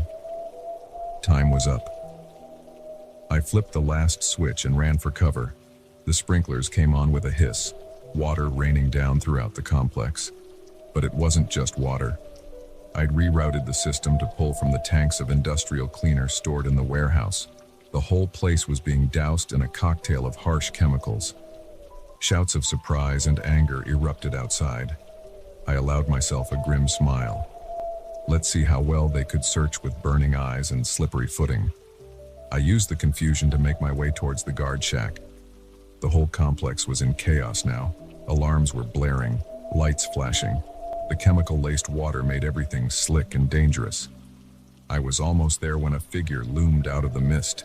It was one of the men, his eyes red and streaming from the chemicals. He swung wildly at me with a crowbar. I ducked under the blow and tackled him, both of us sliding across the wet pavement. We grappled, rolling over and over. He was strong, but I was fighting for my life. I managed to get on top of him, pinning him down. "It's over," I growled. "The police will be here any minute." As if on cue, I heard sirens in the distance. The man's eyes widened in fear, then narrowed in hatred. With a surge of strength, he threw me off and scrambled to his feet. I watched him run off into the chemical mist, knowing I couldn't catch him. It didn't matter. The police would be here soon, and I had bigger concerns. I made it to the guard shack and called 911, then the complex's owner. By the time the police arrived, the sprinklers had washed away most of the evidence. But the crate of guns was still there, and my testimony was enough to launch a full investigation. In the days that followed, the truth came out. The complex had been used as a waypoint in an international arms smuggling operation. The owner claimed ignorance, but evidence suggested otherwise. The whole thing went much deeper and higher up than anyone had suspected. As for me, I was hailed as a hero. There was talk of promotions, of joining the police force, but I turned it all down. I'd had enough excitement to last a lifetime. These days, I work security at a shopping mall. The most action I see is chasing down shoplifters, and that suits me just fine. But sometimes on quiet nights I remember the warehouse, the guns, the chase, the fear and the adrenaline, and I wonder what else might be hiding in the dark corners of seemingly ordinary places, waiting for someone to stumble upon it. The footprints appeared overnight, a perfect circle around my tent. I hadn't heard a sound, hadn't sensed a presence, but there they were, silent testimony that I was not alone in these woods. I'd come to the Cascade Mountains to find solitude, to escape the noise and chaos of city life. After a messy breakup and losing my job, I needed time to clear my head, to remember who I was when the world wasn't pressing in on all sides. The idea of a solo camping trip had seemed perfect. Just me, the wilderness, and my thoughts. I'd spent the last 3 days hiking deeper into the backcountry, relishing the burn in my muscles and the crisp mountain air. Yesterday evening, I'd found the perfect spot to set up camp, a small clearing near a babbling brook, surrounded by towering pines. As I'd pitched my tent and started a small fire, I'd felt a sense of peace settling over me for the first time in months. That peace shattered the moment I unzipped my tent this morning and saw the footprints. They were large, much bigger than my own, and deeply pressed into the soft earth. Whatever had made them was heavy, and there were so many of them, forming a perfect circle around my campsite, as if something had paced around me all night long. A chill ran down my spine that had nothing to do with the morning air. I'd encountered wildlife before on my hikes, deer, the occasional black bear. But this was different. This felt deliberate. I forced myself to take a deep breath, to think rationally. It was probably just an animal, curious about the strange new smell in its territory. Nothing to panic about. Still, I decided it might be wise to pack up and move on. As I started to break down my tent, a twig snapped in the forest behind me. I whirled around, my heart leaping into my throat. The trees stood silent and still, revealing nothing. But I couldn't shake the feeling of eyes on me, watching from the shadows. I packed faster, shoving things haphazardly into my backpack. Another sound, a rustle of leaves, too big to be a squirrel or bird. I spun again, scanning the tree line. For a moment, I thought I saw something, a flicker of movement, a shape darker than the surrounding forest. But when I blinked, it was gone. Backpack secured, I didn't bother dousing my fire pit or doing a final sweep of the campsite like I normally would. I just wanted to get out of there. I picked a direction, away from where I thought I'd seen movement, and started walking, my pace just shy of a run. The forest seemed different now, no longer peaceful and welcoming. Shadows lurked behind every tree, and every sound made me flinch. I tried to focus on my map, on finding my way back to the main trail, but my hands were shaking so badly I could barely read it. After about an hour of hiking, I allowed myself to slow down. My initial panic had faded, replaced by a dull anxiety gnawing at the pit of my stomach. I hadn't seen or heard anything strange since leaving the campsite. Maybe I had overreacted. Maybe it really had just been an animal. I found a fallen log and sat down, pulling out my water bottle and taking a long drink. As I lowered the bottle, movement caught my eye. There, about 50 yards away, standing perfectly still between two massive pines, was a figure. My breath caught in my throat. It was human-shaped, but wrong somehow. Too tall, too thin, its proportions slightly off in a way that made my skin crawl. It stood motionless, watching me. I blinked hard, certain I must be seeing things. But when I opened my eyes, it was still there. And now it was closer. I scrambled to my feet, nearly tripping over the log in my haste. The figure took a step forward, and I caught a glimpse of its face, if you could call it that. Where features should have been, there was only smooth, pale skin, like a blank canvas. A scream built in my throat, but fear kept it trapped there. I turned and ran, no longer caring about the trail or my map. I just needed to get away. I crashed through the underbrush, branches whipping at my face and arms. I could hear it behind me, moving through the forest with inhuman speed and grace. No matter how fast I ran, it seemed to be getting closer. My lungs burned, my legs ached, but terror kept me going. I glanced back and immediately wished I hadn't. It was right there, barely 10 feet behind me, its long arms reaching out. I put on a final burst of speed, my feet flying over the uneven ground, and then they weren't. My toe caught on an exposed root, and suddenly I was falling, tumbling down a steep embankment I hadn't even seen. I rolled and bounced, unable to stop my descent. Pain exploded through my body as I hit rocks and branches. Finally, mercifully, I came to a stop at the bottom, landing hard on my back. The impact drove the air from my lungs, and for a terrifying moment, I couldn't breathe. As I lay there, gasping and fighting waves of nausea, I waited for those long, pale hands to grab me. But nothing came. Slowly, painfully, I managed to sit up. I was in a small gully, the steep sides rising up on either side of me. There was no sign of my pursuer. I did a quick inventory of my injuries. Cuts, bruises, maybe a sprained wrist, but nothing seemed broken. My backpack had taken the brunt of the fall. I was battered, but alive. As my breathing steadied and the adrenaline began to fade, doubt crept in. Had I really seen what I thought I saw? Or had days of solitude and the stress of recent events caused me to hallucinate? I wanted to believe it was all in my head, but the memory of those footprints, as of that blank face, was too vivid to dismiss. I knew I should try to find my way back to the trail, to civilization, but the thought of climbing back up that embankment and of potentially coming face to face with whatever that thing was, filled me with dread. The gully seemed to lead downhill.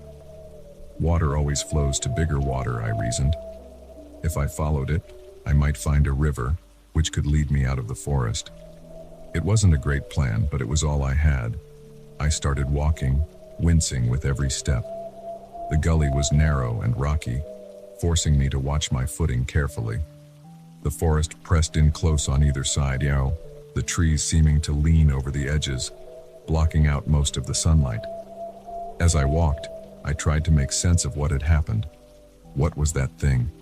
A person in some kind of costume, a bear standing on its hind legs. My own fear-addled imagination.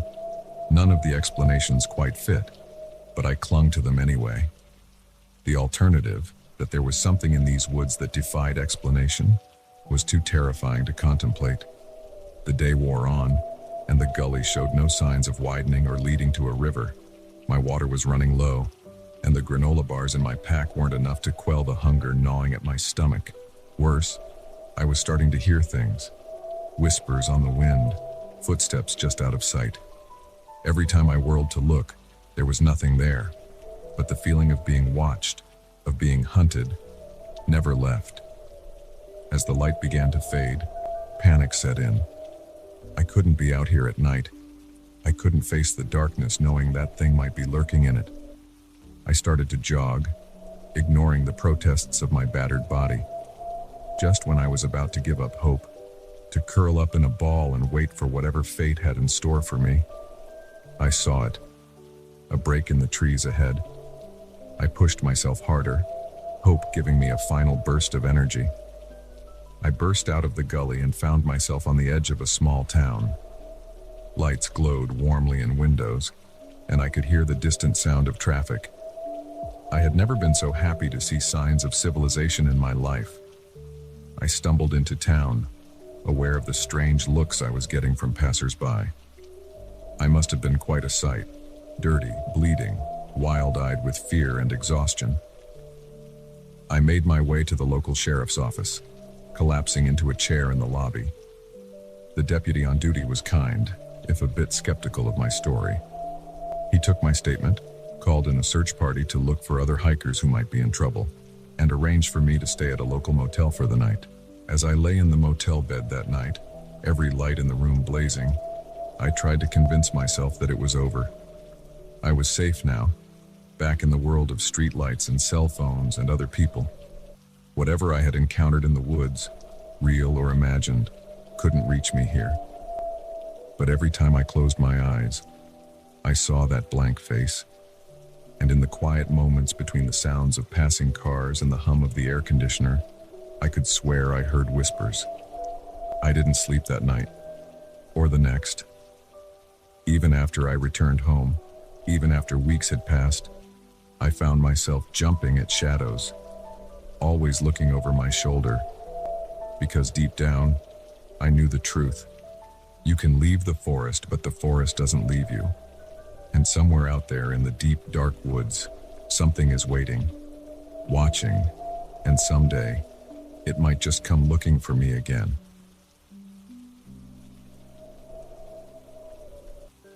The moment I saw his eyes in my rearview mirror, I knew I'd made a terrible mistake.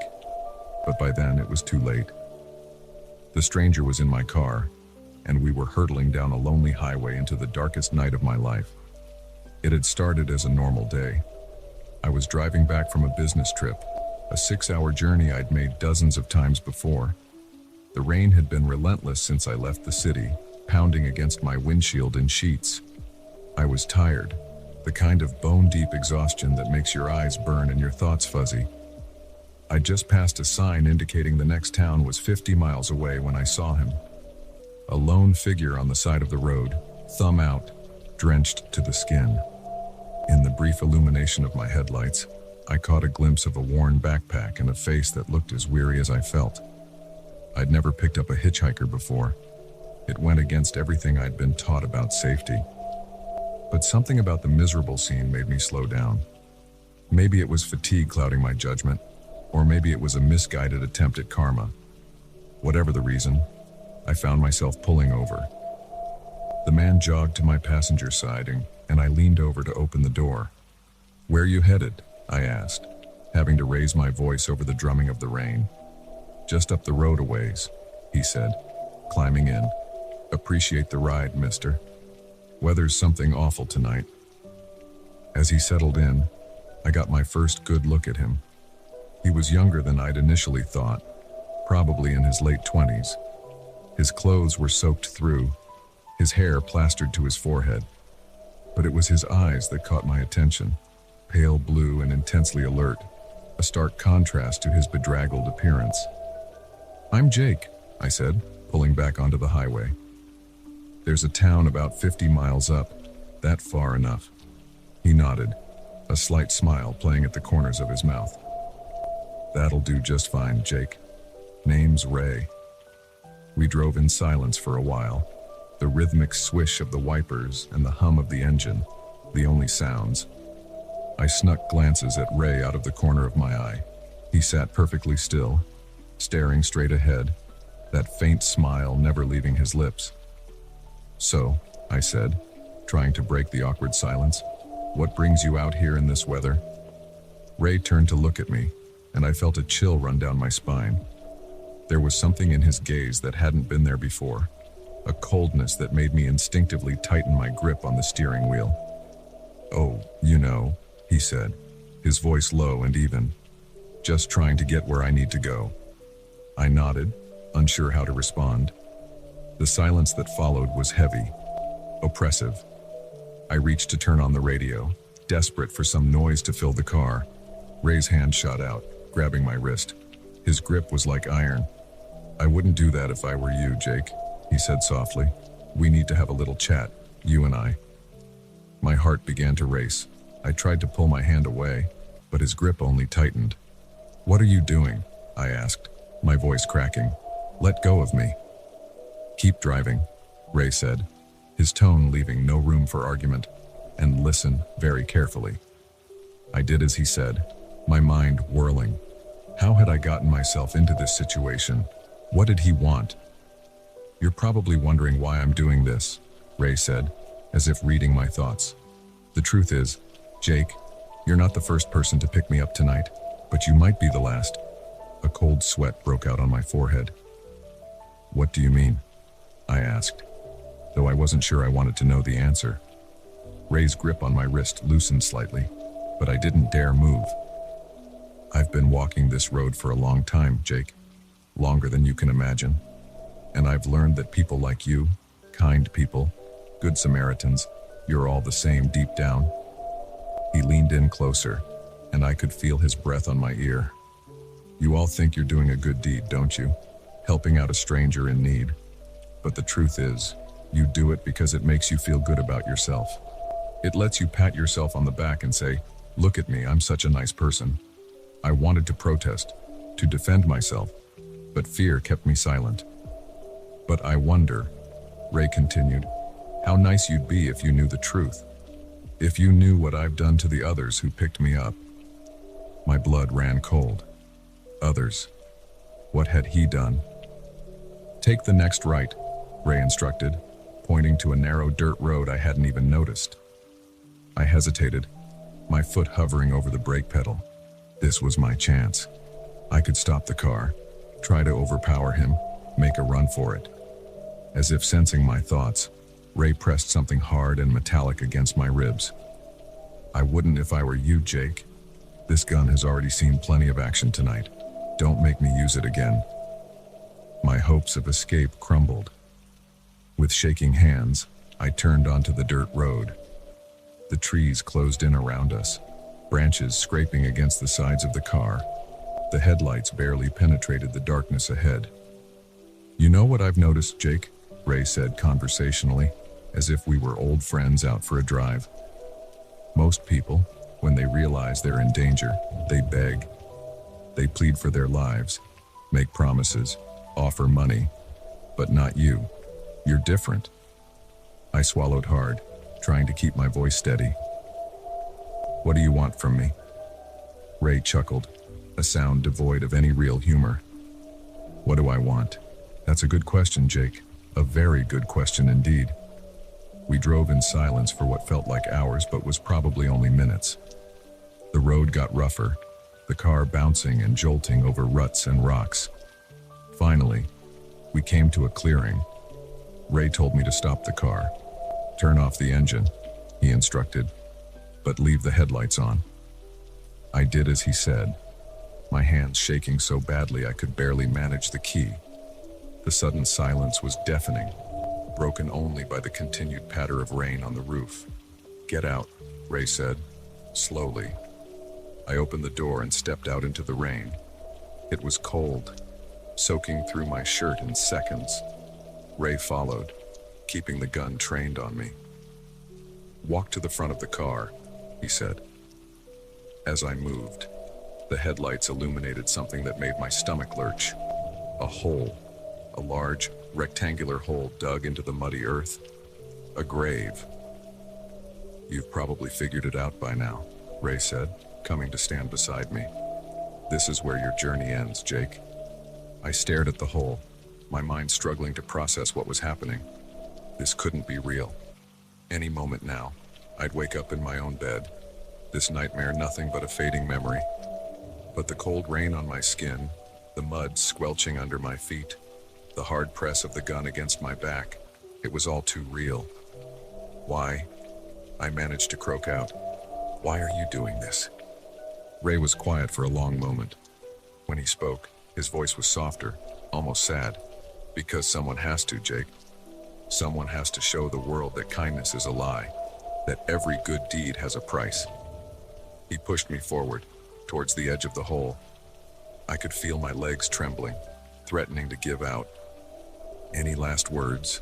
Ray asked. I closed my eyes, thinking of my family, my friends, all the things I'd left unsaid, the experiences I'd never have. A wave of regret washed over me, followed quickly by a surge of anger. This wasn't fair. I didn't deserve this. I opened my eyes and turned to face Ray. Yeah, I said, surprising myself with how steady my voice sounded. I do have some last words. Ray raised an eyebrow, looking almost amused. Well, let's hear them. I took a deep breath. I picked you up because it was the right thing to do. Not for karma, not to feel good about myself. Because someone needed help. And I could provide it. If that makes me a fool in your eyes, so be it. But it doesn't make kindness a lie. It makes it more important than ever. For a moment, Ray just stared at me. Then, slowly, he lowered the gun. You really believe that, don't you? He said, sounding genuinely surprised. I nodded, not trusting myself to speak again. Ray looked at the hole, then back at me. For the first time, I saw uncertainty in his eyes. Maybe, he started, then shook his head, then shook. No, it's too late for that. He raised the gun again, and I closed my eyes, waiting for the end. The shot never came. Instead, I heard a thud and opened my eyes to see Ray on the ground, the gun lying in the mud beside him. Standing over him was a police officer, taser in hand.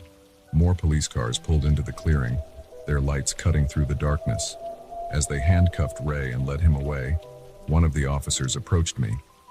Are you all right, sir? He asked. I nodded, still in shock. How did you find us? The officer smiled. A couple you picked up earlier tonight reported a suspicious hitchhiker. We've been tracking him for miles. As the adrenaline wore off, the full weight of what had almost happened hit me. I sank to my knees, overcome with relief and residual fear. In the days that followed, as I gave statements and tried to process the experience, one thought kept coming back to me. Despite everything, I didn't regret stopping to help. Because if kindness truly died, if we stopped helping strangers in need, then people like Ray would win. And that was a world I couldn't bear to live in.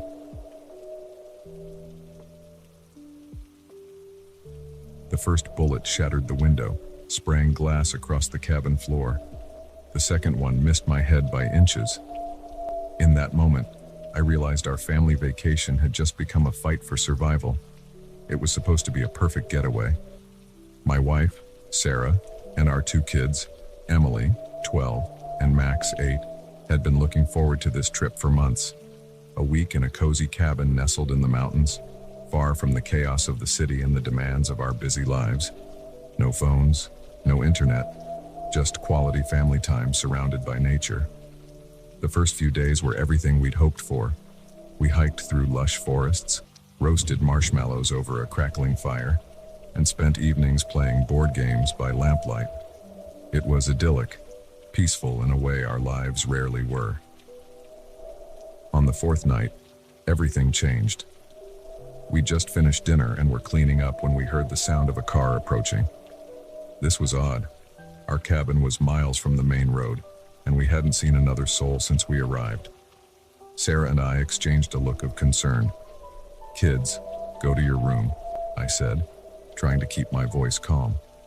"Mom and I need to check something out." Emily, always perceptive, caught the tension in my voice. "Dad, what's wrong?" "Nothing, sweetie," Sarah reassured her, ushering both kids towards their bedroom. "We just need to talk to whoever's here. It's probably just the property manager checking in."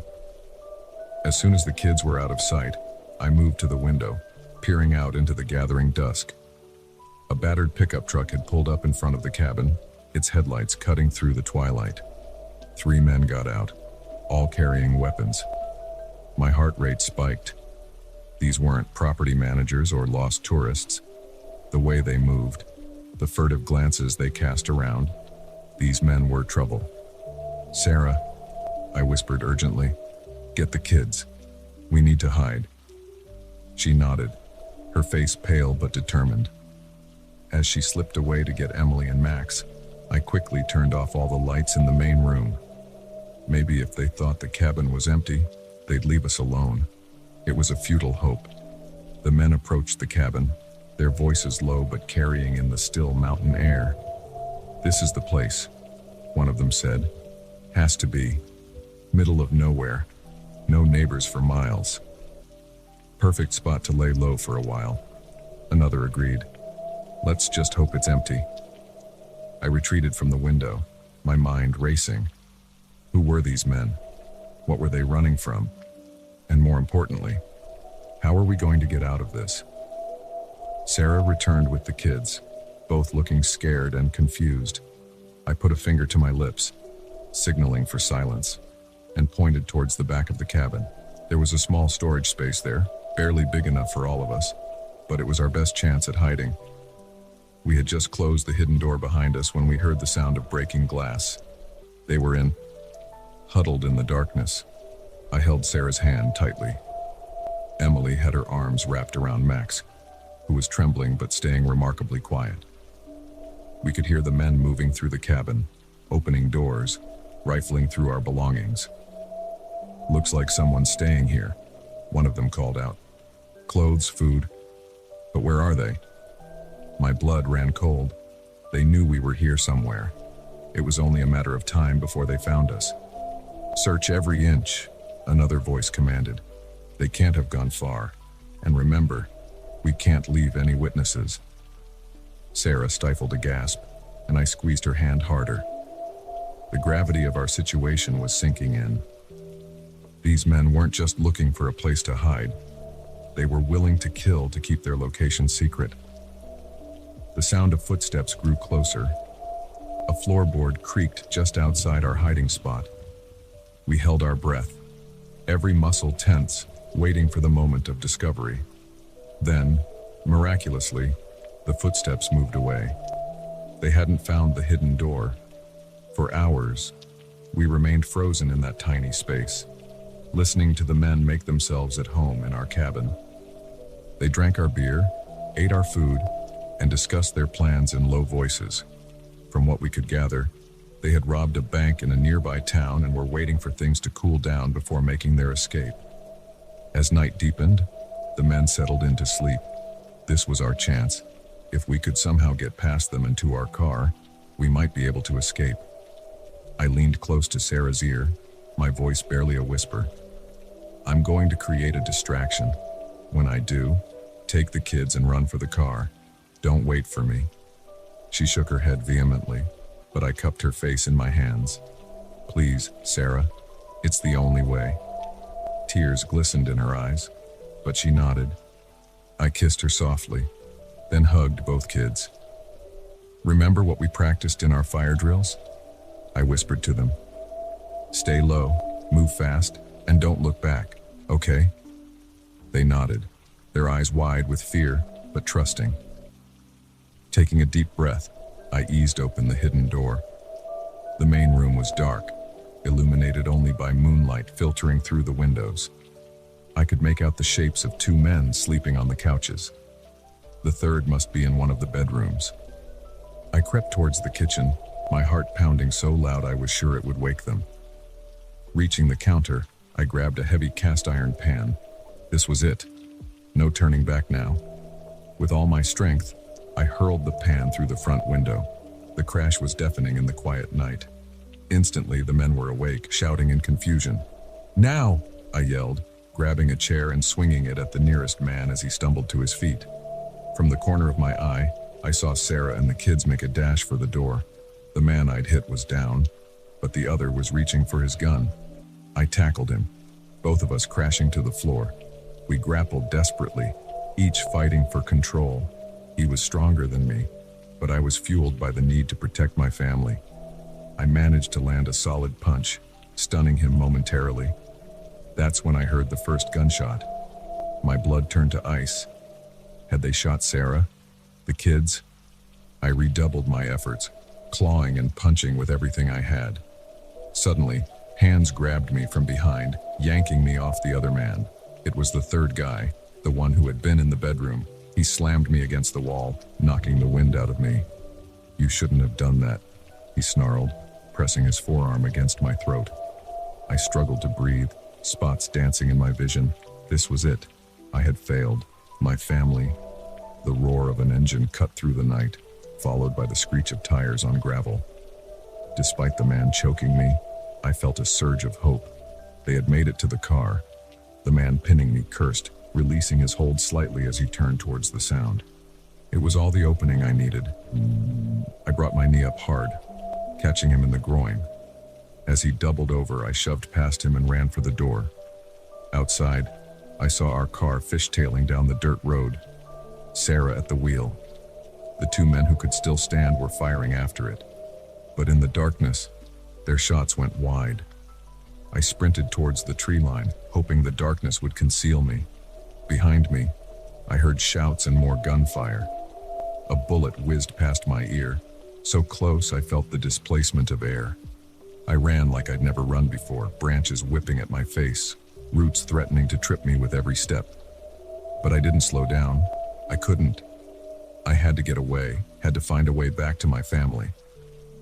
For what felt like hours, I crashed through the forest, changing directions randomly, hoping to lose any pursuers.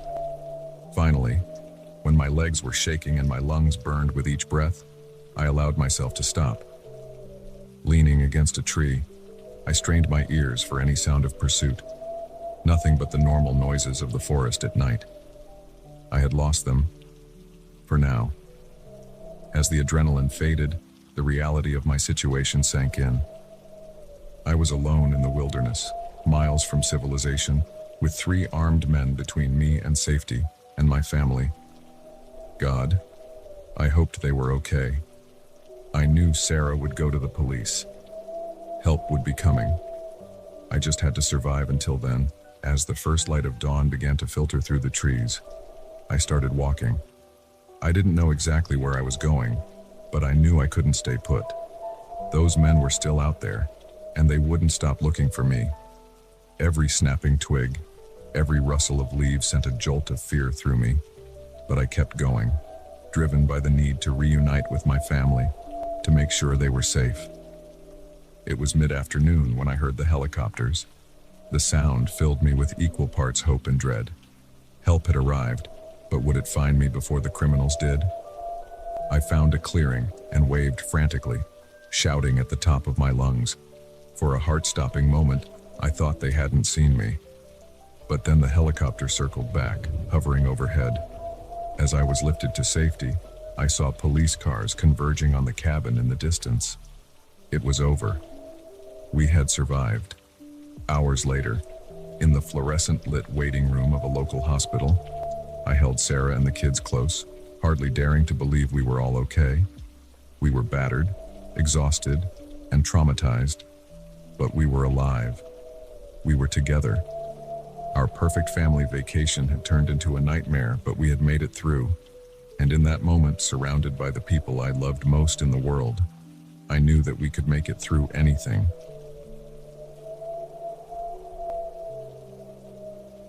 The syringe glinted in the dim light, its contents a mystery that would haunt me for years to come. I never thought I'd uncover a deadly secret while working the night shift at Oakwood Nursing Home.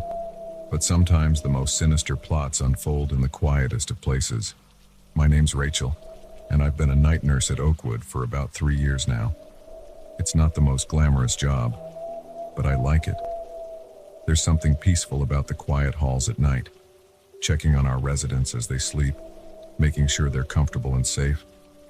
Most nights, the biggest excitement is Mr. Johnson's snoring or Mrs. Peters' midnight snack requests. That all changed the night I met Dr. Marcus Hayes. It was a Tuesday. I remember that clearly. I just started my shift, settling in at the nurse's station with a fresh cup of coffee when I saw him walk in. Tall, well-dressed, with salt and pepper hair and a smile that seemed a little too perfect. He introduced himself as a new doctor, recently hired to help with night rounds. "Pleasure to meet you, Rachel," he said, shaking my hand. His grip was firm, his hands cold. "I'm looking forward to working with you." Something about him set me on edge, but I couldn't put my finger on why. I chalked it up to the natural wariness that comes with meeting someone new and tried to push the feeling aside. For the first few hours of the shift, as everything seemed normal, Dr. Hayes made his rounds, checking on patients, making notes in their charts. He was efficient, professional, but I couldn't shake the feeling that something was off. It was around 2 a.m. when I first noticed it. I was doing my own rounds when I saw Dr. Hayes slip into Mrs. Abernathy's room. Mrs. Abernathy was one of our long-term residents, a sweet old lady with advanced dementia. She rarely had visitors, let alone middle-of-the-night checkups from doctors. Curious, I paused outside the door, listening. I could hear Dr. Hayes speaking softly, but couldn't make out the words. Then, silence. A few moments later, he emerged, looking startled to see me there. "Everything okay?" I asked, trying to keep my voice casual. "Oh, yes," he replied, his smile not quite reaching his eyes. "Just a routine check." Mrs. Abernathy was a bit restless, so I gave her something to help her sleep. I nodded, but something didn't sit right. We had strict protocols about administering medication, especially to patients with dementia, and I hadn't heard anything about Mrs. Abernathy being restless. Over the next few nights, I started paying closer attention to Dr. Hayes. I noticed a pattern emerging. He would always visit certain patients, all elderly, all with limited or no family involvement, and after his visits, those patients would sleep unusually deeply. At first, I tried to rationalize it. Maybe he was just being thorough, paying extra attention to our most vulnerable residents. But the nagging feeling in my gut wouldn't go away. It came to a head about a week after Dr. Hayes started. I was doing my 3 a.m. rounds when I heard a commotion from Mr. Grayson's room. Mr. Grayson was a relatively new resident, still sharp as a tack despite his 85 years. I rushed to his room, expecting to find him having a night terror or maybe a fall. Instead, I found Dr. Hayes leaning over Mr. Grayson's bed, a syringe in his hand. Mr. Grayson was awake, struggling weakly against the doctor's grip. "What's going on here?" I demanded, my heart pounding. Dr. Hayes straightened up, his face a mask of professional concern. Mr. Grayson was having some chest pains.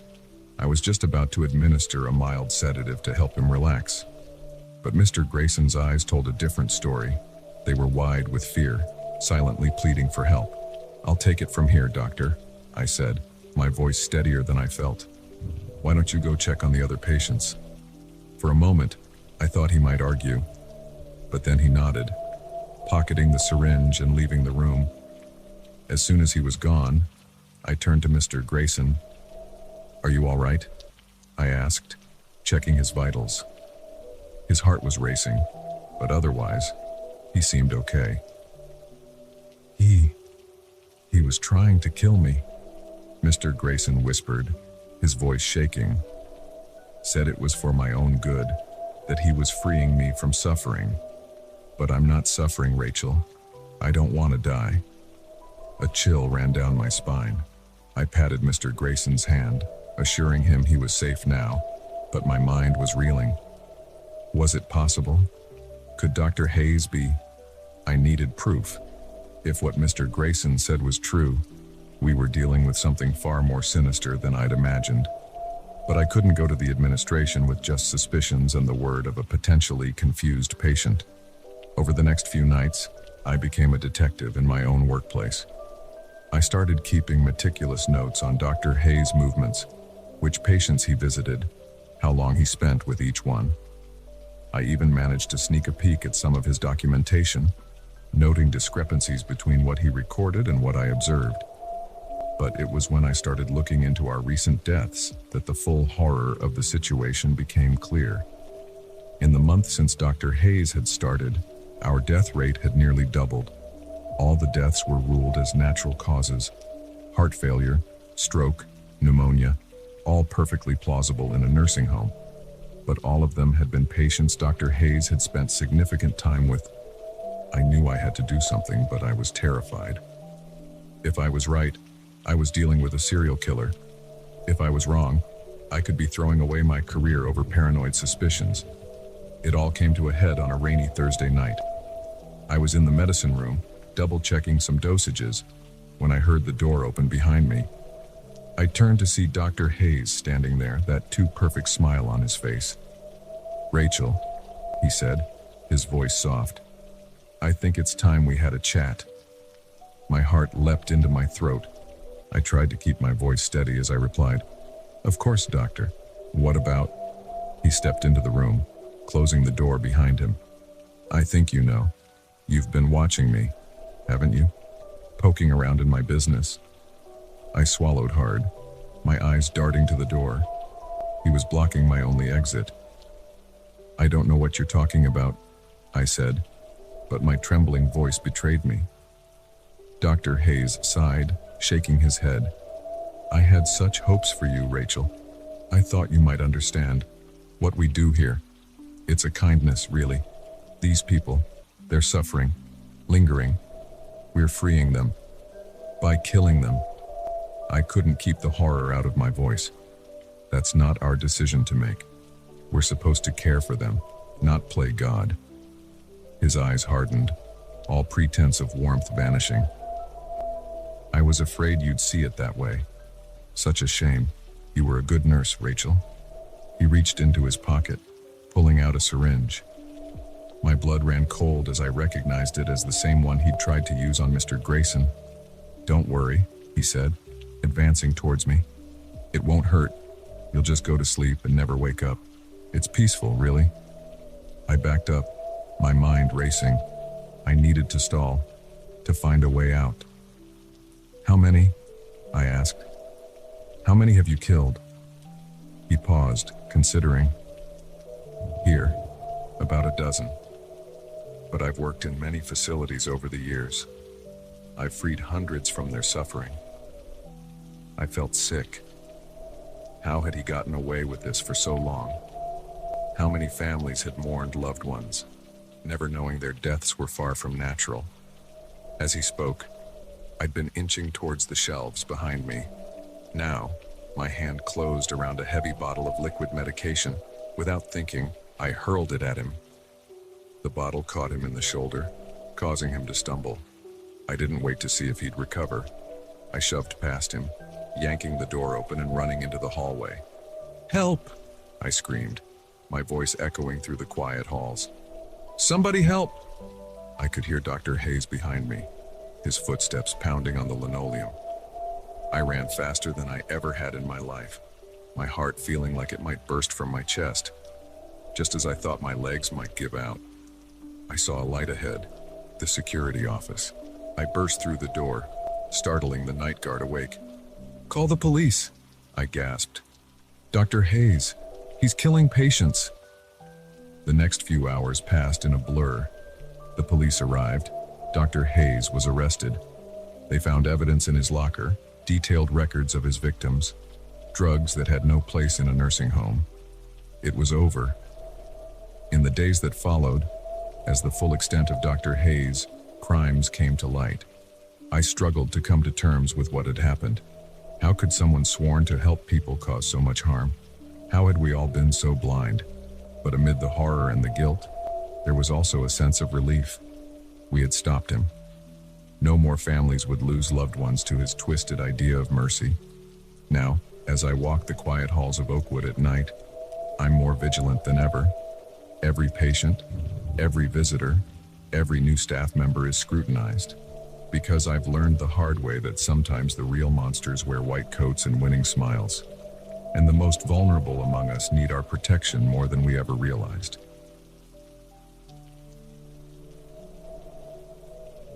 The lock clicked shut with a finality that sent a chill down my spine. In that moment, I knew the rundown motel room had become our prison, and the kindly old couple who ran the place were anything but ordinary innkeepers. It was supposed to be a quick overnight stay. My wife, Lisa, and I were on our way to her sister's wedding, a grueling 14-hour drive that we'd decided to break up into 2 days. We'd been on the road for hours, bickering about directions and growing increasingly irritable as fatigue set in. When we spotted the neon vacancy sign of the Pine Grove Motel glowing dimly in the gathering dusk, it seemed like a godsend.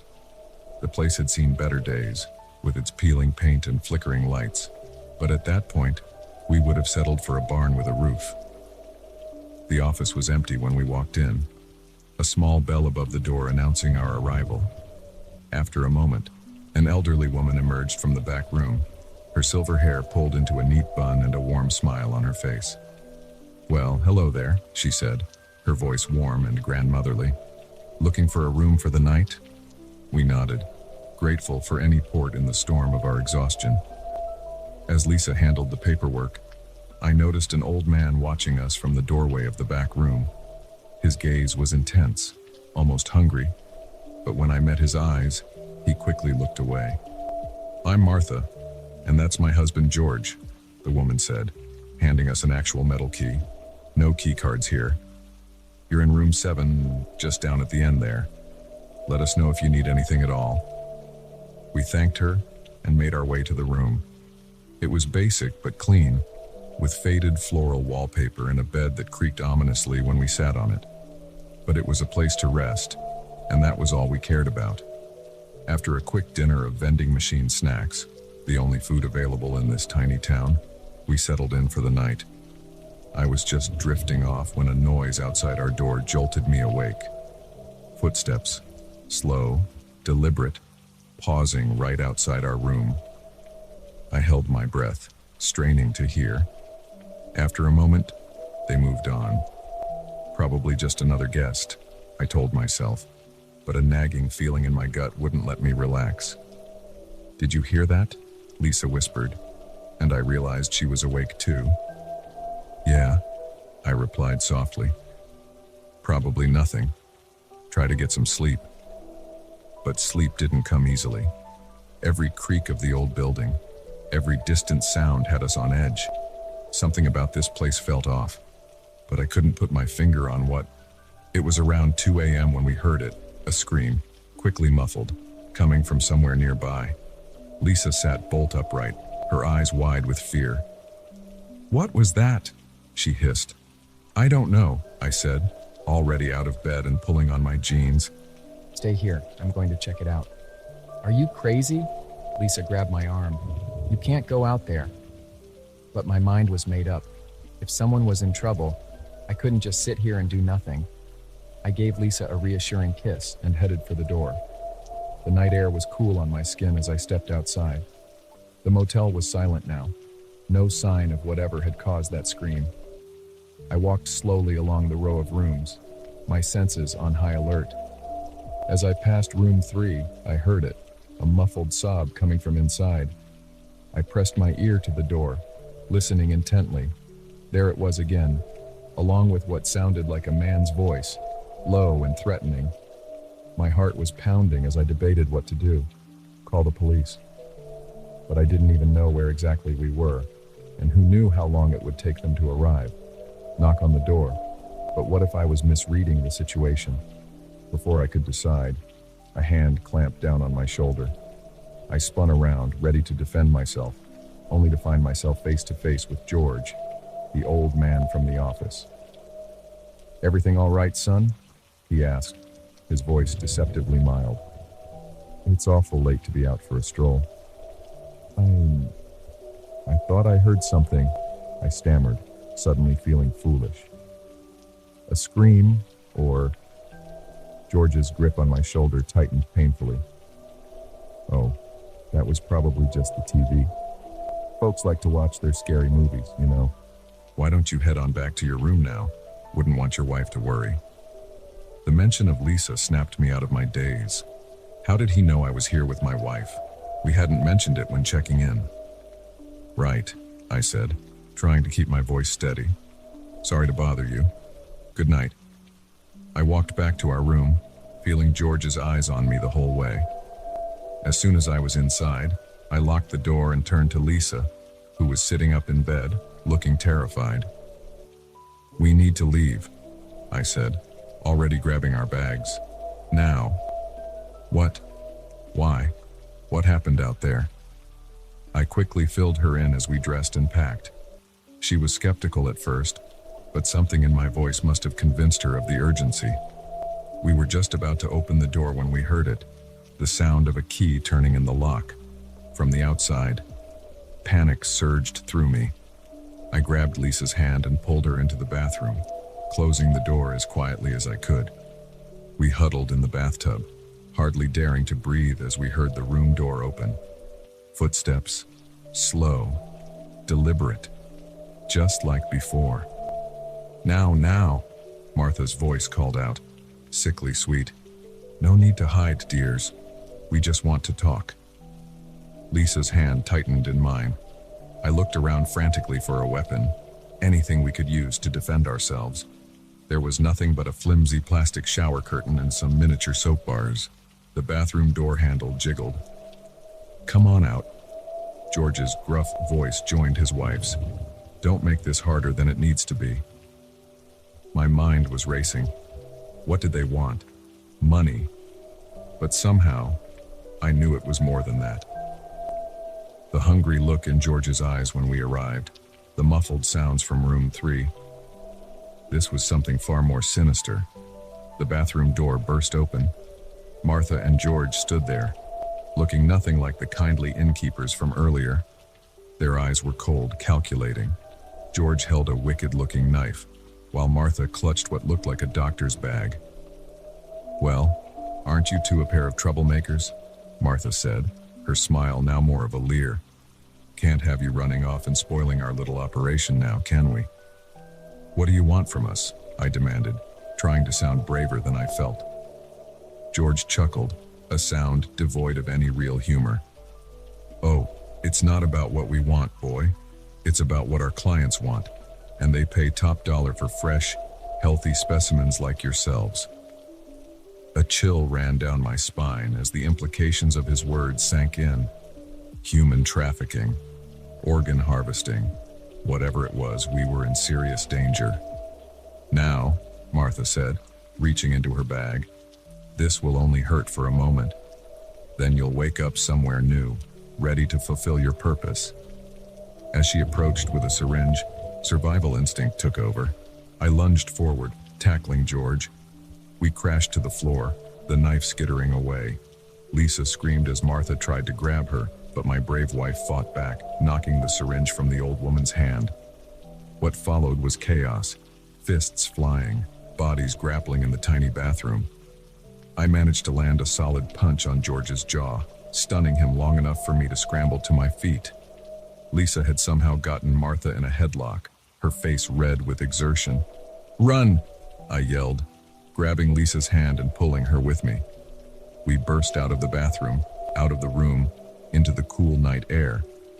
Behind us, I could hear George and Martha shouting, their voices filled with rage. We ran like we'd never run before, our bare feet slapping against the pavement. I had no idea where we were going, only that we needed to get as far away from that motel as possible. After what felt like hours but was probably only minutes, we spotted lights ahead, a truck stop, open 24 hours. We burst through the doors, gasping for breath, probably looking like lunatics to the startled cashier. "Please," Lisa managed between gulps of air. "Call the police. The motel, Pine Grove. The cashier, bless her, didn't ask questions. She took one look at our terrified faces and picked up the phone. The next few hours passed in a blur of police statements and cups of bad coffee. By the time dawn broke, we learned the full horror of what we'd escaped. The Pine Grove Motel had been the center of a human trafficking operation for years.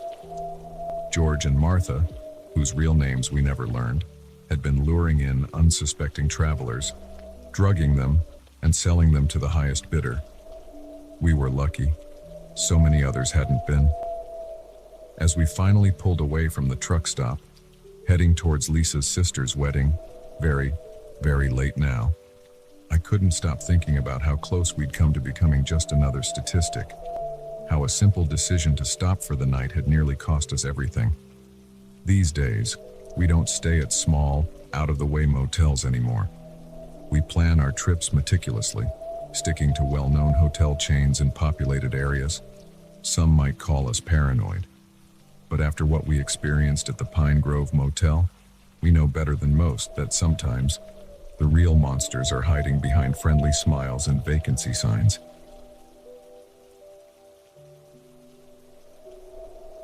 I never thought a simple curtain malfunction would lead to the most terrifying night of my life. But as I stood there, frozen in fear, watching the man in the room across the courtyard stare directly at me, I realized that sometimes horror doesn't announce itself. It creeps in silently when you least expect it. My name is Emma, and I was staying at the Pinewood Hotel for a week-long business conference. It wasn't a fancy place, just your average mid-range hotel in a busy city. The kind of place you stay when your company is footing the bill but doesn't want to splurge. I'd arrived late Sunday evening, exhausted from a day of travel. After a quick shower, I collapsed into bed, barely registering the details of my room beyond noting that it faced an interior courtyard. Monday was a blur of meetings and networking. By the time I got back to my room that evening, my feet were aching and my head was pounding. All I wanted was a hot bath and a good night's sleep. I was just about to close the curtains when I noticed him. A man in the room directly across the courtyard, standing at his window, staring right at me. Our eyes met and a chill ran down my spine. There was something off about his gaze. Too intense, too focused. I quickly pulled the curtains closed, my heart racing. It was probably nothing, I told myself.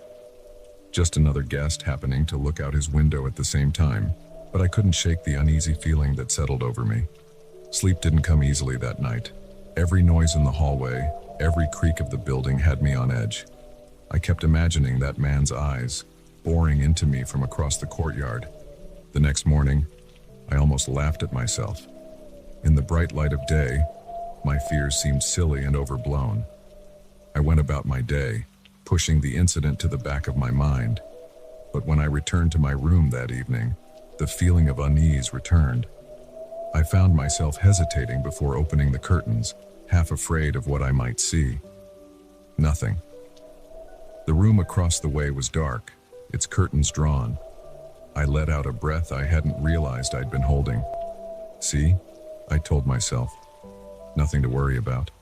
I was just settling in with some work documents when a movement caught my eye. The curtain in the room across the courtyard twitched, just slightly, but enough to make me freeze. Slowly, almost imperceptibly, the curtain parted, and there he was again. The same man, standing in the shadows of his room, staring directly at me. I jumped up, my heart pounding.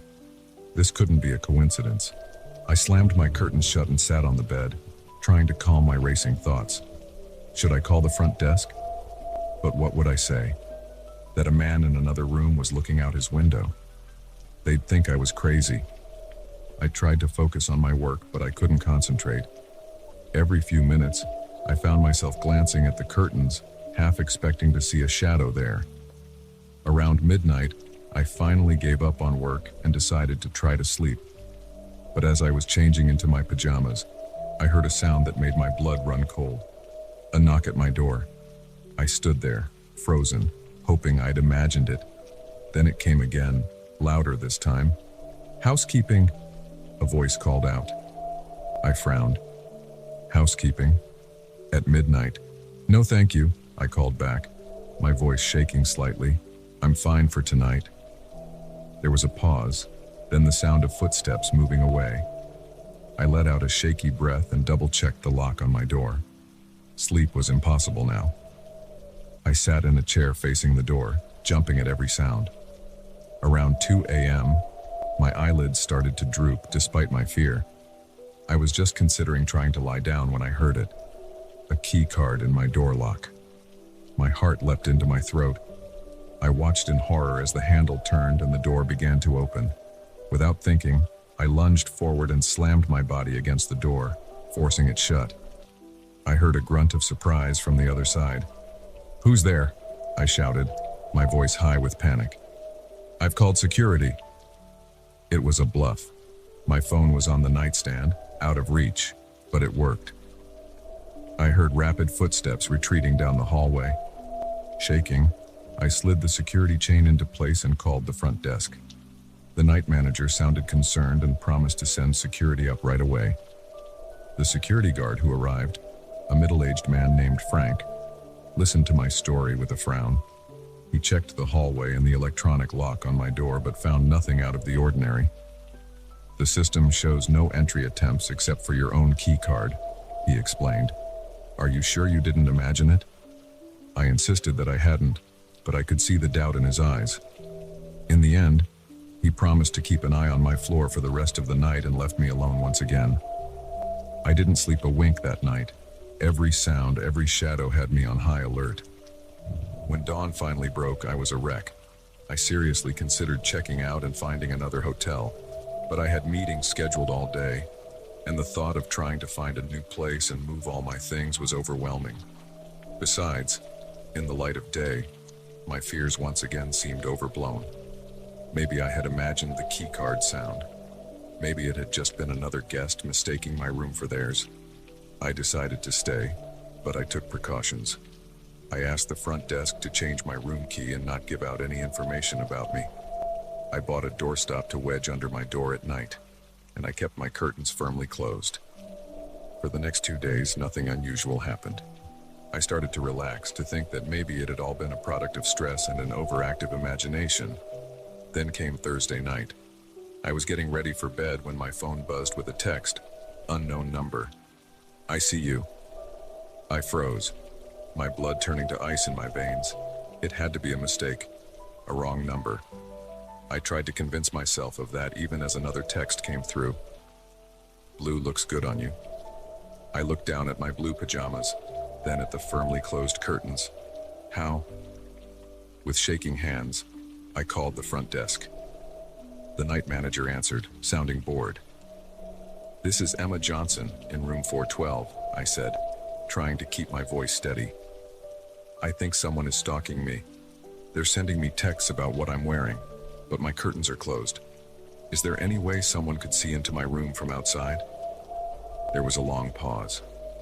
When the manager spoke again, his voice had lost its bored tone. "Miss Johnson, please stay in your room and lock the door. I'm calling the police right now." "What? Why?" My panic was rising. "What's going on?" "Miss Johnson," he said slowly, "we don't have a room 412. You're in room 417. The phone slipped from my numb fingers. Room 417. The room I'd been moved to after complaining about the man across the courtyard. The room I thought was safe. A sound behind me made me whirl around.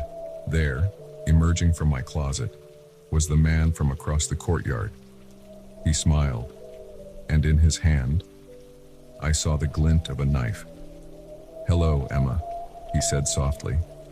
"I've been waiting for this moment all week." What happened next was a blur of terror and adrenaline. I remember screaming, throwing anything I could get my hands on at him. I remember the burn in my legs as I ran down the hallway, the man right behind me. Somehow, I made it to the stairwell.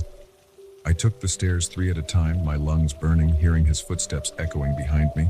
I burst out into the lobby, screaming for help. The night manager was there, looking stunned, and beyond him, like angels of mercy, were 2 police officers just entering the hotel. They subdued the man after a brief struggle. As they led him away in handcuffs, I learned the full horror of what I'd escaped. His name was Robert Dyer, and he was wanted in 3 states for stalking, assault, and attempted murder. He worked as a freelance maintenance man, using his jobs to gain access to hotel security systems. He would choose a victim, hack into their room's security camera, and watch them for days before making his move. The police found a laptop in his room, with footage from my room's hidden camera. They also found a collection of trophies from his previous victims. I was to be his grand finale before moving on to a new city. As I sat in the hotel lobby, wrapped in a shock blanket and giving my statement to the police, I couldn't stop shaking. How long had he been watching me? How many times had he been in my room while I slept? The violation I felt was profound and sickening. In the days and weeks that followed, as I dealt with police interviews and court appearances, I struggled to come to terms with what had happened. I jumped at shadows, flinched at unexpected noises. I couldn't stay in a hotel without thoroughly searching the room for hidden cameras. But slowly, with time and therapy, I began to heal. I learned to trust my instincts, to listen to that little voice that says something isn't right. I became an advocate for better security measures in hotels and for stricter background checks for maintenance staff. Now, years later, I still think about those nights at the Pinewood Hotel, about how close I came to becoming another statistic, another trophy for a deranged killer. And when I travel, I always check in under an alias, always inspect my room thoroughly, and always keep my curtains closed, because I learned the hard way that sometimes the real danger isn't outside your window. Sometimes it's already in the room with you, hiding in plain sight, waiting for the perfect moment to strike.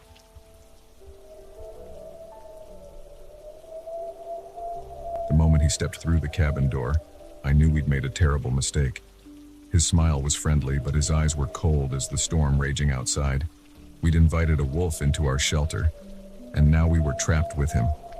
It was supposed to be a fun weekend getaway. My friends, Mike, Sarah, and Jen, and I had planned this hiking trip for months.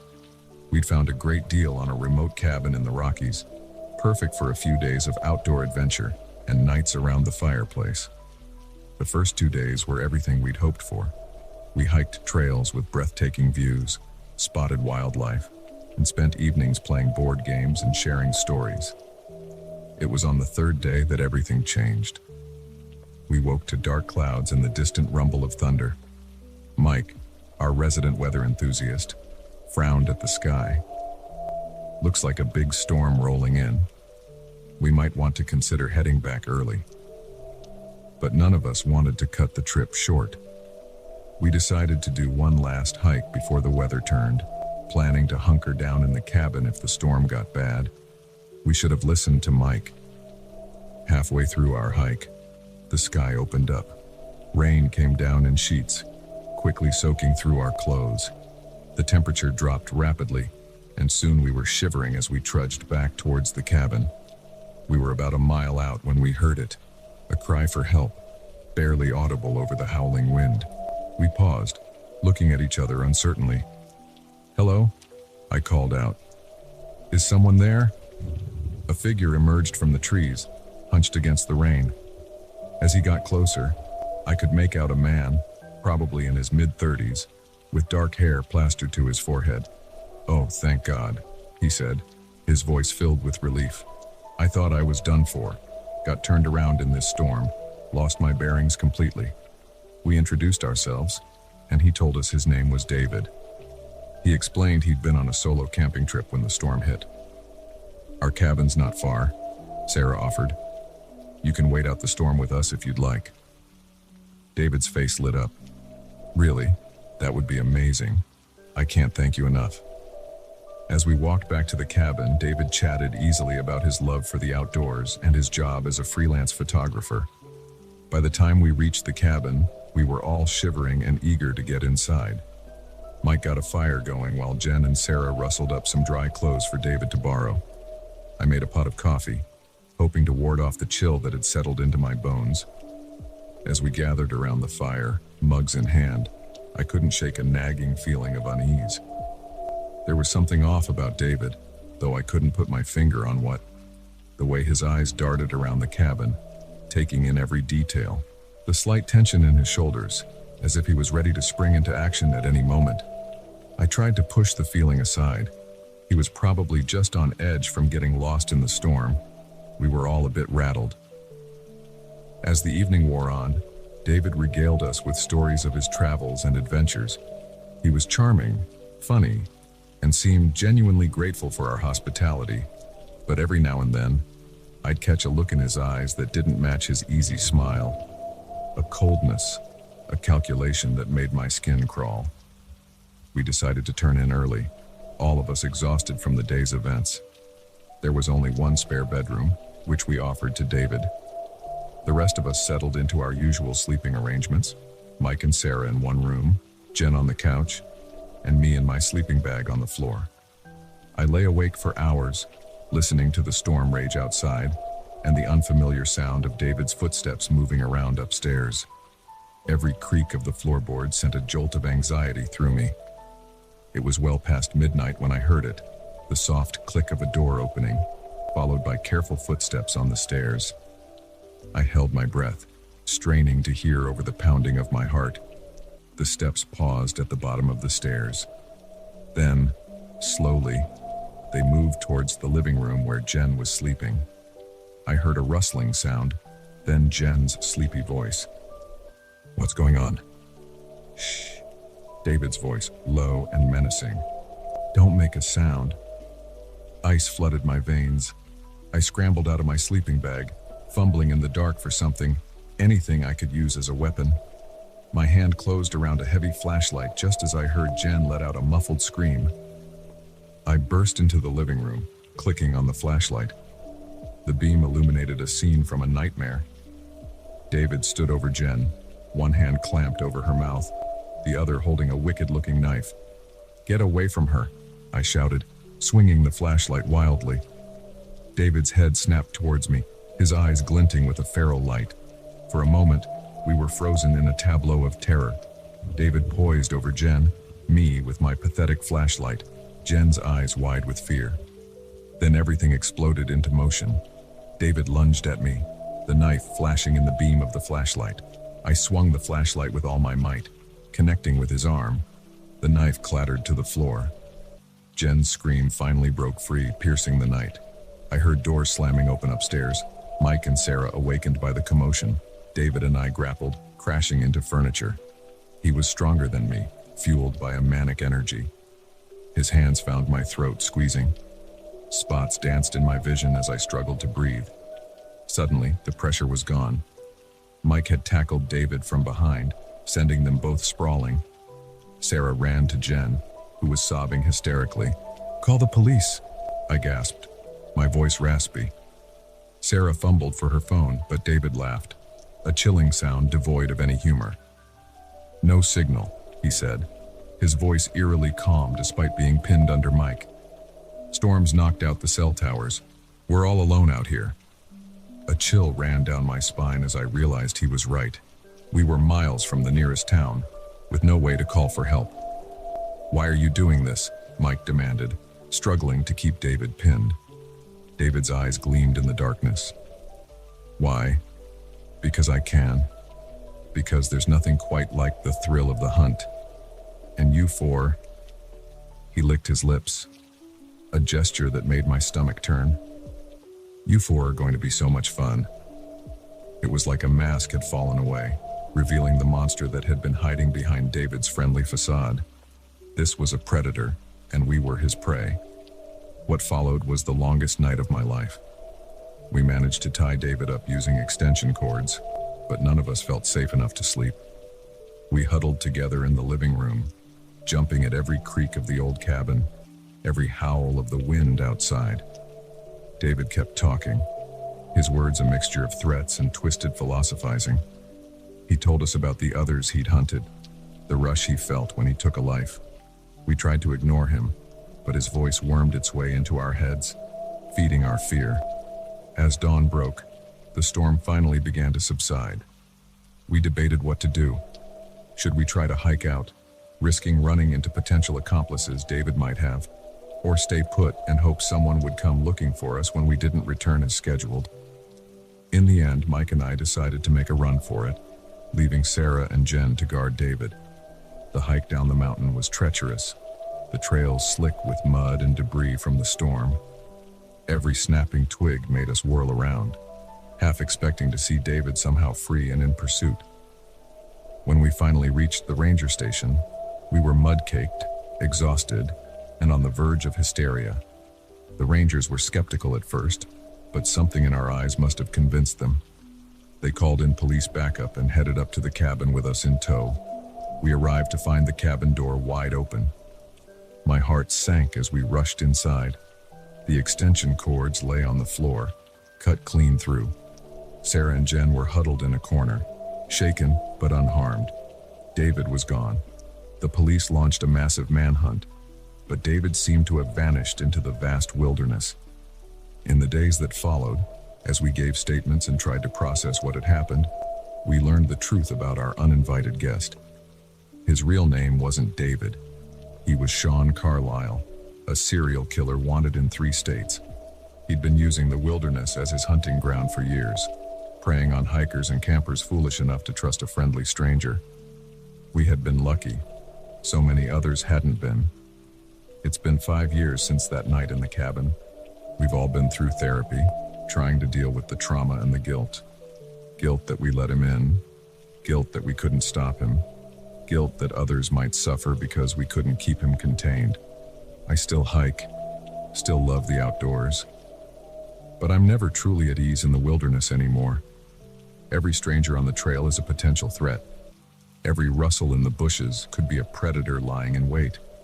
And on stormy nights, when the wind howls outside my window, I find myself back in that cabin, watching a wolf in human clothing walk through our door, knowing that our lives will never be the same. The moment the last customer left, I knew something was wrong. The air in the diner changed, thick with tension and unspoken threats. 5 men remained, their eyes fixed on me with a hunger that had nothing to do with food. My name's Sarah, and I've been working the night shift at Mel's Diner for about 2 years now. It's a small place just off the highway, the kind of joint truckers and late-night travelers stop at for a cup of coffee and a slice of pie. Most nights are quiet, with just a steady trickle of weary patrons looking for a quick bite before hitting the road again. This particular Tuesday night had been slow, even by our standards. A few regulars had come and gone, and by 2 a.m., the place was empty, except for these 5 guys who'd rolled in around midnight. They'd been loud and a bit rowdy, but nothing I couldn't handle. I'd dealt with my fair share of drunk and disorderly types over the years. But as the night wore on and they showed no signs of leaving, I started to get nervous. There was something off about them, a predatory vibe that set my teeth on edge. They'd spread out, taking up different booths, effectively surrounding the counter where I stood. "Hey, sweetheart," the biggest one called out. Let's call him Beard, on account of the scraggly mess on his face. "How about another round of coffee?" I plastered on my best waitress smile, the one I use when I'm trying to hide my discomfort. "Sure thing. But guys, I hate to be a buzzkill, but we close in 15 minutes. Beard exchanged glances with his buddies, a silent communication passing between them that made my stomach clench. "Oh, come on now," he said, his tone jovial, but with an undercurrent of menace. "Surely you can stay open a little longer for your best customers. I forced a laugh, trying to keep things light. Sorry, boys, rules are rules. I gotta close up shop and head home. Home, huh? This from another guy, a wiry man with tattoos snaking up his neck. We'll call him Snake. You got someone waiting for you there, sweetheart? The question sent a chill down my spine. I thought of my empty apartment, of how no one would miss me until my shift tomorrow evening. My boyfriend? I lied smoothly. He's probably wondering where I am already. Beard grinned, showing teeth that were too white and sharp for comfort. Now, no need to fib to us. We're all friends here, aren't we? Friends. Right. Friends don't make your skin crawl or your heart race with fear. I busied myself with wiping down the counter, trying to look anywhere but at their faces. My mind was racing, looking for a way out of this situation. The phone was in the back office. My cell was in my locker. The nearest houses were a good half-mile down the road. You know, Beard said, standing up and stretching leisurely. I'm thinking maybe we don't want coffee after all. Maybe we want something a little stronger. You got any booze stashed away back there? I shook my head, taking an involuntary step back as he approached the counter. Sorry, we don't serve alcohol here. He leaned in close enough that I could smell the stale cigarette smoke on his breath. Come on, Sarah. I'm sure a smart girl like you knows where the good stuff is hidden. A jolt of fear shot through me. I hadn't told them my name. How do you know my name? I asked, unable to keep the tremor out of my voice. Beard's grin widened. Oh, we know all sorts of things about you, Sarah. We've been watching this place for a while now. Watching you. The others were standing now, forming a loose semicircle around the counter. I felt like a deer surrounded by wolves, my heart pounding so hard I was sure they could hear it. Look, I said, fighting to keep my voice steady. I don't want any trouble. Why don't you guys head out, and we'll forget this whole thing, okay? Snake laughed, a harsh sound that grated on my nerves. Oh, we're not going anywhere, sweetheart. The fun's just getting started. I saw Beard's hand moving towards his jacket pocket, and panic surged through me. Without thinking, I grabbed the pot of hot coffee and hurled it at him. He howled in pain as the scalding liquid splashed across his face and chest. I didn't wait to see more. I vaulted over the counter and made a mad dash for the back office. I could hear them shouting, the sound of tables and chairs being overturned in their pursuit. My trembling hands fumbled with the office door lock. Just as I got it secured, a body slammed against the other side. You shouldn't have done that, Sarah. Beard's voice, filled with rage. Now we're gonna have to teach you a lesson. I grabbed the phone, my fingers shaking as I dialed 911. Please pick up. Please pick up. 911. What's your emergency? The sound of the operator's voice nearly made me sob with relief. Please help me, I gasped. I'm at Mel's Diner off Highway 16. There are men here, they're trying to get to me. They're going to... The line went dead. I stared at the phone in horror, then looked up to see the cord dangling uselessly, cut from outside the office. The pounding on the door was getting more intense. I could hear the wood splintering. It wouldn't hold for long. Think, Sarah, think. My eyes darted around the small office, looking for anything I could use as a weapon. They landed on the small window near the ceiling, barely big enough for a person to squeeze through, but it was my only shot. I dragged the desk over, using it as a makeshift ladder. The window was stuck, paint sealed shut from years of disuse. I could hear the door beginning to give way as I struggled with the latch. With a final, desperate shove, the window popped open. I pulled myself up, wiggling through the tight space.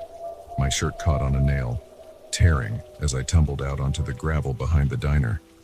The shock of the fall knocked the wind out of me, but fear gave me the strength to scramble to my feet. I could hear shouting from inside, knew it was only moments before they realized where I'd gone. I ran like I'd never run before, my lungs burning and my feet bleeding from the gravel. The highway stretched out before me, dark and empty. No cars in sight. The nearest town was miles away. Behind me, I heard the sound of the diner's back door slamming open. "There she is!" Snake's voice carried on the night air. I veered off the road, plunging into the field beside it. The tall grass whipped at my face and arms as I crashed through it. I could hear them behind me, their heavy footsteps and labored breathing spurring me on. I don't know how long I ran. Time seemed to stretch and warp, each second lasting an eternity. My legs felt like lead, my chest on fire, but I didn't dare stop. Just when I thought I couldn't go on, I saw it. Lights in the distance. A house. With a final burst of energy I didn't know I had, I sprinted towards those lights. Behind me, I could hear my pursuers, closer now. So close. I reached the house, pounding on the door with all my might. "Help!" I screamed. "Please, somebody help me!" The porch light flicked on. I heard movement inside. "Please, please, please." The door opened, revealing an elderly man with a shotgun. His eyes widened as he took in my appearance, clothes torn, bleeding, wild-eyed with terror.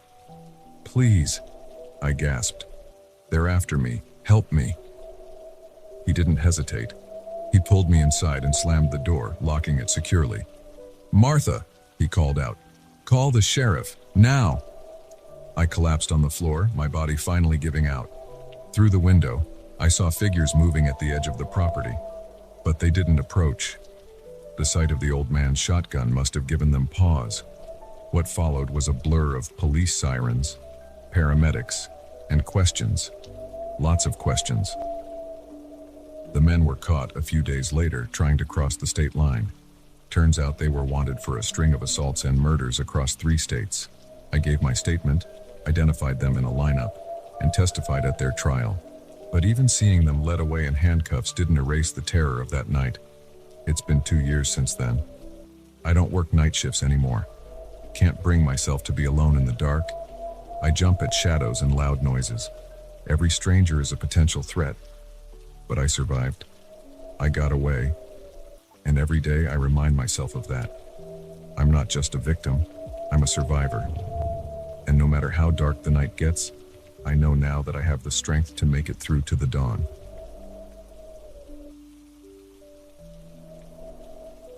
The first impact jolted me forward, my seatbelt cutting into my chest.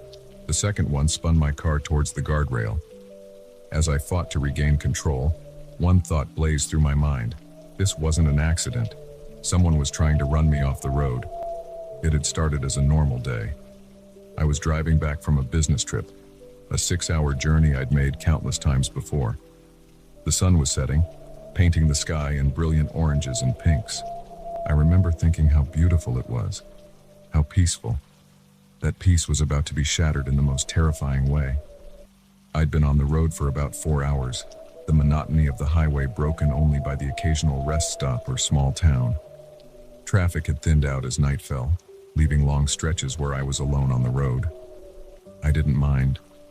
I'd always enjoyed the solitude of night driving. The first sign that something was wrong came when I noticed a pair of headlights in my rearview mirror. They'd been there for a while, keeping pace with me. At first, I didn't think much of it. It was a highway, after all. But as the miles ticked by and the car behind me maintained the same distance, never passing despite the empty lanes, a sense of unease began to creep over me. I tapped my brake lights, thinking maybe they hadn't realized how close they were. The car behind me didn't slow down. Instead, it surged forward, closing the gap between us even more. My heart rate picked up. This wasn't normal highway behavior. I pressed down on the accelerator, putting some distance between us. For a moment, I thought that would be the end of it. Then I saw the other car speed up, matching my pace once again. "What the hell?" I muttered, glancing between the road ahead and my rearview mirror.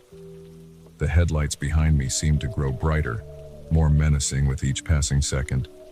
I considered pulling over, but something told me that would be a mistake. Whoever was behind me didn't have good intentions. My best bet was to try to lose them or find a populated area. I pressed harder on the gas, pushing my car to speeds I'd never attempted before. The engine whined in protest, but I didn't let up. In my mirror, I saw the other car accelerate too, staying right on my tail. My hands were sweating now, my knuckles white on the steering wheel. I weaved between lanes, hoping to shake them off. They matched my movements perfectly, like we were connected by an invisible tether. That's when the first impact came. A hard slam to my rear bumper that sent my car fishtailing. I managed to straighten out, but my heart was pounding so hard I could barely hear anything else. "Okay," I said out loud, trying to calm myself. "Okay, this is happening."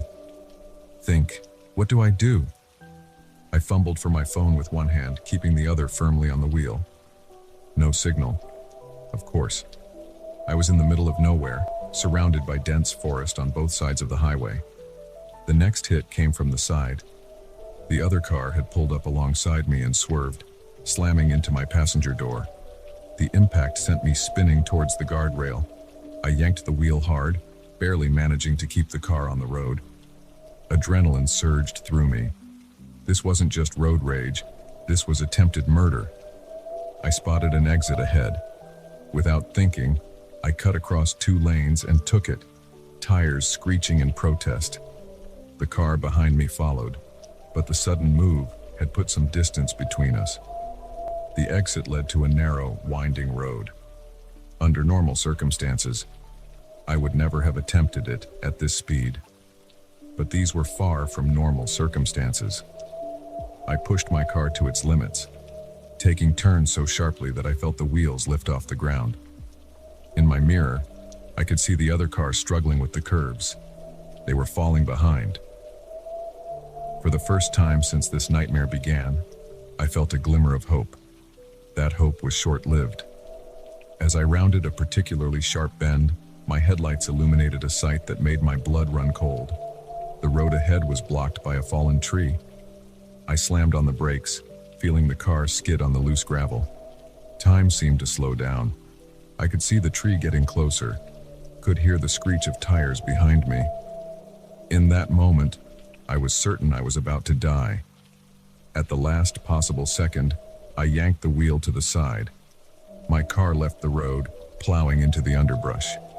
Branches whipped at the windshield as I bounced and jolted through the forest. Finally, mercifully, I came to a stop.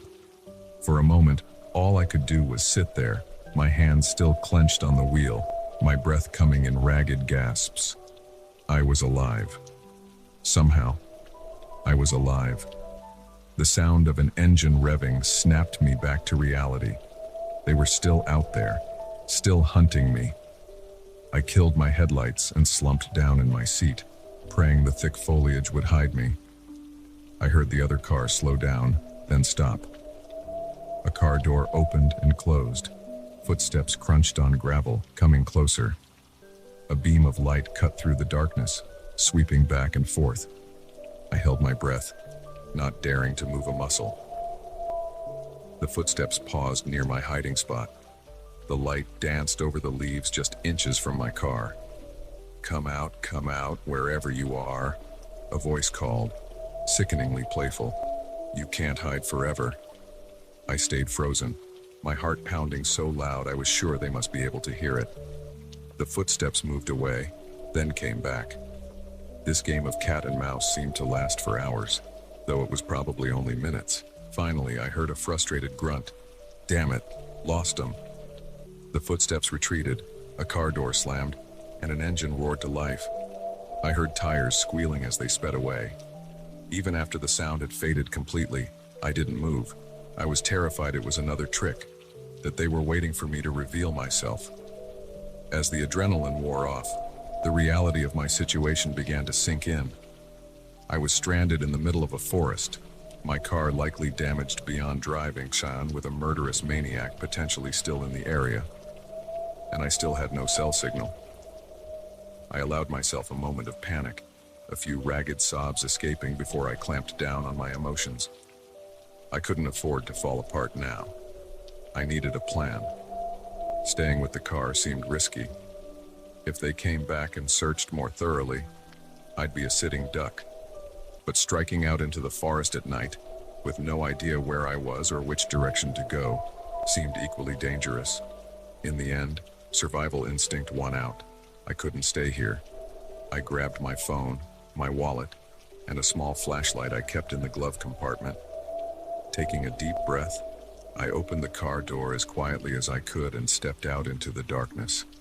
The forest was alive with sounds, the rustle of leaves, the calls of night birds, the scurrying of small animals. Every noise made me jump, certain it was my pursuer returning.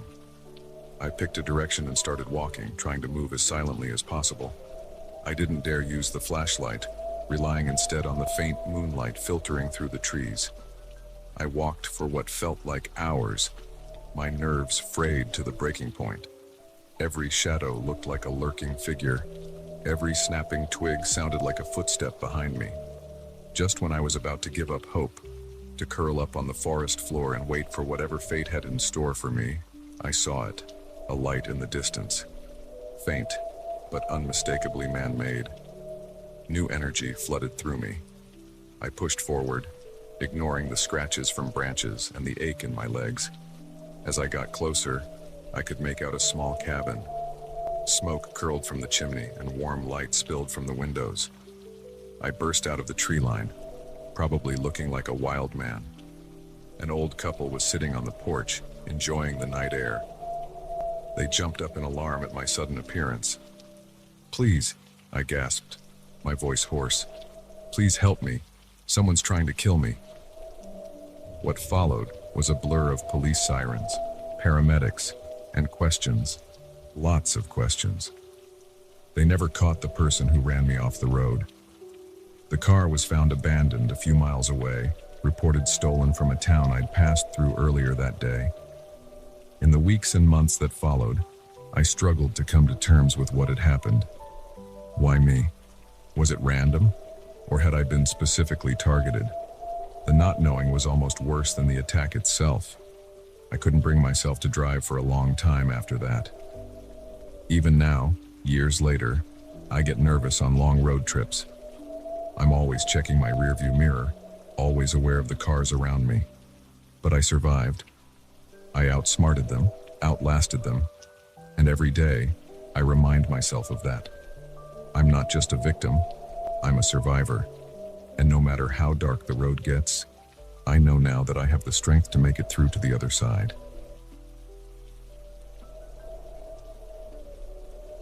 The first photograph arrived on a Tuesday, an innocuous envelope, no return address, containing a single Polaroid of me sleeping in my bed. That's when I realized the house I was watching wasn't empty after all. Someone was watching me back. I never thought house sitting could be dangerous. It was supposed to be an easy gig, a chance to get away from my cramped city apartment and enjoy some peace and quiet in the countryside. My college friend Jake had inherited this sprawling Victorian mansion from his grandmother, and he needed someone to look after it while he sorted out the estate. "It'll be great," Jake had said, handing me the keys. Total solitude, beautiful views, and hey, maybe you'll finally finish that novel you've been talking about for years. I jumped at the chance. A month in a picturesque country house, with nothing to do but write and relax. It sounded like paradise. The first week was everything I'd hoped for.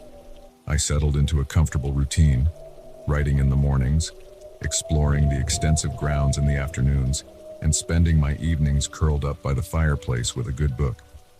The house was full of charming quirks, creaky floorboards, doors that didn't quite close right, windows that rattled in the wind, but that was part of its charm.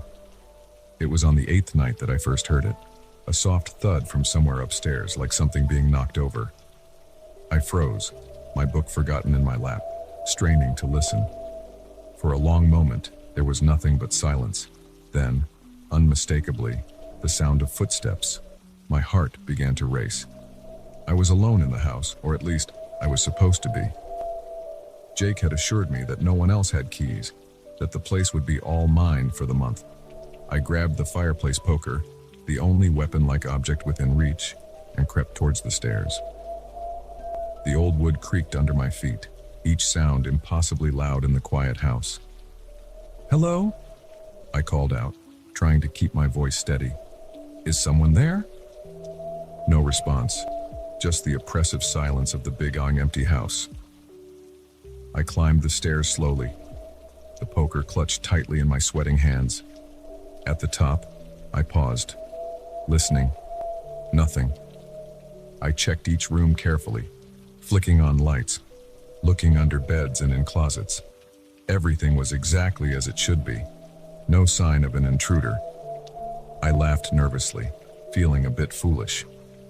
It was probably just the house settling, I told myself. Old buildings make all sorts of noises. I was letting my imagination run wild. But as I climbed back into bed that night, I couldn't shake the feeling that something wasn't right, that I wasn't as alone as I thought I was.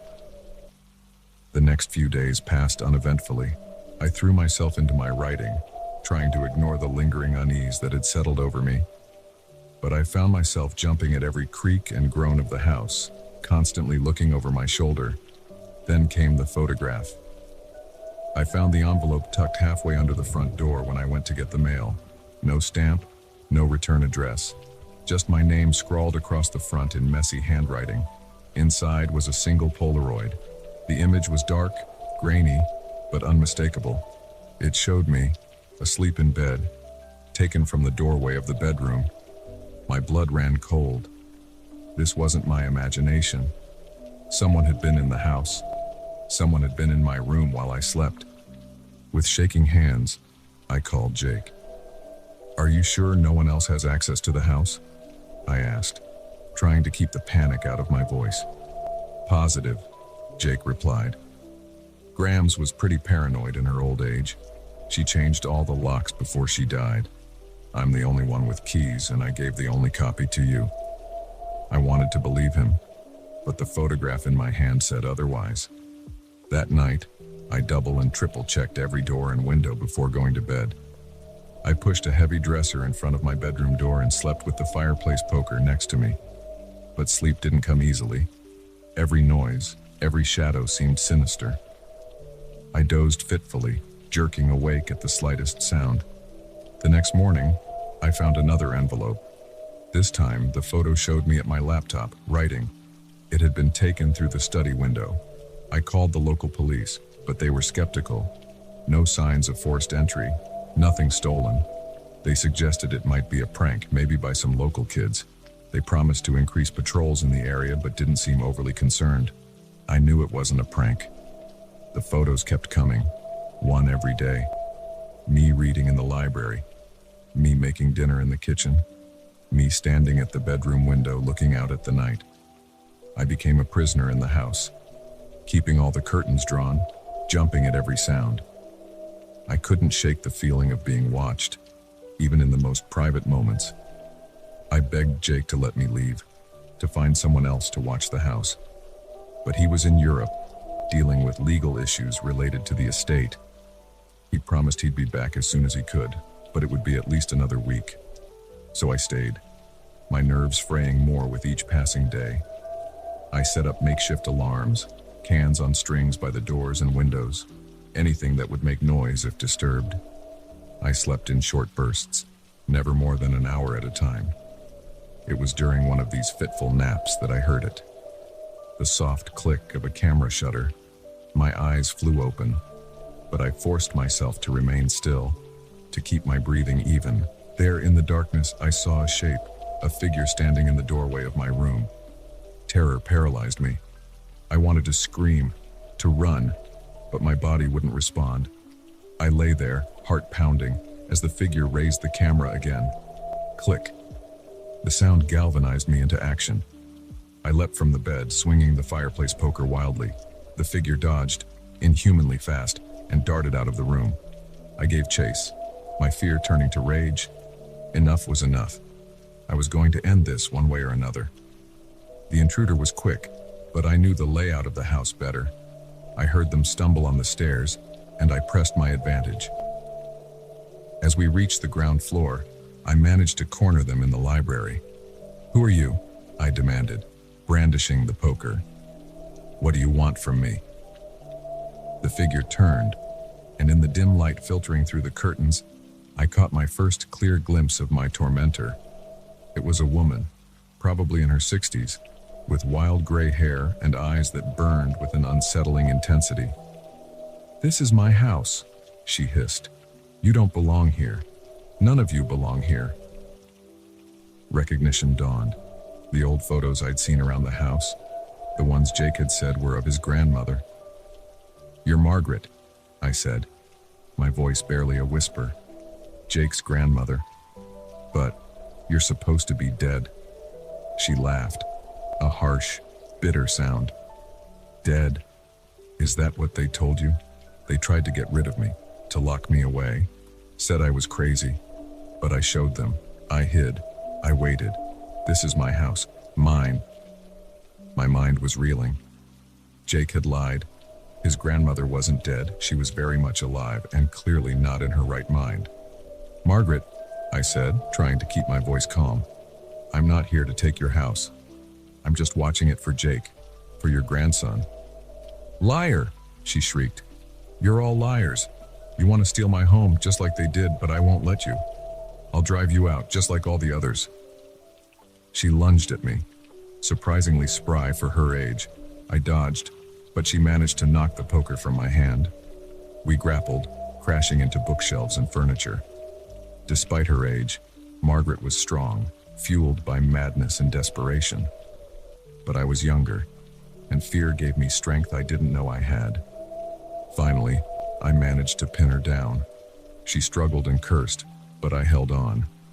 "I'm sorry," I panted. "I'm so sorry, but this has to end." I don't know how long we stayed like that, me restraining her as she alternately screamed threats and pleaded to be let go. Eventually, exhaustion took over, and she fell into a fitful sleep. With shaking hands, I called the police. Then I called Jake. The next few hours were a blur of police statements and paramedics. Margaret was taken away, still ranting about the house being hers. Jake arrived, looking shell-shocked and guilty. "I'm so sorry," he kept saying. "I never thought." We all believed she was dead. The nursing home said she'd passed in her sleep. We had a funeral and everything. The truth came out in bits and pieces. Margaret had indeed been in a nursing home, diagnosed with severe paranoid delusions. She'd faked her own death somehow and made her way back to the house. She'd been living in the walls, in hidden rooms that even Jake didn't know about, watching and waiting. I left that day, still shaken by the ordeal. Jake offered compensation, profuse apologies, but I just wanted to put it all behind me. It's been years, but I still have nightmares sometimes, dreams where I'm being watched, where shadows move in the corners of my vision. I've never house sat again, never stayed anywhere alone, because now I know that sometimes the thing you fear most isn't what might be hiding in the darkness. Sometimes the real terror comes from realizing that the monster has been there all along, watching and waiting in the very place you thought was safe.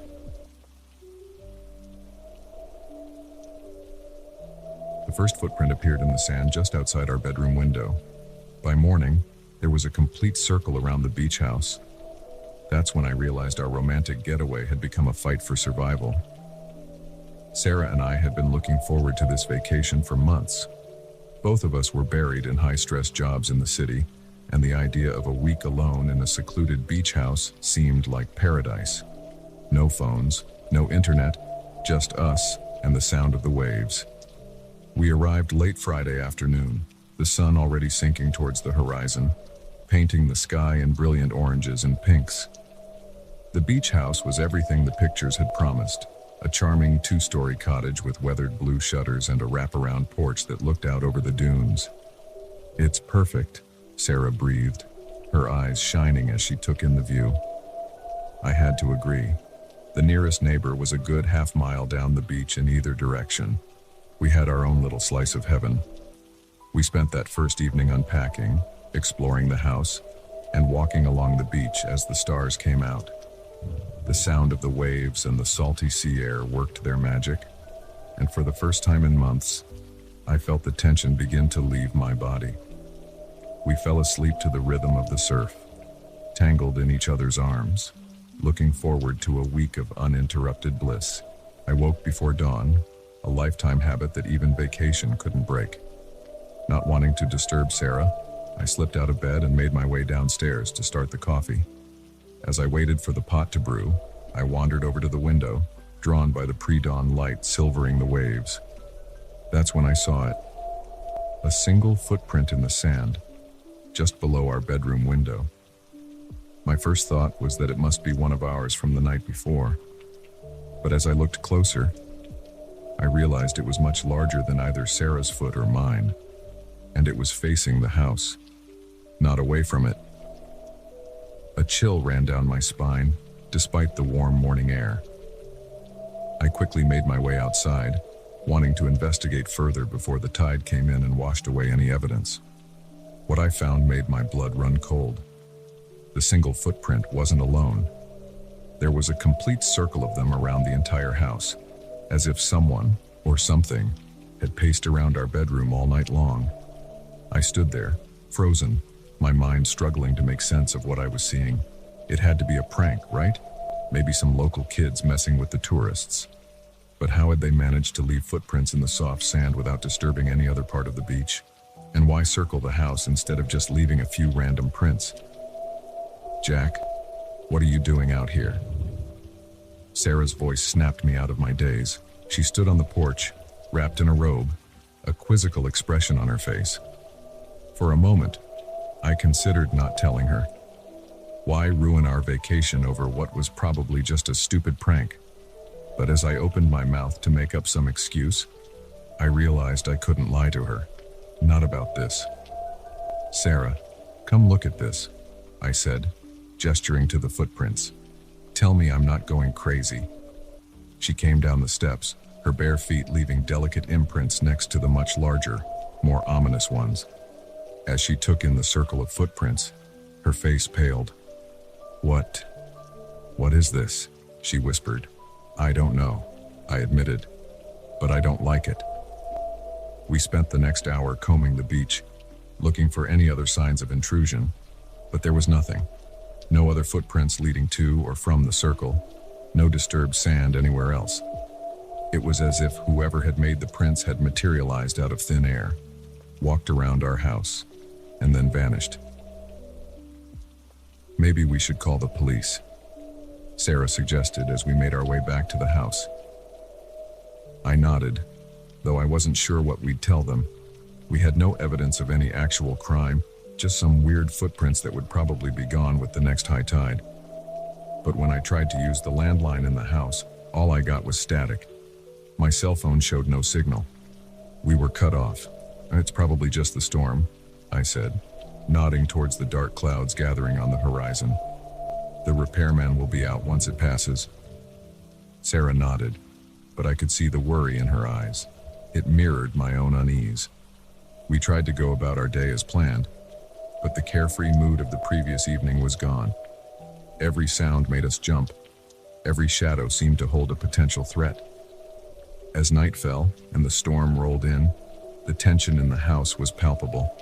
We double-checked all the locks, closed all the curtains, but it did little to ease our fears. Maybe we should leave, Sarah said, as we lay in bed, neither of us able to sleep. First thing in the morning, we'll drive back to the city.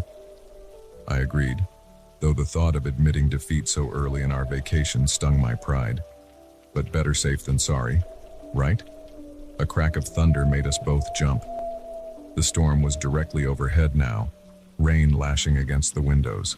In the brief flashes of lightning, the bedroom took on an eerie, unfamiliar quality. That's when we heard it. A sound that didn't belong to the storm. A slow, deliberate scraping noise, coming from downstairs. Sarah's hand found mine in the darkness, squeezing tight. Jack, she whispered, her voice trembling. There's someone in the house. I wanted to tell her she was imagining things, that it was just the wind, but I'd heard it too. And now that we were listening, really listening, I could hear something else. Footsteps, heavy and slow, moving through the house below us. My mind raced. The baseball bat I'd seen in the closet downstairs was too far away.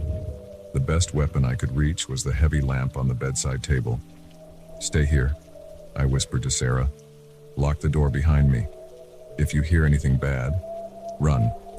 Don't wait for me, just run." She shook her head frantically, clinging to my arm. "No, don't leave me."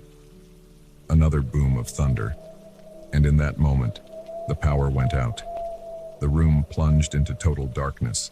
The footsteps downstairs paused, then began to move again, this time, unmistakably, towards the stairs. In the pitch black, I fumbled for the lamp, yanking it free from the wall. Sarah was breathing fast and shallow beside me, her fear palpable in the darkness. The stairs creaked, one by one, slow, methodical. Whatever was down there, it wasn't trying to hide its approach. I stood, positioning myself between the bed and the door. My palms were sweaty on the base of the lamp, but I gripped it tightly, ready to swing at anything that came through that door. The footsteps reached the top of the stairs. They paused, as if considering which way to go. Then, with dreadful inevitability, they started moving towards our room. I could hear Sarah behind me, whispering what sounded like a prayer. The doorknob began to turn, slowly, so slowly. In that moment, survival instinct took over.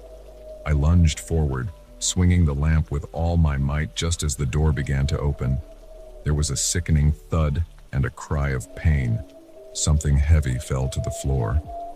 Without thinking, I grabbed Sarah's hand and bolted for the door, leaping over the prone figure in the doorway. We ran blindly down the stairs, our only guide the flashes of lightning through the windows. Behind us, I could hear movement, a low growl that sounded more animal than human. We burst out of the front door into the raging storm. Rain lashed at us, the wind nearly knocking us off our feet. But we didn't stop. We ran down the beach, the wet sand sucking at our feet, making every step a struggle. I don't know how long we ran. It could have been minutes or hours. The storm raged around us and behind us. I didn't dare look back to see if we were being followed. Finally, we saw lights in the distance, the next house down the beach. We stumbled towards it, our last reserves of energy draining away. The owners, an elderly couple, were alarmed to find two soaked-eyed, terrified strangers pounding on their door in the middle of a storm. But they let us in, gave us blankets, and called the police. By the time the storm cleared and the police were able to check out our rental, there was no sign of an intruder, no footprints in the sand, no evidence of a break-in. Even the lamp was back on the bedside table, though I know I'd swung it at something. The official report chalked it up to an overactive imagination and the effects of the storm. But Sarah and I know what we experienced. We know what we heard, what we saw. We never went back to that beach house, never took another secluded vacation. These days, we stick to crowded resorts and busy cities, because we learned the hard way that sometimes isolation isn't peaceful. Sometimes it's deadly. And sometimes the footprints in the sand are trying to tell you something, a warning that you're not as alone as you think you are.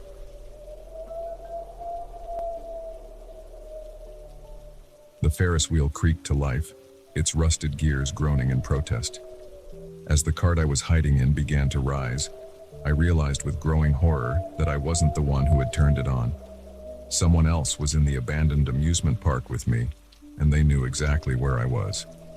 My name's Mike, and I've been working as a night security guard at the old Wonderland amusement park for about 6 months now. It's not the most glamorous job, but it pays the bills. Plus, there's something eerily beautiful about an abandoned amusement park at night. The silent rides, the faded paint, the empty pathways. It's like stepping into a forgotten world. Most nights, my biggest excitement is chasing away the occasional group of teenagers looking for a spooky thrill. But tonight was different. It started like any other shift. I arrived just as the sun was setting, relieving the day guard and settling in for a long night of patrols and paperwork. The first few hours were uneventful. I made my rounds, checking the perimeter fences and making sure all the buildings were secure.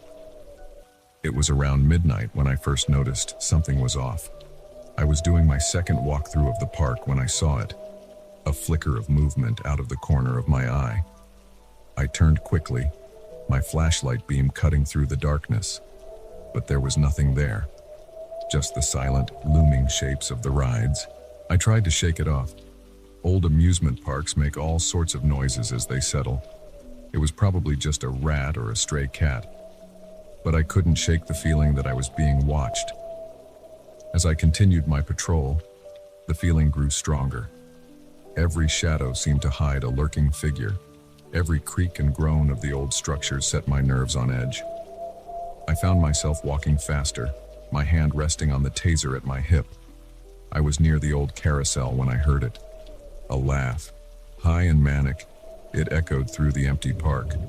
I spun around, my heart pounding. "Who's there?" I called out, trying to keep my voice steady. "This is private property. Show yourself." Silence. Then, another laugh. This time from a different direction. It was like they were toying with me, leading me on a twisted game of cat and mouse. I radioed for backup, but all I got was static. My cell phone showed no signal.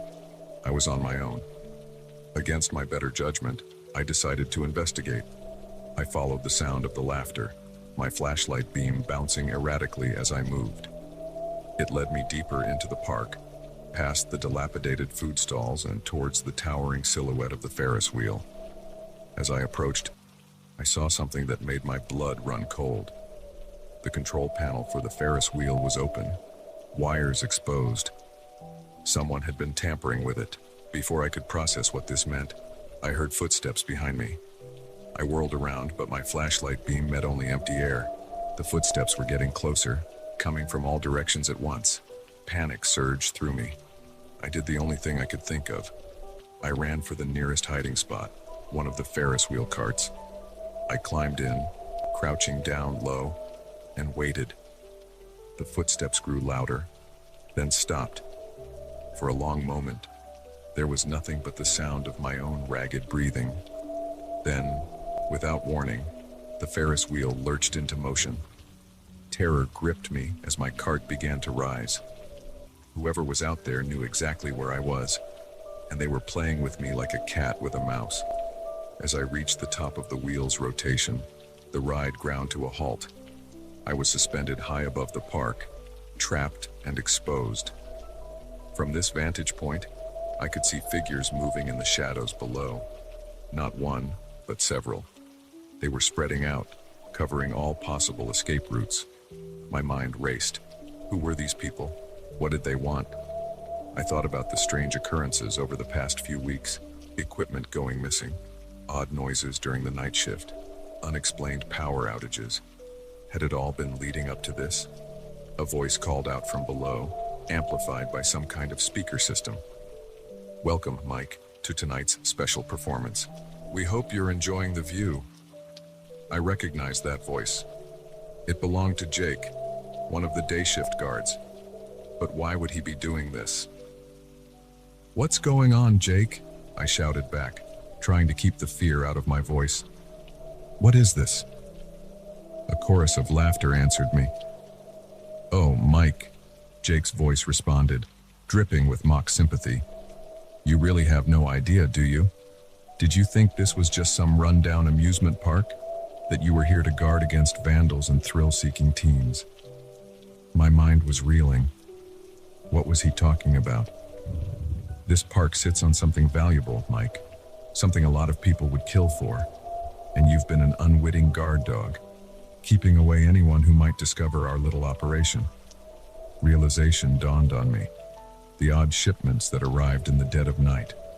The areas of the park, I was told, were structurally unsound and off-limits. They'd been using the abandoned park as a cover for something illegal. Drugs, weapons. I didn't know, but I was certain I wasn't meant to leave here alive now that I'd seen too much. "Now," Jake continued, "we could just kill you. But where's the fun in that? We've prepared some games for you, Mike. If you survive them, maybe we'll let you join our little family. If not, well, accidents happen in old amusement parks all the time, don't they?" The Ferris wheel groaned back to life, lowering my cart to the ground. As soon as it was low enough, I leaped out, my legs nearly buckling as I hit the ground. I could hear them coming for me, their footsteps and laughter echoing through the park. What followed was the most terrifying night of my life. They had rigged the entire park into a deadly playground. Rides sprung to life as I passed, nearly crushing me. Tripwires sent me tumbling, barely avoiding rusted spikes. At one point, I found myself in the old house of mirrors, surrounded by distorted reflections of my pursuers, unable to tell which were real and which were illusions. But I had one advantage they didn't count on. I knew this park better than anyone. 6 months of night patrols had burned every pathway, every hiding spot into my memory. I used that knowledge to stay one step ahead, doubling back and using maintenance tunnels to throw them off my trail. As the night wore on, I could sense their frustration growing. Their taunts became angrier, their traps more reckless. I managed to turn some of their own tricks against them, leading one of them into a snare they'd set for me. Finally, as the sky began to lighten with the first hints of dawn, I made it to the perimeter fence. I could hear them closing in behind me, Jake's voice growing hoarse as he shouted orders to the others. With the last of my strength, I climbed the fence, the rusted metal cutting into my hands. I dropped down on the other side just as they reached the fence. Jake's face, contorted with rage, was the last thing I saw as I ran towards the highway. I flagged down the first car I saw, probably looking like a madman with my torn clothes and wild eyes. The elderly couple inside were reluctant to stop at first, but something in my desperate expression must have convinced them. They drove me straight to the police station. What followed was a whirlwind of police statements, FBI investigations, and media frenzy. It turned out the park had been used as a front for a major drug trafficking operation. Jake and his crew were arrested, along with several high-ranking officials who had been on the take. I was hailed as a hero, offered commendations and job opportunities, but all I could think about was how close I'd come to dying in that park, how a mundane night shift had turned into a fight for survival. These days, I work as a security consultant, helping design systems to prevent the kind of infiltration that happened at Wonderland. But I'll never forget that night. Sometimes, in my dreams, I'm back on that Ferris wheel, suspended above a dark playground of terror, and I wonder, if the sun hadn't risen when it did, would I have made it out alive? One thing's for certain, I'll never look at an amusement park the same way again. Behind the cheerful music and colorful lights, I now know that sometimes the real horrors are hidden in plain sight, waiting for the sun to go down and the games to begin.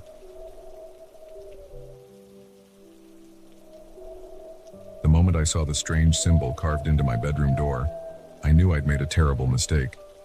This wasn't just a quaint small-town bed and breakfast. It was the heart of something far more sinister, and I was trapped right in the middle of it. I hadn't planned on stopping in Millbrook. It was supposed to be a quick road trip to visit my sister in the next state over, but a combination of bad weather, worse traffic, and a car that decided to start making ominous noises forced me to reconsider my no-stops policy. As I pulled into the town, the sun was already setting, casting long shadows across the picturesque main street. Millbrook looked like something out of a Norman Rockwell painting, all quaint storefronts and friendly faces. It was almost too perfect, but I was too tired to care. The Millbrook Inn stood at the end of the street, a Victorian-style house with a wide porch and cheerful flower boxes. A sign in the window proclaimed, "Vacancy," and I breathed a sigh of relief. The woman who greeted me at the door looked like everyone's ideal grandmother, silver hair in a neat bun, kind eyes behind wire-rimmed glasses, and an apron dusted with flour. "Welcome to Millbrook, dear," she said, her smile warm and inviting. "I'm Martha. You look like you could use a hot meal and a soft bed." I couldn't argue with that. As Martha led me to my room, chattering about the town's history and the weather, I found myself relaxing for the first time in hours. The room was cozy, with a 4-poster bed and antique furnishings. It smelled of lavender and fresh linens. Dinner's at 7 in the main dining room, Martha said as she handed me the key. "Don't be late. We've got a special roast tonight." I thanked her and settled in, taking a quick shower before heading down to dinner. The dining room was full when I arrived, other guests and what seemed to be some locals all seated around a large table. Martha's husband, George, was at the head, carving a roast that smelled divine. As I took my seat, I noticed something odd. Everyone at the table was wearing the same pendant, a small silver disc with a strange symbol etched into it. I assumed it must be some local tradition and thought nothing more of it. The conversation flowed easily, everyone curious about the newcomer in town. They asked about my journey, my destination, my life back home. I found myself sharing more than I usually would with strangers, drawn in by their seemingly genuine interest. It wasn't until I was halfway through my second helping of roast that I realized no one had touched their own plates. They were all watching me eat with an intensity that made me uncomfortable. Is everything okay?" I asked, lowering my fork. Martha laughed, a tinkling sound that didn't quite reach her eyes. "Of course, dear.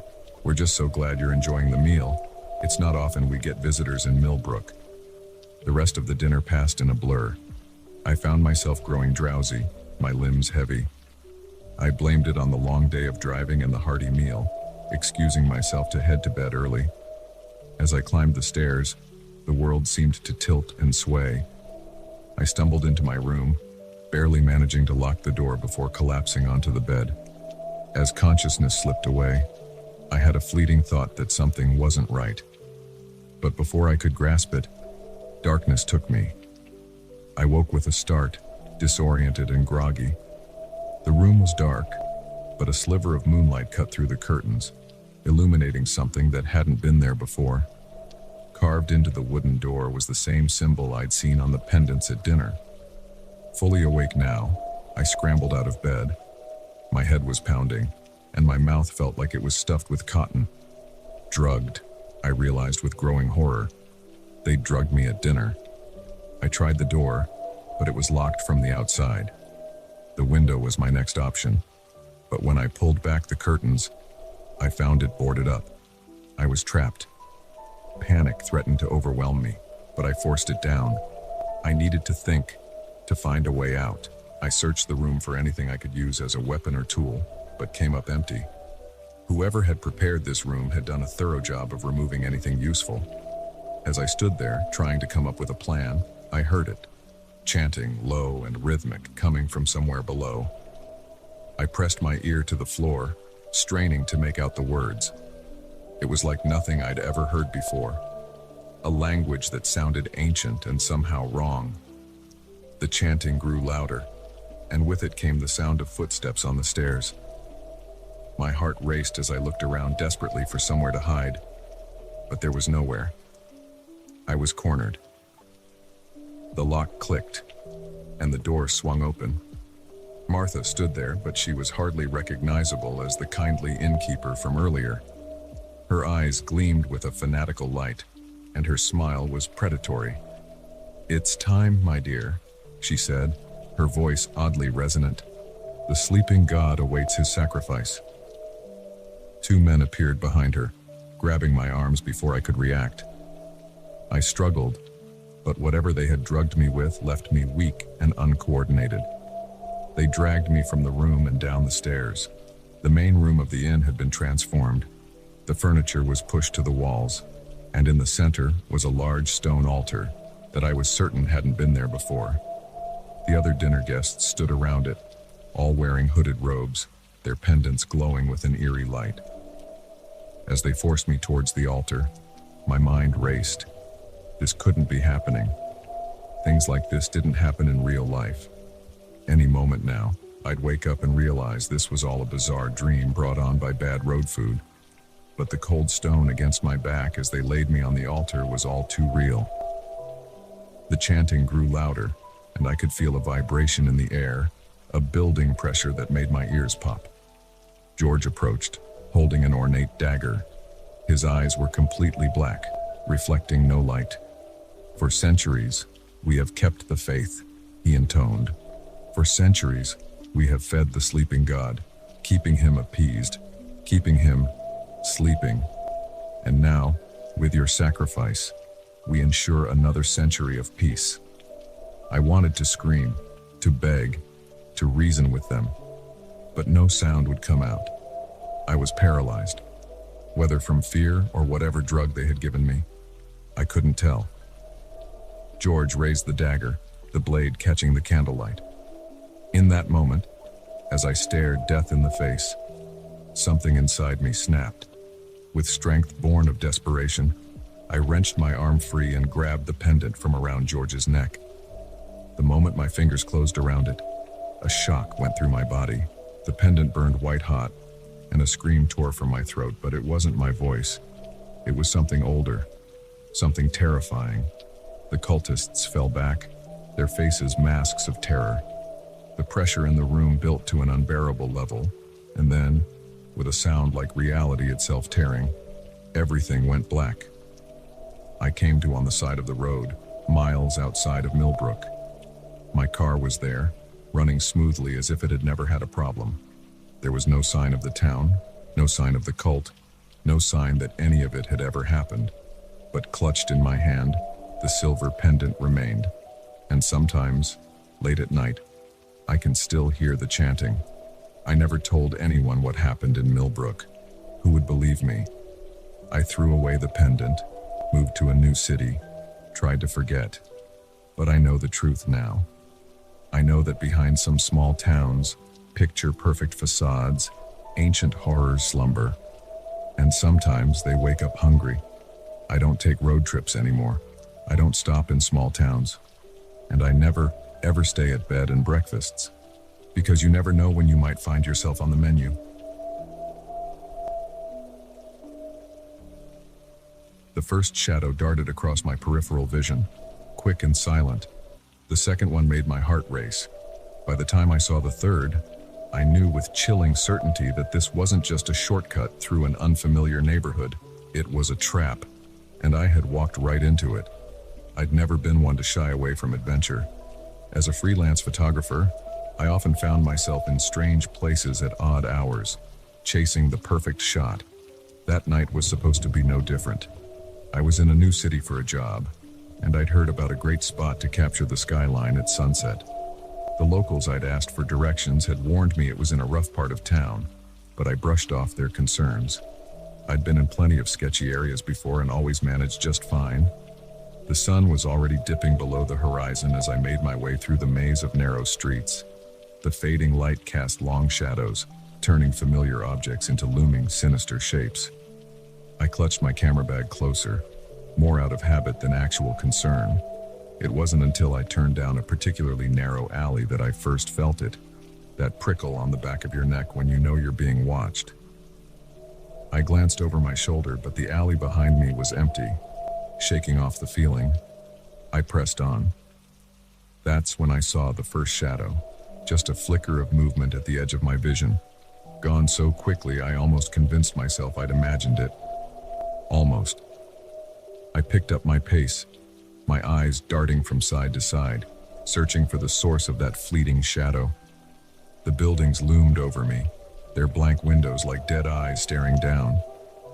The graffiti-covered walls seemed to close in, making the alley feel more like a tunnel with each step. The second shadow moved with more purpose, a dark figure that slipped from one doorway to another just ahead of me. My heart began to race, and I felt the first real stirrings of fear.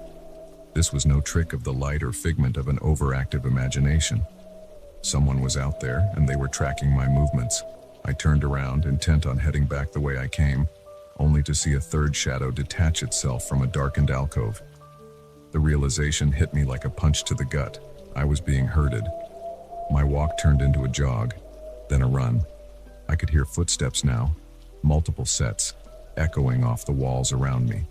They were coming from all directions, getting closer with each passing second. I took random turns, hoping to throw off my pursuers, but every new alley looked the same as the last. Narrow, dirty, and full of potential hiding spots for those hunting me. My lungs burned, and the camera bag slapped against my side with each frantic stride. As I rounded another corner, I saw a chain link fence blocking the way.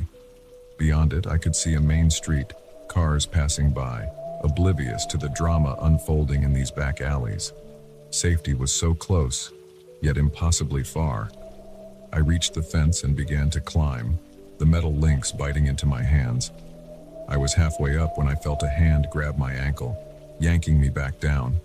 I kicked out blindly, heard a grunt of pain, and the grip loosened. I scrambled up and over, dropping heavily on the other side. But my pursuers weren't giving up that easily. I could hear them scaling the fence behind me as I sprinted towards the main street. My only hope was to reach those cars, those people, before they caught up. I burst out onto the sidewalk, gasping for breath, wild-eyed and disheveled. A few pedestrians gave me startled looks, but no one stopped to help. I spun around, expecting to see my attackers emerging from the alley. But there was no one there. It was as if they'd vanished into thin air. For a moment, I stood there, my heart pounding, wondering if I'd imagined the whole thing. But the scratches on my hands from the fence and the ache in my ankle where I'd been grabbed were very real. A police car cruised by, and I flagged it down, relief flooding through me. The officers listened to my story with skeptical expressions, but they agreed to take a look around the area. They found nothing, no suspicious characters, no signs of anyone lurking in the alleys. Probably just some kids messing around, one of the officers suggested. This area can get a bit rough after dark. You really shouldn't be wandering around here alone. I nodded, not having the energy to argue. They offered me a ride back to my hotel, which I gratefully accepted. As we drove away, I couldn't shake the feeling that eyes were still watching me from the shadows. Back in my room, I tried to rationalize what had happened. Maybe it really had just been some local teens trying to scare a tourist.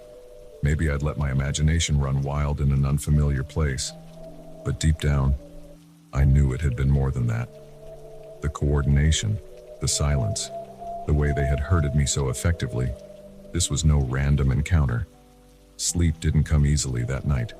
Every noise from the hallway, every passing car outside made me jump. I kept replaying the chase in my mind, second-guessing every decision I'd made. Should I have taken a different route? Should I have stayed on main streets? Should I have listened to the warnings about that part of town? The next morning, against my better judgment, I went back. In the harsh light of day, the area looked different, less menacing, more run down. I retraced my steps, camera in hand, this time looking for evidence of what had happened rather than the perfect shot. I found nothing conclusive, just some scuff marks on the fence where I'd climbed over. But as I was about to leave, something caught my eye. There, spray painted on a wall partially hidden behind a dumpster, was a symbol. A stylized eye inside a triangle. It meant nothing to me, but it sent a chill down my spine nonetheless. I snapped a photo of the symbol and left quickly, feeling exposed in the daylight. Back at my hotel, I spent hours researching, trying to find any meaning behind the symbol. My search led me down a rabbit hole of conspiracy theories and urban legends. Stories of shadowy organizations that controlled cities from the underground, of initiation rites that involved hunting humans through urban labyrinths. Most of it was clearly nonsense, but some details resonated uncomfortably with my experience. The coordinated pursuit, the sudden disappearance when witnesses appeared, the marking left behind. It was all too similar to some of the stories I read. I never did get that skyline shot. I finished my assignment with safe and boring photos taken in well-lit, populated areas. And as soon as the job was done, I left the city, looking over my shoulder the entire way to the airport. In the years since, I've become more cautious in my work. I stick to main roads, well-populated areas. I don't go out alone at night in unfamiliar places. Some might call it paranoia, but I call it survival. But sometimes, late at night when I'm editing photos, I'll catch a glimpse of something in the background of a shot, a shadow where there shouldn't be one, a figure just out of focus. And I'll remember that night, running through those alleys, the sound of footsteps echoing all around me. I don't know who they were or what they wanted, I don't know if I was targeted specifically or if I was just in the wrong place at the wrong time, but I do know this. There are parts of our cities that don't appear on any map. There are people who move in the shadows, unseen by those who live in the light. And sometimes, if you're not careful, you might find yourself in their world. So the next time you're in an unfamiliar place and you feel that prickle on the back of your neck, that sense that you're being watched, don't ignore it. Don't try to rationalize it away. Run. Run as fast as you can towards the light, towards people, towards safety, because you never know when a simple shortcut might turn into something far more dangerous. And if you ever see that symbol, that eye in the triangle, turn around. Go back the way you came. Some mysteries are better left unsolved, some worlds better left unexplored, because once you've glimpsed what lurks in the shadows, you can never truly return to the light.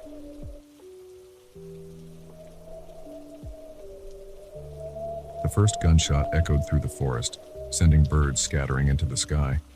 The second one hit the tree next to me, showering bark across my face.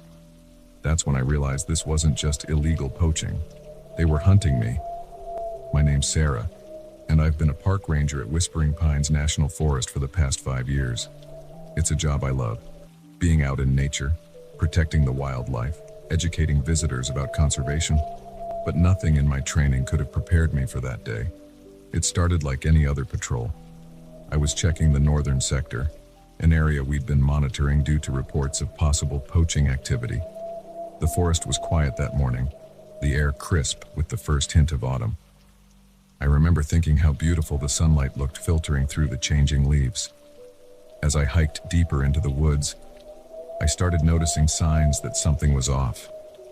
Broken branches, disturbed undergrowth, marks that didn't fit with the usual animal tracks. My instincts were screaming that something was wrong, but I pushed on. It was my job to investigate, after all. Then I saw it, a flash of metal in the underbrush. I approached cautiously, my heart racing. As I pushed aside the ferns, I uncovered a trap. Not just any trap, but a heavy-duty, illegal snare designed to catch large game. This was serious. We'd had issues with poachers before, but never anything this sophisticated. I radioed back to base, reporting my find and requesting backup. But as I was describing the location, I heard voices in the distance. Quickly, I cut the transmission, not wanting to alert whoever was out there to my presence. Crouching low, I moved towards the sound. 2 men came into view, dressed in camouflage and carrying high-powered rifles. They were talking in low voices, discussing their haul for the day. From their conversation, I realized this wasn't just opportunistic poaching. This was an organized operation. I needed evidence. Slowly, carefully, I reached for my camera. If I could get some clear shots of their faces, their weapons, it would be enough for a solid case. I raised the camera, focused, and pressed the shutter. The click seemed deafening in the quiet forest. Both men whirled around, their rifles coming up. I froze, praying they hadn't seen me. For a long moment, nothing moved. Then one of them gestured silently, and they began to move in my direction. I knew I had to get out of there. As quietly as I could, I began to back away. But in my haste, I stepped on a dry branch. The snap might as well have been a gunshot. "Over there!" one of the men shouted. That's when the first shot rang out. I didn't wait to see if it was a warning or if they were aiming to kill. I ran. Branches whipped at my face as I crashed through the underbrush. I could hear them behind me, shouting to each other as they gave chase. The second shot splintered the tree beside me, and I realized with a jolt of terror that they weren't trying to scare me off. They were shooting to kill. I ran harder than I'd ever run in my life. My lungs burned, and my legs felt like lead, but fear kept me going. I knew these woods better than they did. It was my only advantage. As I ran, my mind raced, trying to form a plan. The nearest ranger station was miles away. My radio was useless this deep in the forest. I was on my own. I veered off the trail, heading towards a series of caves I knew were nearby. If I could reach them, maybe I could hide. lose my pursuers in the maze-like tunnels.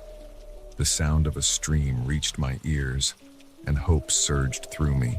The caves were just beyond it, but as I burst out of the tree line, my heart sank. The recent rains had swollen the usually placid stream into a raging torrent. For a moment, I hesitated. Trying to cross could be deadly, but the sound of voices behind me made the decision for me. I had to risk it. The water was ice cold and faster than I'd anticipated. I struggled against the current, my feet slipping on the smooth rocks. Halfway across, I lost my footing. The world tilted, and suddenly I was underwater, tumbling helplessly in the churning rapids. I fought my way to the surface, gasping for air. Through water-blurred eyes, I saw the cave entrance rushing towards me. With the last of my strength, I reached out and managed to grab onto a protruding rock. Hauling myself out of the water, I collapsed on the cave floor, shivering and coughing. But I couldn't rest. I could hear shouting from the other side of the stream. They were still coming. Stumbling to my feet, I plunged deeper into the cave. The darkness swallowed me, and I had to feel my way along the rough walls. Behind me, I heard splashing. They were crossing the stream. I moved faster, ignoring the scrapes and bruises as I bumped into unseen obstacles. The cave twisted and turned, branching off in multiple directions. I took random turns, hoping to lose them in the labyrinth. After what felt like hours but was probably only minutes, I found myself in a small chamber. Faint light filtered in from a crack in the ceiling, illuminating a space barely big enough to stand in. It would have to do. I wedged myself into a crevice, trying to quiet my breathing, and I waited. Time seemed to stretch endlessly. I could hear them moving through the caves, their voices echoing off the stone walls. Sometimes they sounded far away, sometimes terrifyingly close. "She has to be in here somewhere," one of them growled, his voice unnervingly near. "We can't leave any witnesses," the other replied. "Boss will have our heads if this operation gets blown." I pressed myself further into the crevice, hardly daring to breathe. A beam of light swept across the chamber as one of them passed by my hiding spot. For a heart-stopping moment, I was sure he'd seen me. But the light moved on, and their voices faded as they continued down another tunnel. I don't know how long I stayed there, frozen in fear. It felt like days. Eventually, the cave fell silent, but still I waited, terrified it might be a trick. It wasn't until I saw the light changing, signaling the approach of dusk, that I finally dared to move. Every muscle screamed in protest as I uncurled from my hiding spot.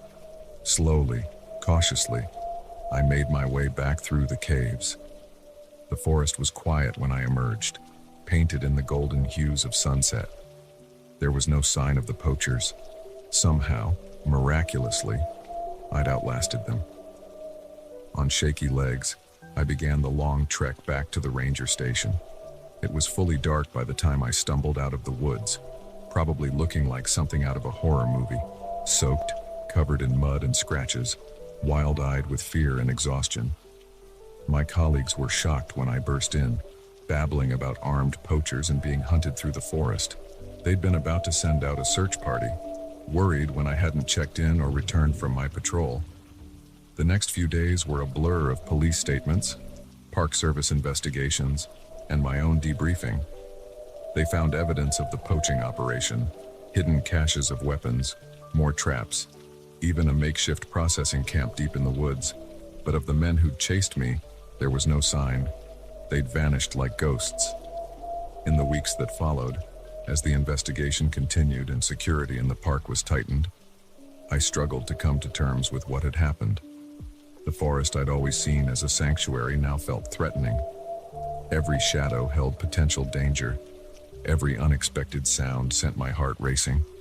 But slowly, as the days passed and the nightmares began to fade, I found my fear turning to determination. These people had invaded my forest, threatened the animals I'd sworn to protect, and tried to kill me to cover their crimes. I wouldn't let them win by giving in to fear. I went back to work, more vigilant than ever. I helped train other rangers on what to look for, how to spot signs of poaching activity. We implemented new safety protocols and improved our communication systems. Sometimes, when I'm out on patrol, I'll catch myself scanning the trees, half expecting to see those camouflaged figures emerging from the underbrush. The sound of a twig snapping can still send my heart racing. But then I'll see a deer grazing peacefully in a meadow, or watch a family of otters playing in the stream, and I'll remember why I do this job. The forest is still my home, still my responsibility, and no matter what dangers might be lurking out there, I'll keep protecting it, because that's what being a ranger means. We stand as guardians between the wilderness and those who would exploit it, no matter the personal cost. So if you're ever hiking through whispering pines and you see a ranger watching the trees with an unusually keen eye, that might be me. I'm not just looking for lost hikers or rule breakers anymore.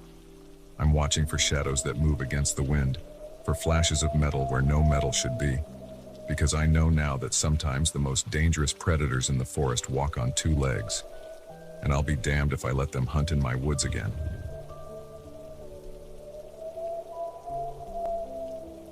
The engine of my rig had barely stopped rumbling when I saw them.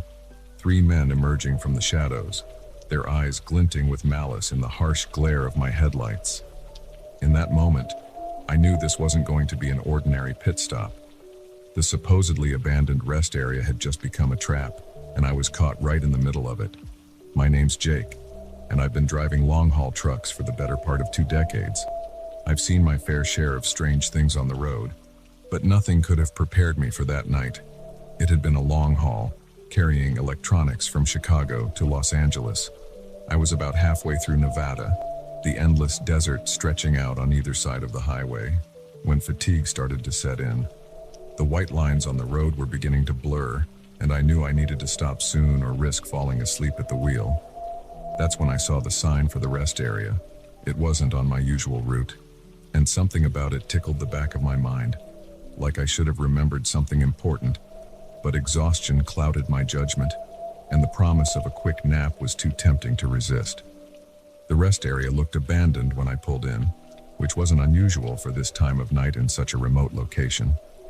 The parking lot was empty save for a beat-up pickup truck in the far corner. I figured it belonged to another weary traveler catching some shut-eye. I maneuvered my rig into a spot, killed the engine, and let out a deep sigh. The sudden silence was almost deafening after hours of road noise. I was just about to climb into the sleeper cab when movement caught my eye.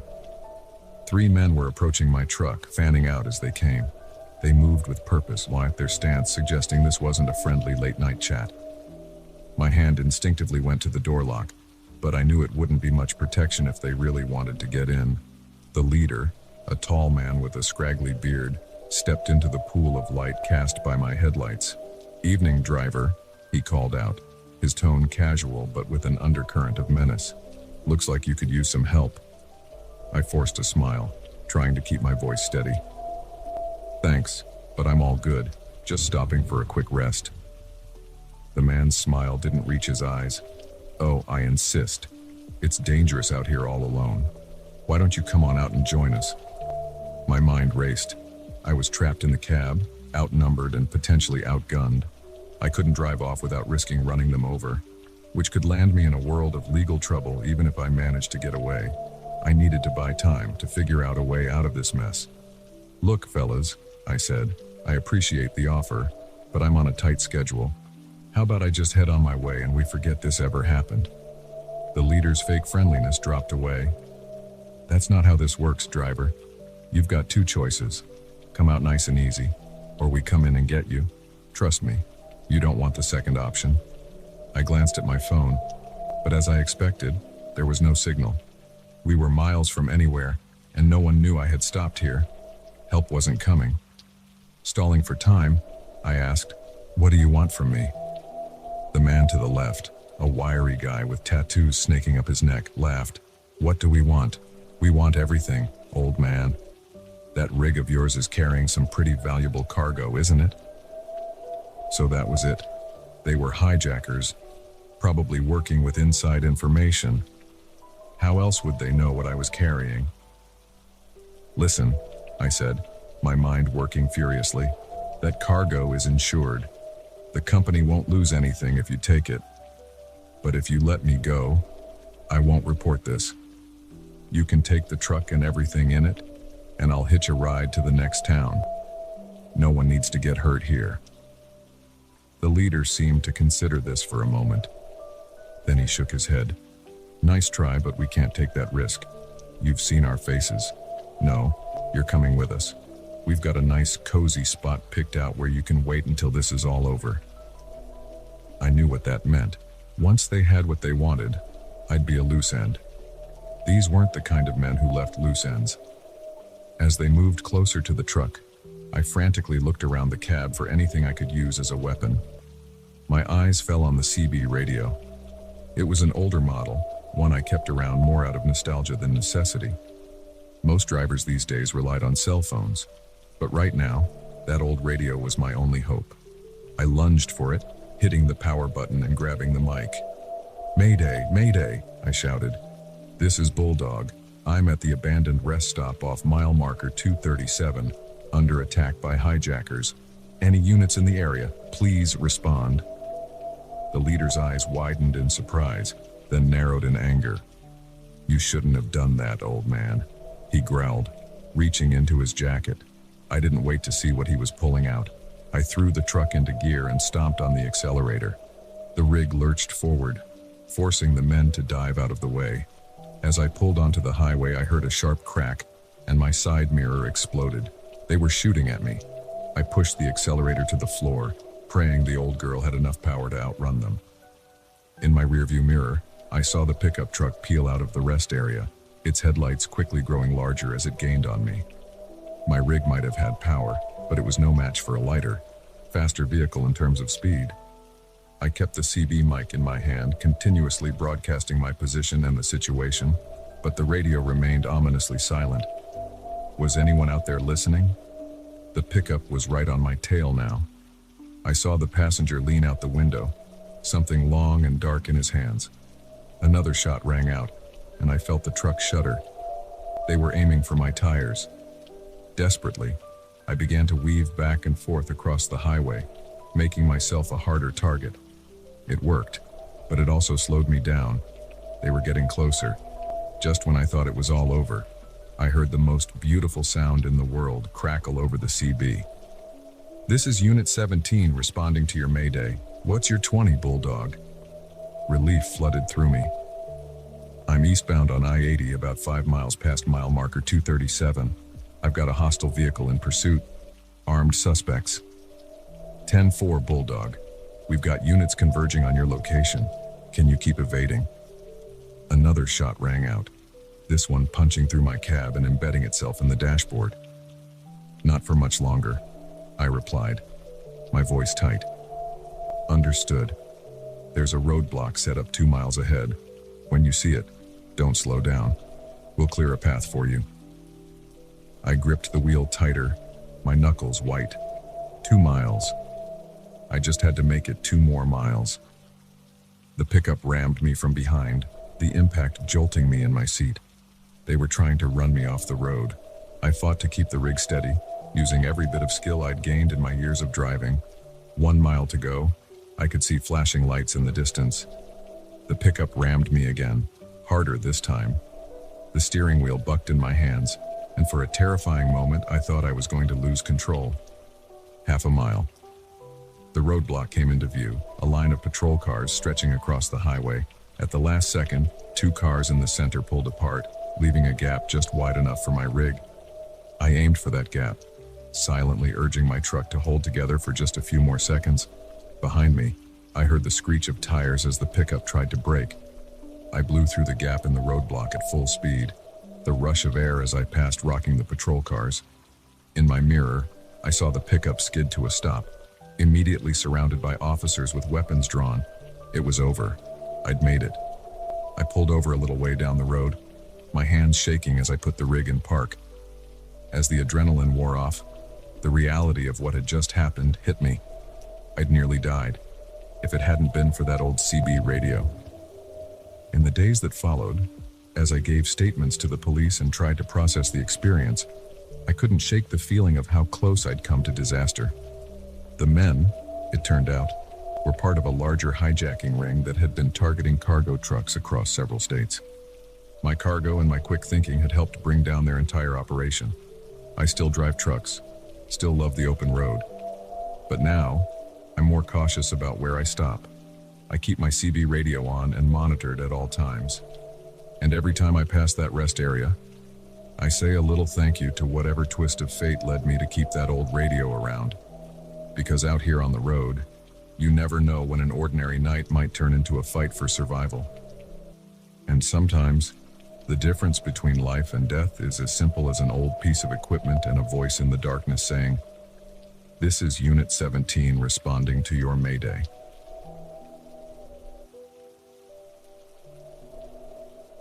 The rusted Ferris wheel creaked in the midnight breeze, a silent sentinel to the horror unfolding beneath it.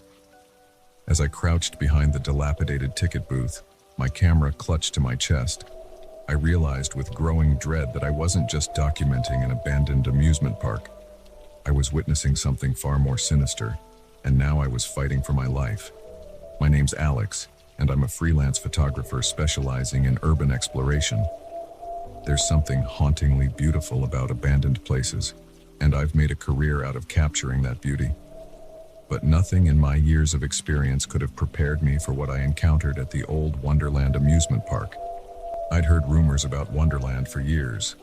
It had been a thriving attraction in the 80s and 90s, but a series of accidents and financial mismanagement led to its closure in 2001. Since then, it had sat abandoned, slowly being reclaimed by nature. Urban explorers spoke of it in hushed tones, describing an eerie atmosphere that went beyond the usual creepiness of abandoned places. Naturally, I had to see it for myself. I arrived just as the sun was setting, the fading light casting long shadows across the overgrown parking lot. The entrance gate hung askew, its once cheerful "Welcome to Wonderland" sign now faded and peeling. As I slipped through the gap, camera at the ready, I felt a shiver run down my spine. There was something off about this place, beyond the usual decay of an abandoned park. The first few hours were uneventful, if unsettling. I made my way through the park, documenting the rusted rides and crumbling buildings. The silence was oppressive, broken only by the occasional creak of metal or scurrying of some small animal. Every so often, I'd catch a movement out of the corner of my eye, only to turn and find nothing there. It was nearing midnight when I reached the heart of the park.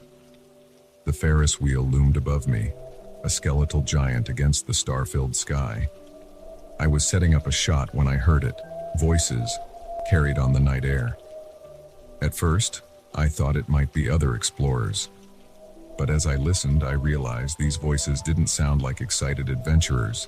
They were low, urgent, almost angry. Curiosity got the better of me. I packed up my gear and moved towards the sound, using the decrepit structures for cover. As I got closer, I could make out what they were saying. "Shipment's late. Boss ain't gonna be happy." "Relax, it'll be here. Cops don't patrol this area anymore. It's perfect." I froze. This wasn't just some late-night trespassers. Whatever was happening here, it was illegal. I should have left right then, should have snuck back to my car and driven straight to the police station, but the journalist in me couldn't resist. If there was a story here, I wanted to be the one to break it. Carefully, I made my way closer, my camera ready. I peered around the corner of an old concession stand, and what I saw made my blood run cold. 5 men stood in a clearing, all armed. Crates were stacked nearby, their contents hidden but their purpose clear. This wasn't just some small-time operation. This was big. I raised my camera, focusing on the group. If I could get clear shots of their faces, of the crates, it would be enough evidence for the police. I held my breath and pressed the shutter. The sound of the camera seemed deafening in the quiet night. For a moment, everything froze. Then one of the men turned, his eyes locking directly on my hiding spot. "We've got company," he shouted, raising his gun. I didn't wait to see what happened next. I ran. The night exploded into chaos. Shouts echoed through the abandoned park, followed by the crack of gunfire. I ducked and weaved through the decaying structures, my heart pounding so hard I thought it might burst from my chest. I could hear them behind me, spreading out, trying to cut off my escape routes. I knew I had one advantage. I'd spent hours exploring this park, memorizing its layout, but they had numbers, weapons, and the home field advantage. I ducked into the old fun house, hoping to lose them in the maze of mirrors and trick floors. The inside was pitch black, and I stumbled blindly, praying I wouldn't run into a wall or fall through a rotted floorboard. Behind me, I could hear them entering the fun house. Their flashlight beams cut through the darkness, reflecting crazily off the remaining mirrors. I pressed myself into a corner, trying to control my ragged breathing. Come out, wherever you are," one of them called, his voice echoing unnaturally in the enclosed space. "We just want to talk." "Yeah, right." The bullet holes in the wall behind where I'd been standing said otherwise. I needed to find a way out, and fast. My eyes, now adjusted to the darkness, caught a glimmer of moonlight. An exit, half hidden behind a fallen panel. If I could just reach it without being seen. I inched towards the exit, every creak of the floorboards sounding like a gunshot to my ears. I was almost there when a board gave way under my foot. I stumbled, knocking into a mirror that shattered with a crash. There! I didn't look back. I dove for the exit, feeling the wind of a bullet passing far too close to my head. I burst out of the funhouse and ran, no longer caring about stealth, just focused on putting as much distance between myself and my pursuers as possible. I found myself in the old Midway, surrounded by dilapidated game booths. In desperation, I ducked into one, huddling beneath the counter. I could hear them spreading out, searching methodically. It was only a matter of time before they found me. As I crouched there, trying to quiet my breathing, my hand brushed against something. I looked down and almost laughed. It was one of those old air rifles from a shooting gallery, probably left behind when the park closed. It wouldn't do much against real guns, but maybe an idea formed. A crazy, desperate idea. But it was all I had. I waited until I heard footsteps approaching my hiding spot. Then, taking a deep breath, I popped up and fired the air rifle. It let out a loud pop, not unlike a real gunshot. The effect was immediate. The men scattered, diving for cover. In the confusion, I made a break for it, running full tilt towards the park entrance. I could hear shouting behind me as they realized the trick, but I had a head start now. My lungs were burning. My legs felt like lead, but I didn't dare slow down. The entrance gate came into view, and with it, my car parked just outside. I'd never been so happy to see that beat-up old Civic in my life. I reached the car, fumbling with my keys. Behind me, I could hear them getting closer. The key slid home, and I yanked the door open, throwing myself inside. The engine roared to life just as they burst out of the park entrance.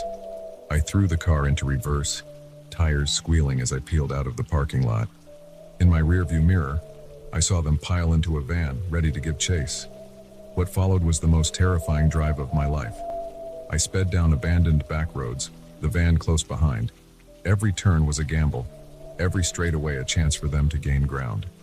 It wasn't until I reached the highway merging into late-night traffic that I finally lost them. Even then, I didn't slow down until I reached the nearest police station. The next few days were a blur of police statements and news interviews. My photos, along with my testimony, were enough to bring down a major weapons smuggling operation. The abandoned park had been their base of operations for years, hidden in plain sight. I've been asked many times if I regret going to Wonderland that night, knowing what I know now. The truth is, I don't. Yes, it was terrifying. Yes, I came closer to death than I ever want to again. But we exposed a dangerous criminal operation and made the world a little bit safer. These days, I still explore abandoned places. But now, I'm a lot more careful about what I might find. Because sometimes, the real danger isn't in the decay or the darkness. Sometimes, it's in the secrets these forgotten places hold, and the people willing to kill to keep those secrets hidden. So the next time you pass an abandoned amusement park and feel tempted to explore, remember my story. Because you never know what might be lurking behind that rusted gate, waiting in the shadows of the silent rides. And unlike in the funhouse, the dangers you face might be all too real.